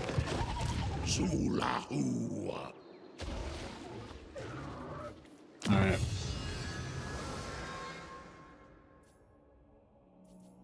Oh, I spent my materials. What did I spend my materials on? On this. If I cancel that, I'll get my materials back, won't I?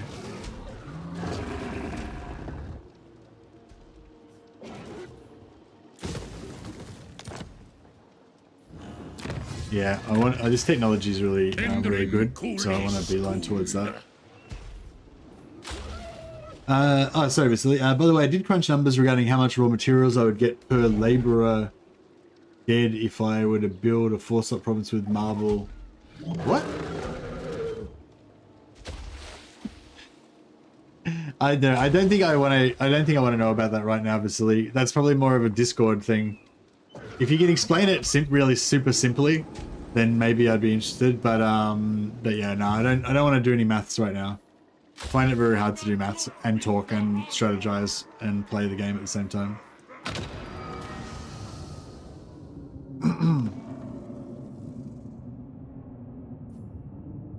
I want to get something, but I don't want to steal this back.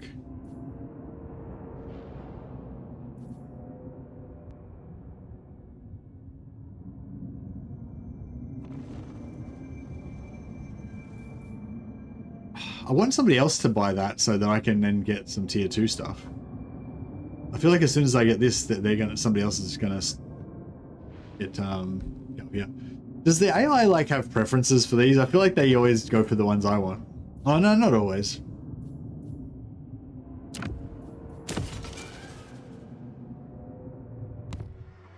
No, do that.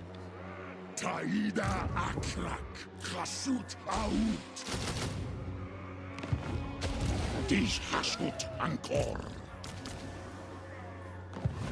Kandar Angron Ep.2.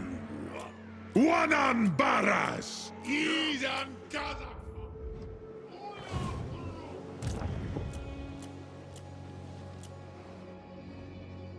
Alright. Lambrecon the Damned. Oh, he can't quite make it. Tragedy. Oh, maybe he can if I move this guy out of the way. Oh, no, he's the front one. Nah, he's not gonna make it. Yeah, that's tragedy. That's tragic.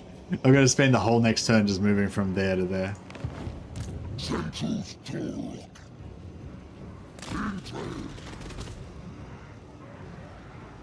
Officially a man with those lack of multitasking, yeah.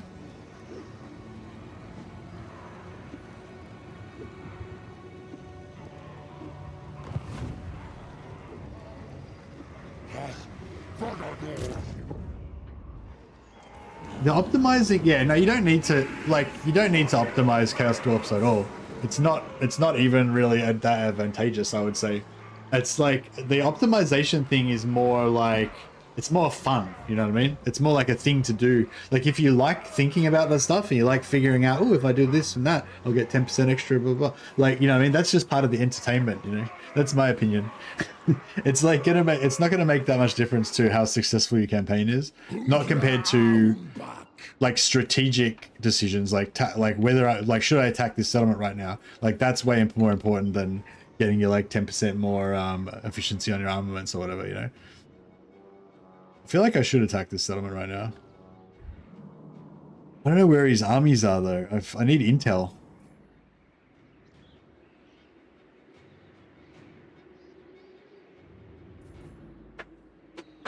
It's not so much that the game's easy, it's just that it doesn't matter that much. You know what I mean? Like, getting 10% more armaments output just doesn't have that much of an impact on the game.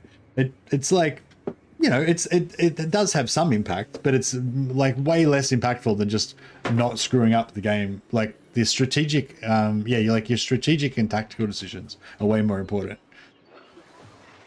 That's my opinion anyway. Like, yeah, like if I attack this settlement and his armies aren't close enough to counterattack me, then that would be glorious. But if I attack this settlement and he's got like full stacks sitting here, then that'll suck.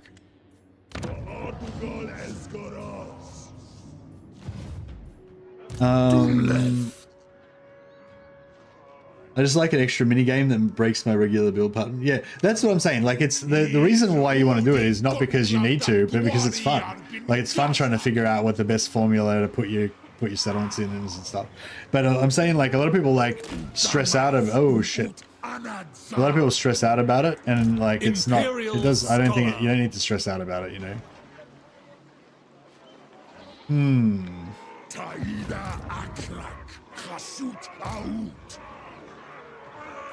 Pioneer of progress. Doomskullki. Love some freaking magic. Doomthaumancy. Isarink. Gumleth. So many ideas. Work to do. Barak the Garak.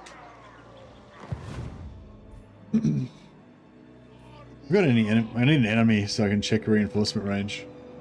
Yeah, this guy. Test me. You just got to select an enemy somewhere on the map. Doesn't matter if they can't get near you, and then you can do this to see whether you're in for reinforcement range. All right, we are. Abdarnu Tabarag. Anfa Agrimazul. Yeah, sorry, I didn't mean to.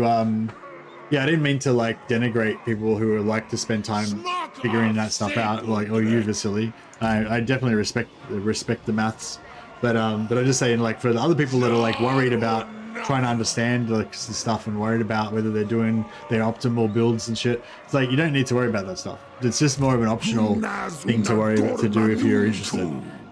Like, I think somebody else said it pretty early on. All you need to do is just build most of the outposts, build the occasional factory later, like especially later on. Initially, you don't even really need to build any factories. And if you see any iron, if you see any of the really good resources, which is iron, wood, marble, and obsidian shards, then then build around them.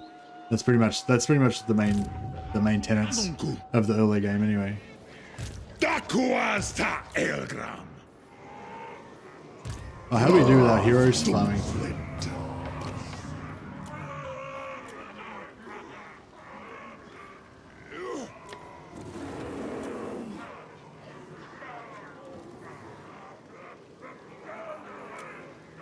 Oh, we got another manipulative.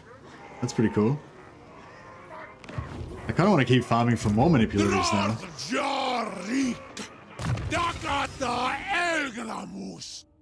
Alright, so we've got firing drills. Now, I think I'm going to go bulwark and get these dwarf infantry. Oh, we're fully healed as well. How good is that? Yeah, these dwarf infantry are beast.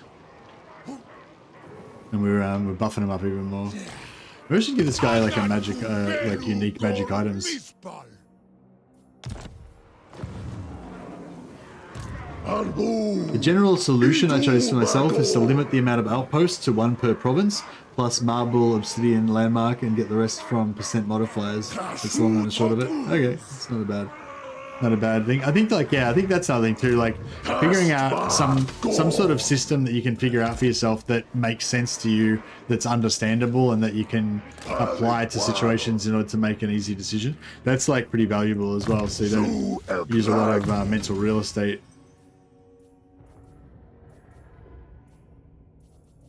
Should I give him, I don't really like using Burning Wrath, like, at all, like, ever, really. I feel like it's just a bad spell. Like, non-overcast, it only costs 5 winds of magic, but it does, like, fucking nothing, basically. It's kind of almost useless, I feel like. I don't know, I hate it. It's got a super long range, so I guess it's good for... Nah, see, it could be good for pulling enemies, but it doesn't do enough damage to a lot of the time. It's got 500 range damage, so it could hit if it hits something. No, stats wise you'd think it should do some damage, but it just doesn't seem very good.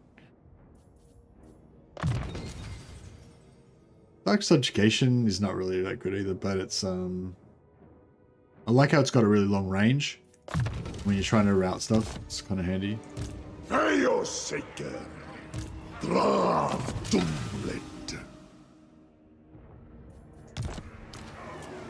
Not no. Draftum let.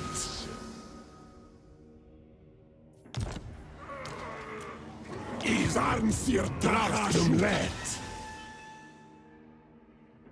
Greedy Death. Yeah, I guess we could keep the Greedy Death one. Rochi goal. Move him. Naib. Drongi da.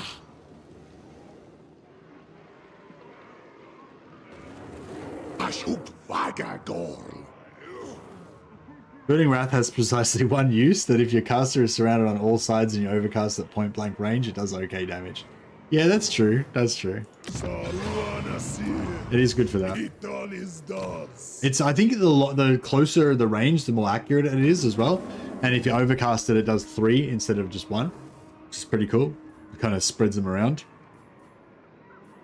Yeah, it's probably not bad in a blob, maybe. But yeah, I don't know. I'd probably rather spend the points on something else. Alright, we get this manipulative. Dwarfsdom let. Dwarfsdom let.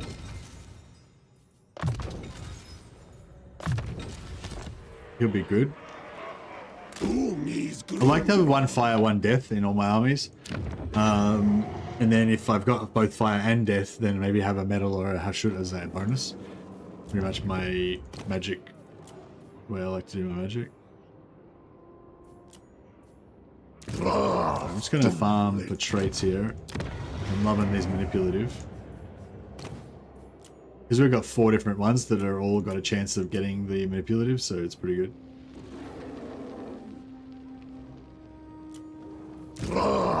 I hate things that give leadership to dwarfs. It's like, it's insulting. Dwarfs never rout, they don't need leadership.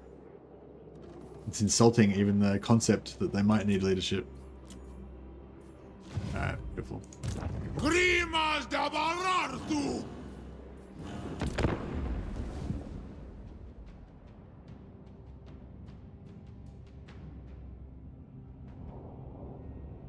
Yeah, I really like Throt with the Molder Skaven. far morlingi elgramus.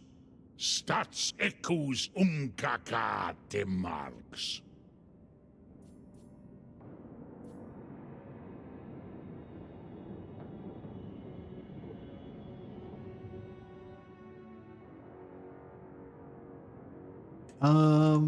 Do we want to be allies with Luther Harkon? We've both got cannons. We both like artillery.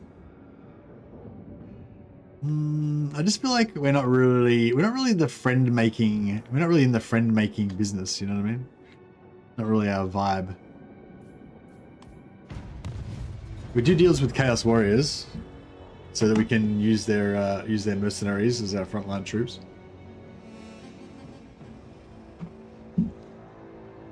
Somehow he's only Itza. Oh, yeah, Luther Hakon.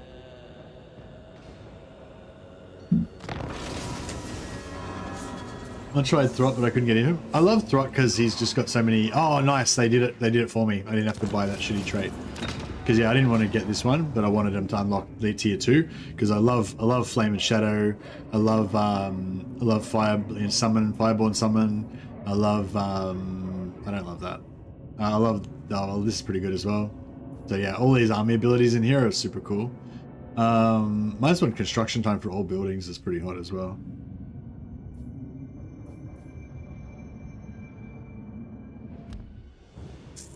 Alright, let's quickly do our Saxony first. Thaumansia nunku. Hasutanunku. Gorndok.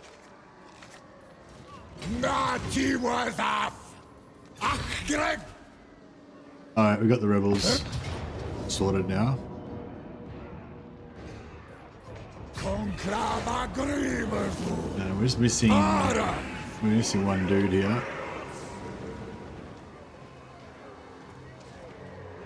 Awanrag. He's a great.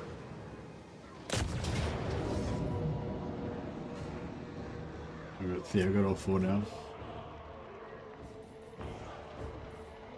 100, yeah, get up now. 120 labor per turn. So that's worth like, you know, 850, 900 gold plus another 900 gold. So let's call it 1800 gold.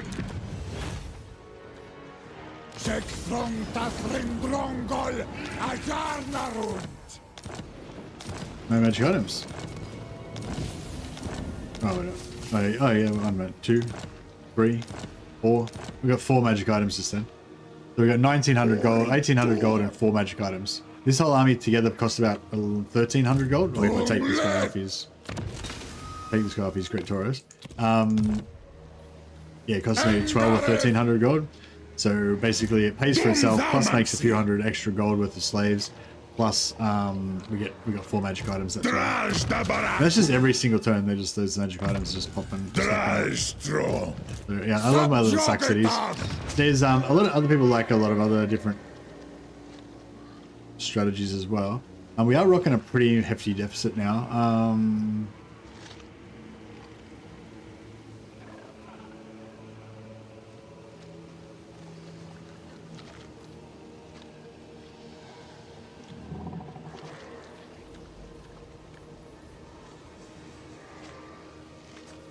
I might just do...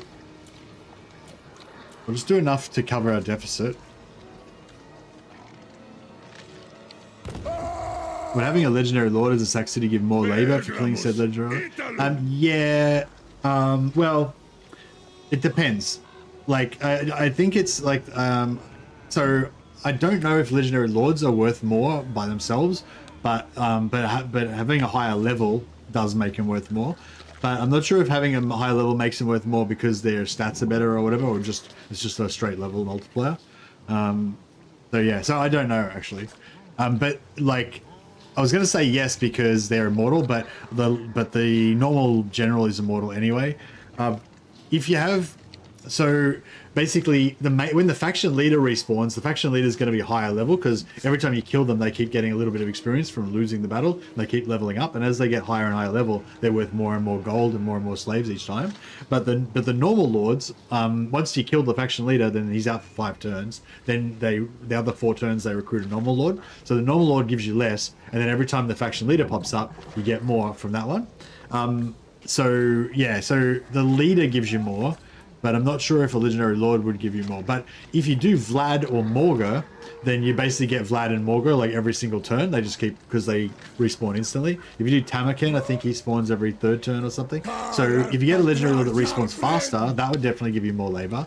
But yeah, I'm not sure if legendary lords innately are worth more than normal lords. And I'm not sure how that works. I'm not even sure if different lord types are worth more or if it's just purely the level. I feel like different lord types are worth more. But yeah, I'm not sure if I can pinpoint any evidence for that. Like if you had like a shitty Cathay governor dude, what are they called? Like shitty Cathay magistrate, then I feel like you would get less money for that than you would if you killed like a gate one of those gate lords or whatever, the hammer lord guys. But I'm not sure if I haven't actually tested that. They get experience even when they get wounded. I thought that you didn't get any XP if you died in battle. I'm not sure. Well, they don't die if they're immortal. Yeah, I'm not sure actually, Disruptor. Maybe you're right.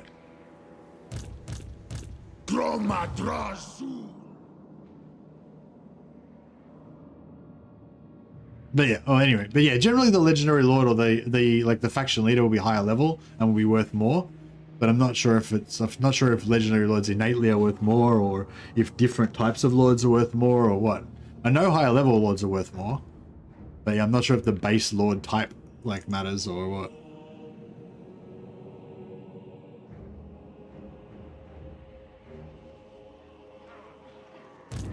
We can check the faction leader next time he spawns and see whether he gets experience. That's pretty easy to test.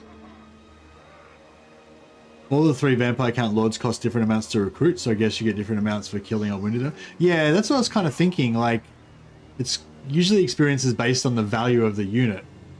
So I'm guessing it would matter. But legendary lords, you don't buy them, but I assume they still have a gold value. Yeah, actually, yeah, it's probably the gold value, and then an extra multiplier from their experience level. So yeah, so legendary lords probably would be worth more. You can probably get an idea by looking at their multiplier cost, but then you know the levels make a lot of difference, which doesn't come into it in multiplayer.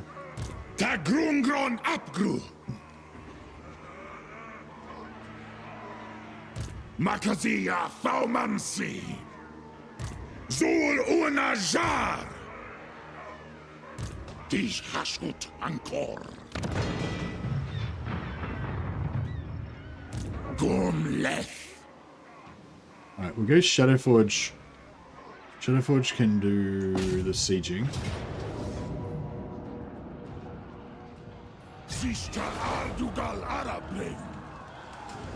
Suspect we're gonna need Gromadrazul. suspect we're gonna need him in as well. There's iron in Zamplow. There's iron there. Iron.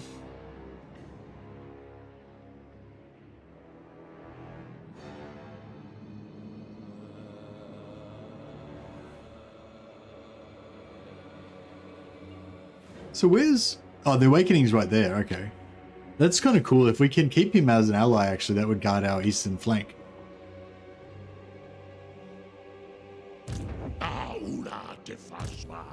Yeah, we can't take it in one turn anyway, so...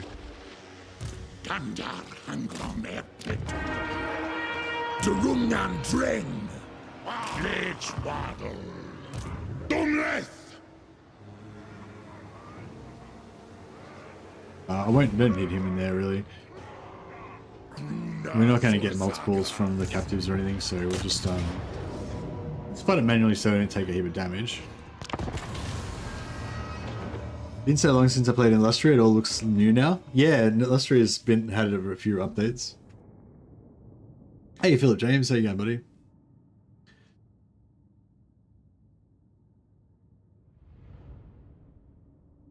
But yeah, I do remember Legend. I never really paid attention to it myself, but I do remember Legend in one battle that I saw him play, like trying to kill Tyrion or somebody make sure they killed Tyrion in the battle to make sure they didn't get any experience.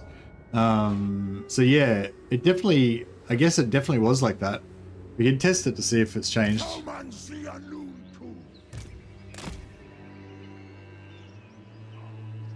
Been a while since that area saw that much undivided corruption. Yeah, true.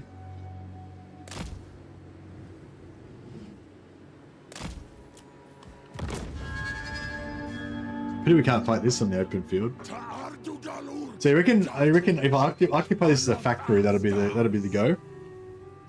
I don't usually build factories early on, but well, you may as well. Iron gives us armaments, doesn't it?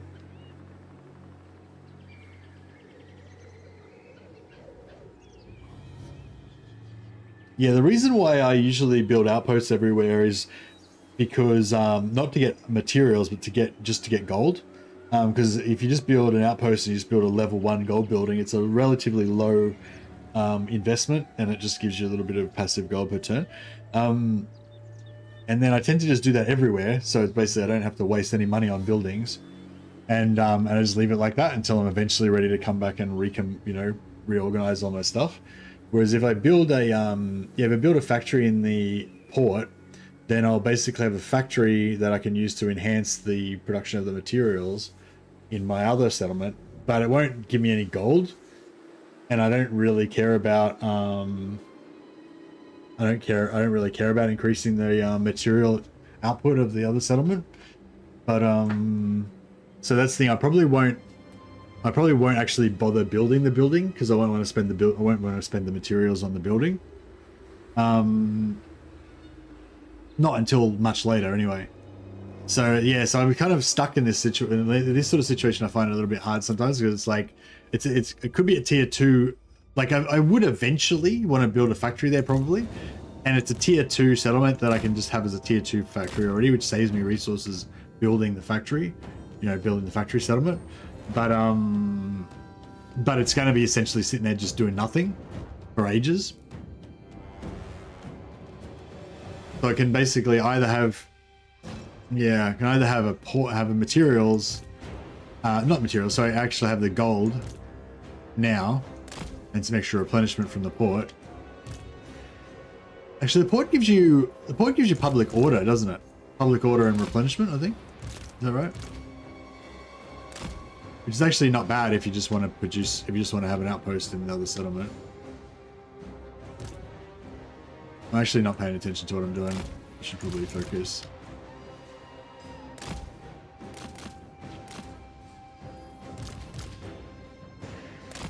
Yeah, so that's the thing. It's like, even though, like, eventually it would be best to have a factory there, like that eventually is so far away that, you know, I probably will never even play that far into the campaign.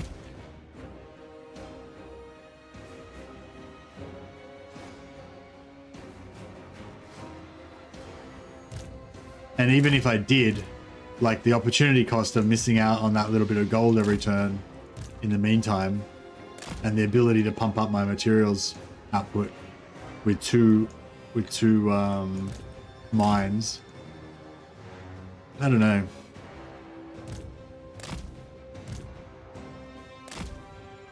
It doesn't really make that much difference. It's mainly just going to be 100 gold a turn I'm missing out on or whatever.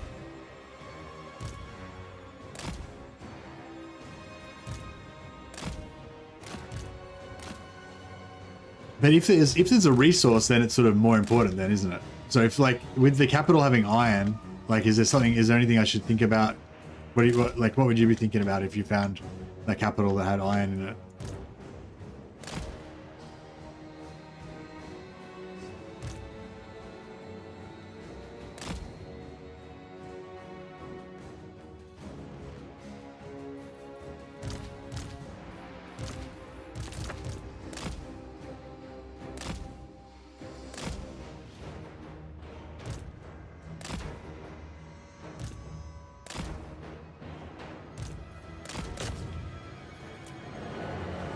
Alright, let's see if we can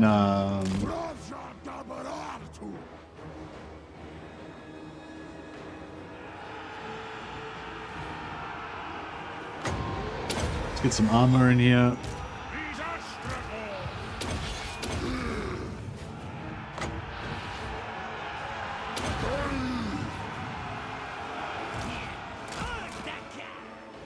What, son?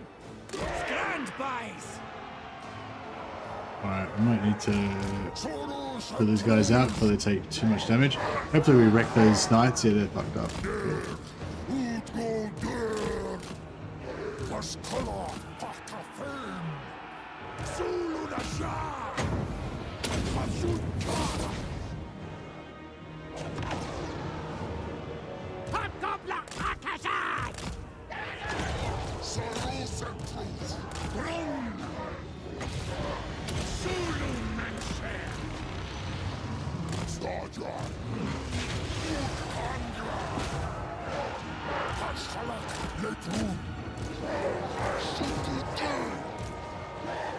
Those spears that we're running into?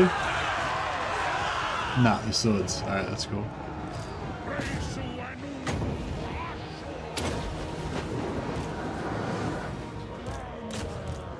This way, boys! Professor El Gramus!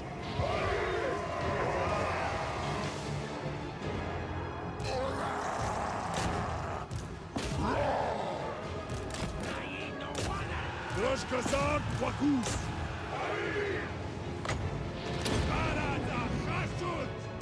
Shar Unazan! Hobgoblin Akazaz! Rosh Kazan Warber! Who's ready? Alright. Mahitu Deva! Utitu Warakdak!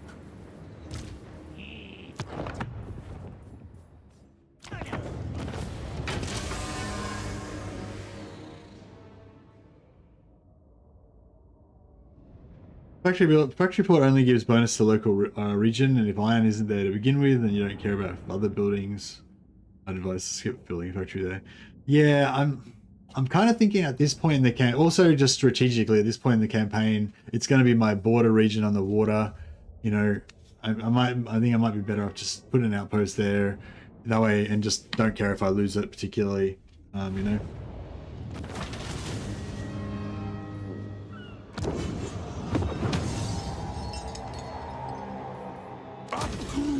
Yeah, we just built a money building in there. We got the port, gives us +1 control and replenishment.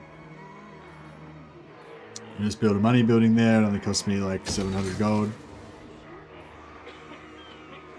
We've already got a tier 2 mine shaft.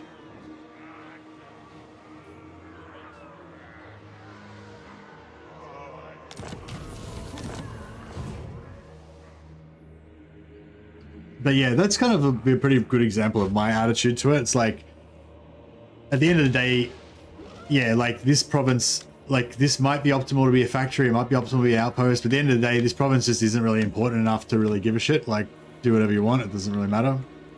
Whereas this one with the metal here, I don't know, that one's, I feel like it's a very, it's like I say, a very efficient source of armaments. So it's valuable. I want to think about how we can, you know, exploit that situation. I'm a bit fucking perturbed about this scenario over here because so many ideas. I'm not really confident about taking these guys on, but then also like I can't just sit here with this. Well, I can, I suppose. I'm rich as fuck. I can sit here with 2,500 gold worth of army just sitting there doing nothing. I guess I can afford that, but I'd rather not.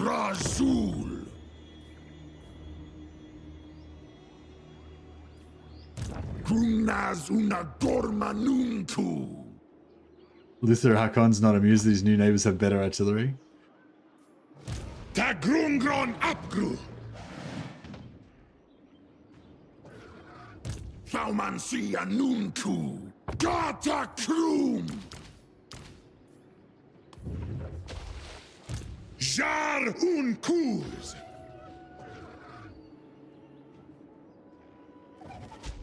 Utanmarzul Israel Taduras.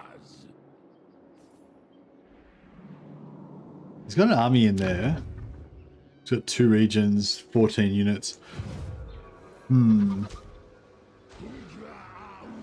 thing I love about factories is how easy it is to defend them. You can just corner camp and the 2 blunderbusses carry it. Yeah, nice. I've never actually done a factory defense because I'd never build them. But I should try that out. Yeah, see, that was one thing I was thinking about, putting a factory here for the defensive thing because it'll probably get attacked. It's like, yeah, like I kind of went with building this money here, so at least we get 100 gold per turn. Otherwise, it basically just would be doing nothing per turn. But it's only 100 gold per turn, so it's like, it's not like it really matters either way.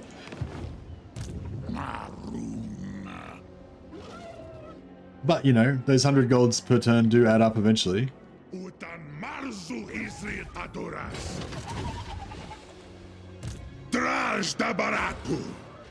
Dwarfs. Dot Gristas Wanas. Gumleth.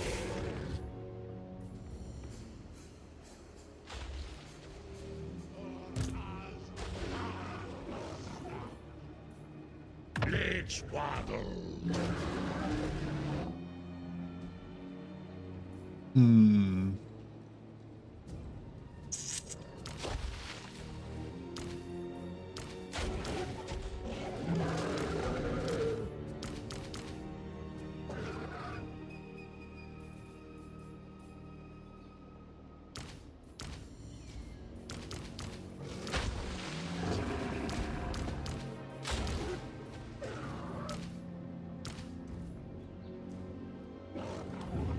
Alright, so transfer our units to that guy. And go in ambush stance. Makazia Faumansi.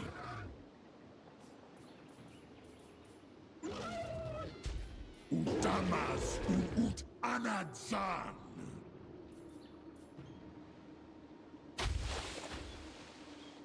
Ata Dockstock. And this guy's gonna go here,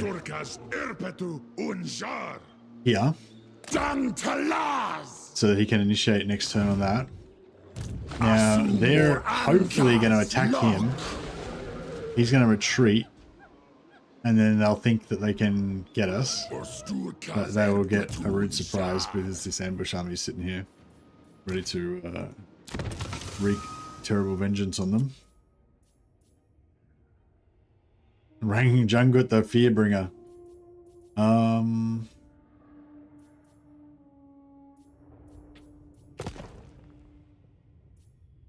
leave him in there. We already do our Saxony this turn.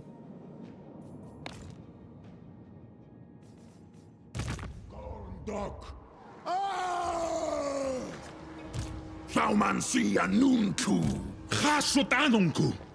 Subjugatas. Zul Unajar.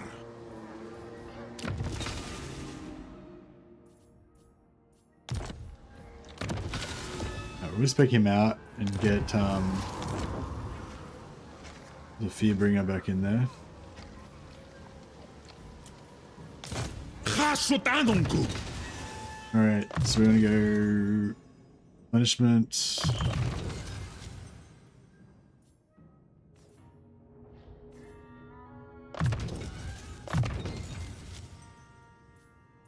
And then, yeah, I don't know, upkeep, I guess, is the only thing that he really needs. Oh, actually, auto-resolve power. Trash More health and Thaumansi stuff. Zaras.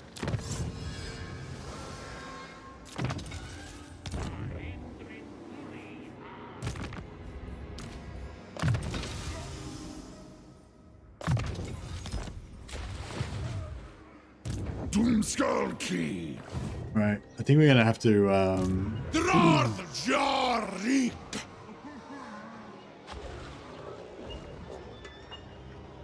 Oring Tadrarshar Avengrin.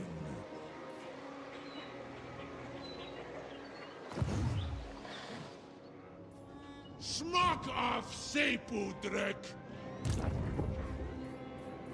Akaza. do you reckon we'll be able to push him far enough away that he won't be able to reinforce? I can hope so. Is Udi Conclave that Dwari are been No, my luck, we won't be able to. There'll be no pacts. Allow me to bless you with more arms, or perhaps another head. It is so.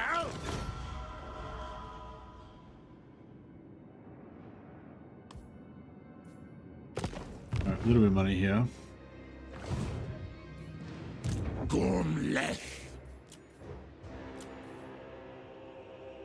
I should have recruited that, Ep.2 Awanrag. Askul Tadum.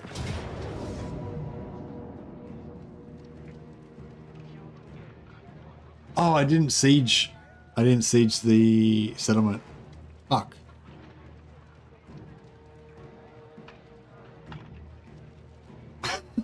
Crap. I've got to siege the settlement. Yeah, Lucy Lou. I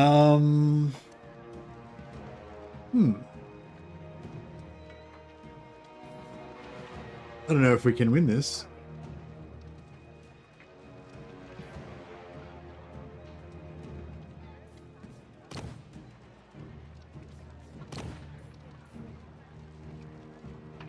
Man, I mean, I'm getting really scattered. I'm thinking about, my brain is thinking about too many things at once, making silly mistakes. Mortars might be annoying. Well, we can waste ammo. We can waste ammo because we're the attacker. So we can waste all the ammo on the mortars. And then it's essentially going to be our 130 range archers versus their 120 range archers, I guess. We don't really have much else. We've got no magic. Yeah, I screwed that up. So it was, so the idea was to siege the settlement with the one army, and then push them away, so that we didn't have to fight this part, and then just deal with this garrison, which would have been, you know, might have been a bit of a tough battle anyway, but now it's more of a tough battle. I can try and backspace and see if I can stop in time, but I don't think I'll be able to. Taida No. Bagrit. Grima. Unbak Bezek and Fuck off, dickhead. Dum Thauman. Yeah, so the idea was they'd be sieged and we'd push these guys away. They might have only just gone to there and still been able to reinforce anyway, so which would have made no difference.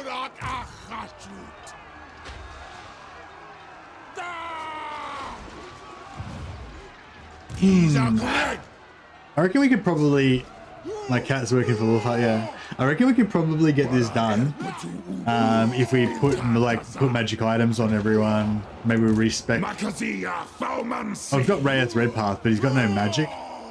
But if we give I give him like the mirror shield, so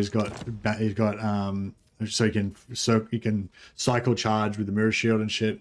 We can also give him the we can either give him Crown of Skulls for regeneration, or we could give him Forbidden Rod, and then he could recharge his magic using the Forbidden Rod.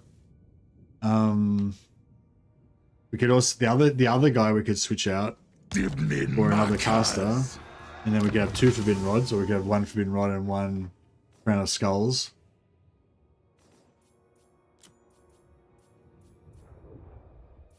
Yeah, we could switch him out for a level 4 guy. Just to be slightly tougher.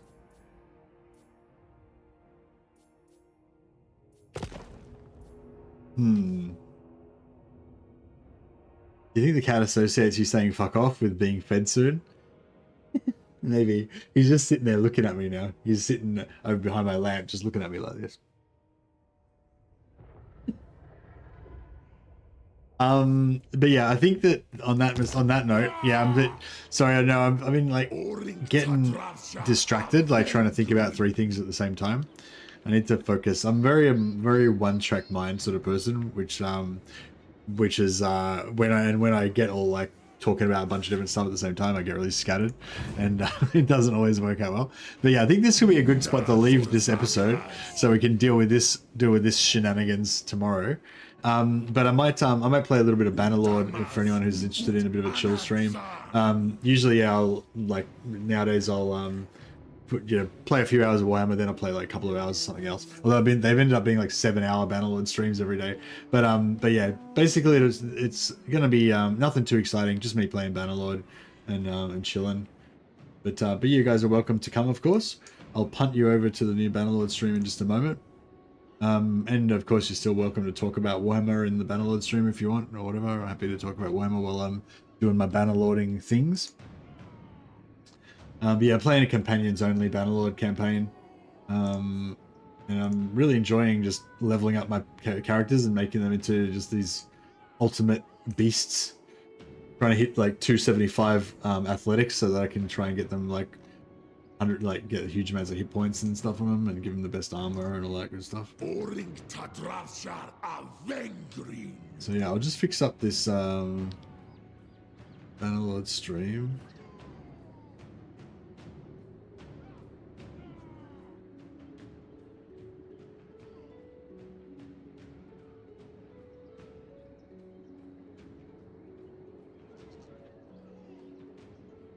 Alright.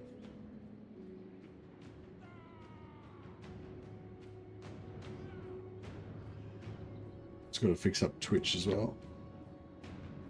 Maybe I should go and actually I might go and feed the cat at the same time. So I'll have a little intermission for like 2 minutes. Won't be long. If you guys want to go and get a drink, get a toilet, whatever. And then yeah, wander back over and watch the Bannerlord later if you're interested.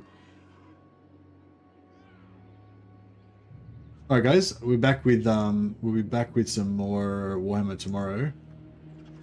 And for those of you who want to chill out for a bit more, we'll be playing some Bannerlord. I'll punt you over there in a second.